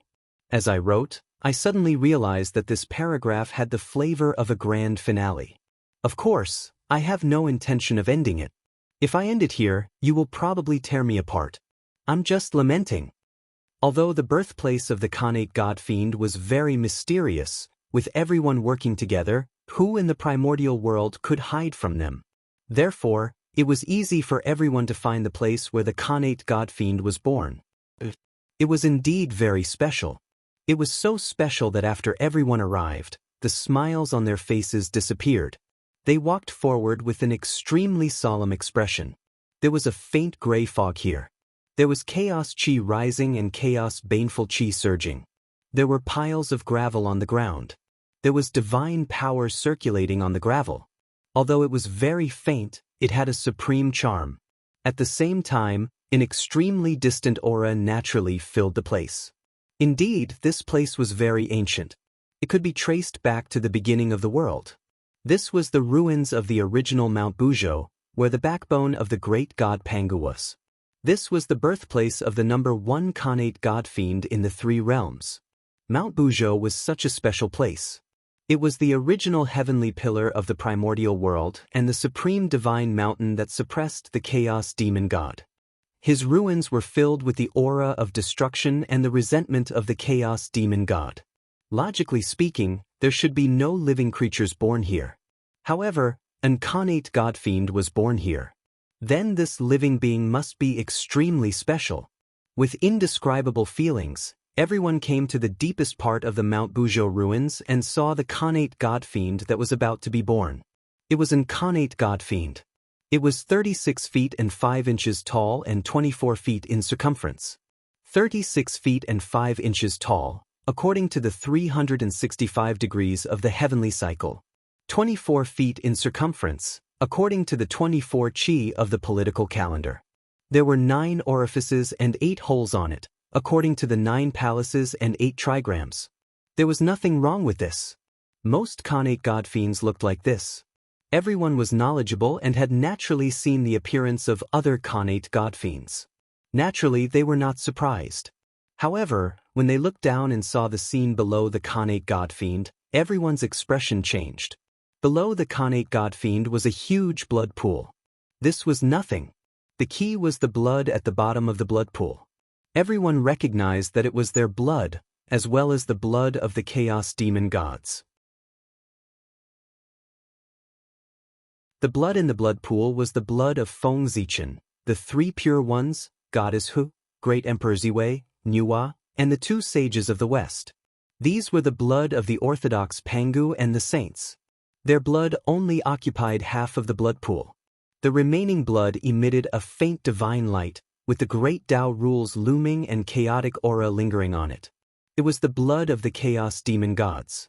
Where did the blood come from? Everyone remembered that at the end of the gods' investiture tribulation, they had a great battle with the 7 chaos demon gods. Although they won that battle and successfully sealed the chaos demon gods in the 5 divine lands and the heaven realm. However, how could they not pay a price for the battle with the chaos demon gods? They were all injured and lost a lot of blood. The blood in the blood pool was left by them at that time. For some reason, the blood shed by the crowd and the chaos fiend god gathered together and turned into a blood pool. Then, it came to the relic of Mount Bujo and gave birth to a Khanate divine fetus. Listen to this, what a coincidence! If no one was secretly playing tricks, Feng Zichen could twist Saint Juanti's head off and kick it like a ball. On the side, Saint Juanti touched his neck subconsciously, then looked around in confusion and said, "Fellow Taoists, I'm afraid this Khanate God-Fiend is extraordinary." It was more than extraordinary. He was much more extraordinary than everyone had imagined. When they saw this Khanate god-fiend being born in Mount Buzhou, everyone had tried their best to imagine how extraordinary he was. However, they still underestimated him. If this identity could really be born, it would not be weaker than Feng Zichen. The first Khanate god-fiend in the three realms was already extraordinary enough. However, he was also an Khanate god-fiend born from the fusion of the blood of a saint and the blood of a chaos demon god. That was the most special thing about him. What were Feng Zichen and the others? They were Pangu. After this Khanate god-fiend obtained their blood, he also obtained the blood of the chaos demon god. It was equivalent to having two bloodlines in one body. What was the Son of Destiny? This was it. Although the untainted world was created by Pangu, the chaos demon gods also contributed a lot. Their origin was the foundation of the untainted world. Therefore, the descendants of the chaos demon gods were considered half-orthodox in the untainted world. This Khanate god-fiend had two bloodlines in one body, which was equivalent to having two orthodox bloodlines at the same time. His status was worthy of being called indescribably noble, not inferior to that of the true Pangu lineage. He was the first in history. This Khanate god-fiend was the first to have two bloodlines in one body. He was too extraordinary. If he could be born, it would not be difficult for him to reach the realm of primordial chaos Daluo Jingxian in the future. However, it was precisely because he was too extraordinary, so extraordinary that he was somewhat heaven-defying. As such, he attracted a calamity, and whether or not he could be born in the future also became complicated and confusing. What tribulation? Naturally, it was the human tribulation. Because of this Khanate god-fiend's extraordinariness, it attracted the attention of Feng Zichen and the others, causing them to come here. And this was the human tribulation of this Khanate god-fiend. Some people did not want to see the birth of this Khanate god-fiend. It was not because they were afraid of his talent, but because they did not like his background. The Pangu divine system was the Pangu divine system, and the Chaos demon god system was the Chaos demon god system. The two were clearly separated. How could they be mixed together? P.S. Today's 10,000 words are complete. There is no discount at all. Please give me monthly votes and tips.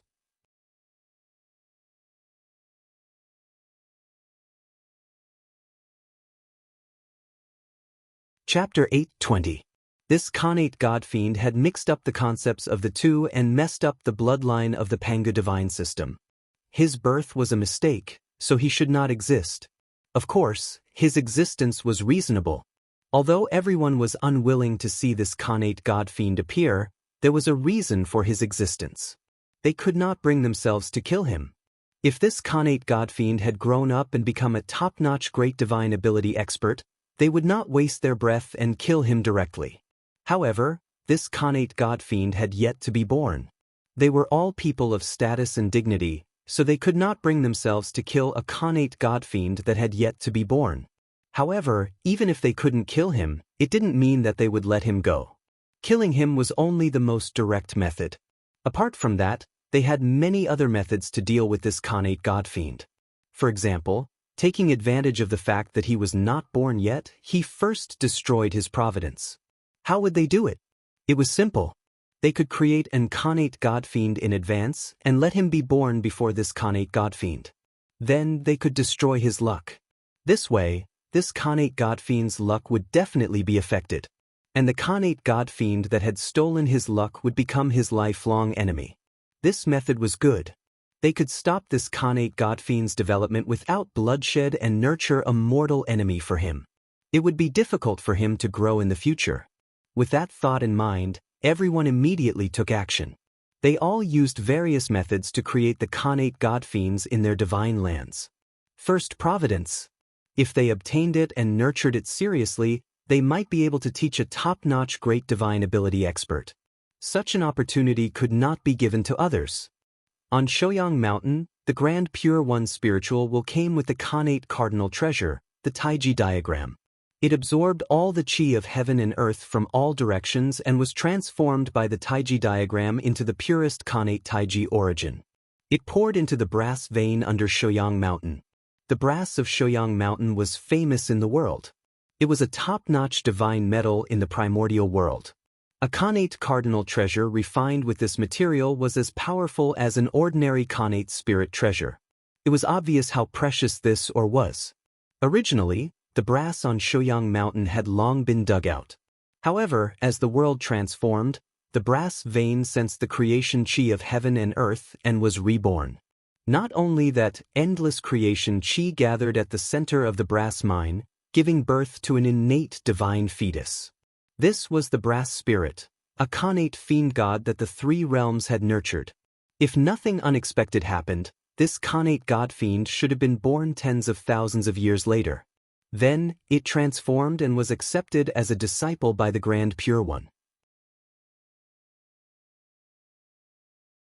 However, at that moment, in order to break the destiny of the connate god fiend and fight for the number one destiny, the Grand Pure One decided to give birth to his future disciple in advance.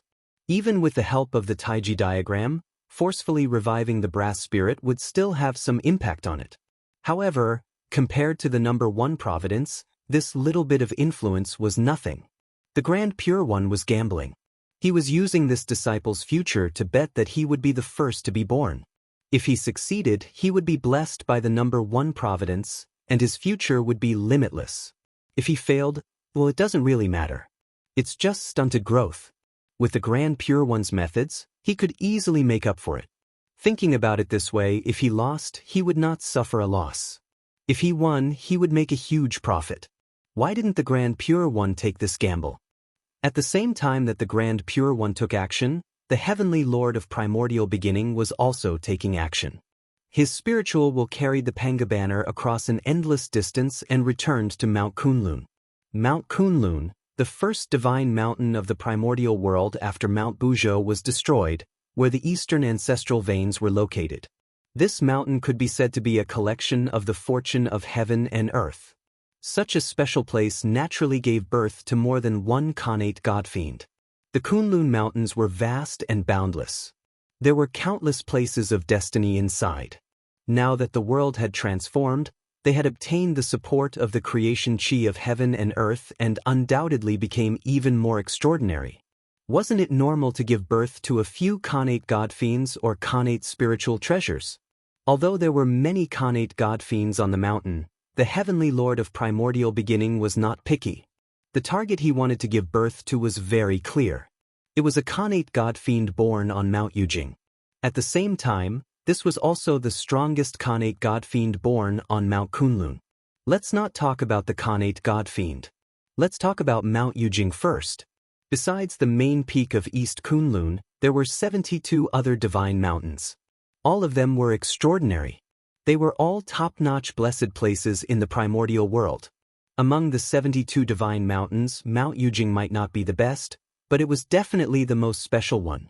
That was because this was the place where Hongjun Taoist master lived before he attained Tao.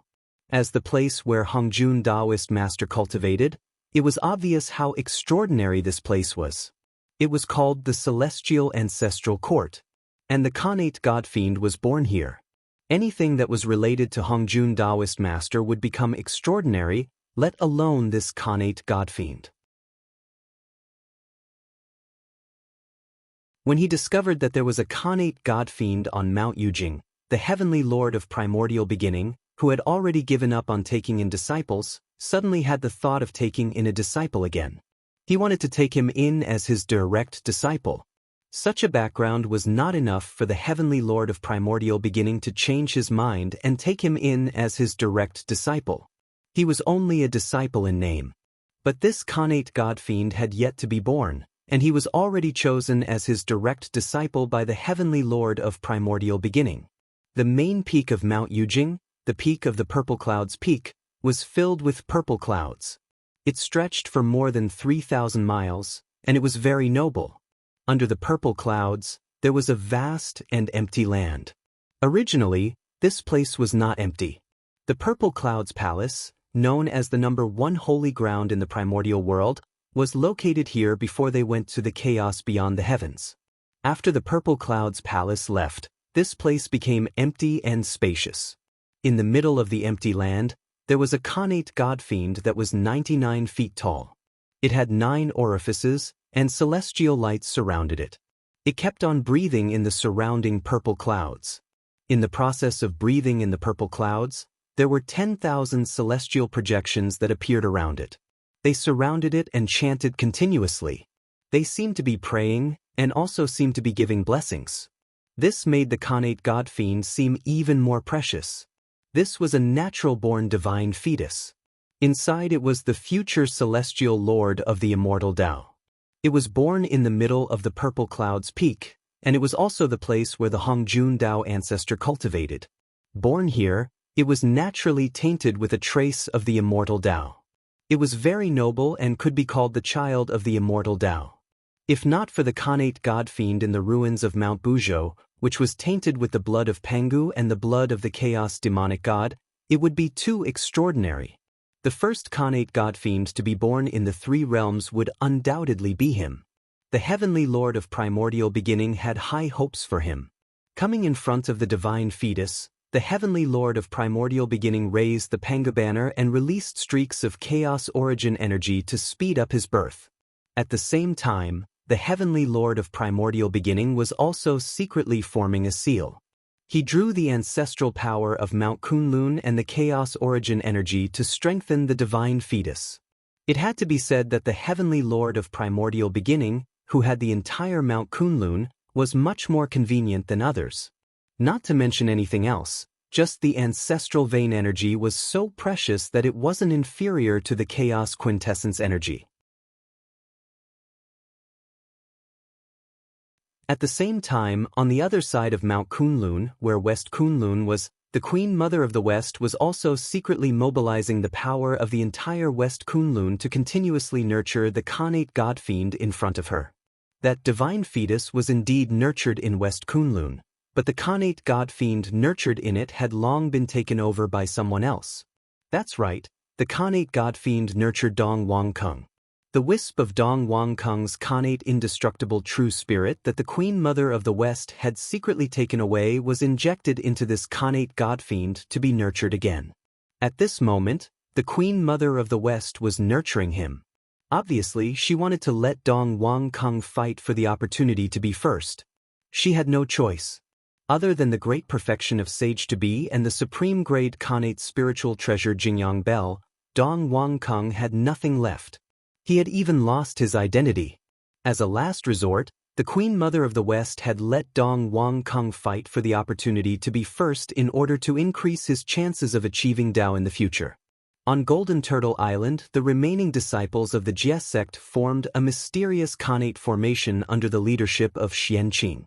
They directly absorbed the chaotic qi from the void and transformed it into the most primitive Khanate origin. They kept injecting it into the Khanate God Fiend in the center of the formation. Meanwhile, the Tongtian sect leader's divine will controlled the fairy-slaying sword formation and crazily gathered the killing power between heaven and earth. He then refined it and injected it into the Khanate God Fiend to help him transform.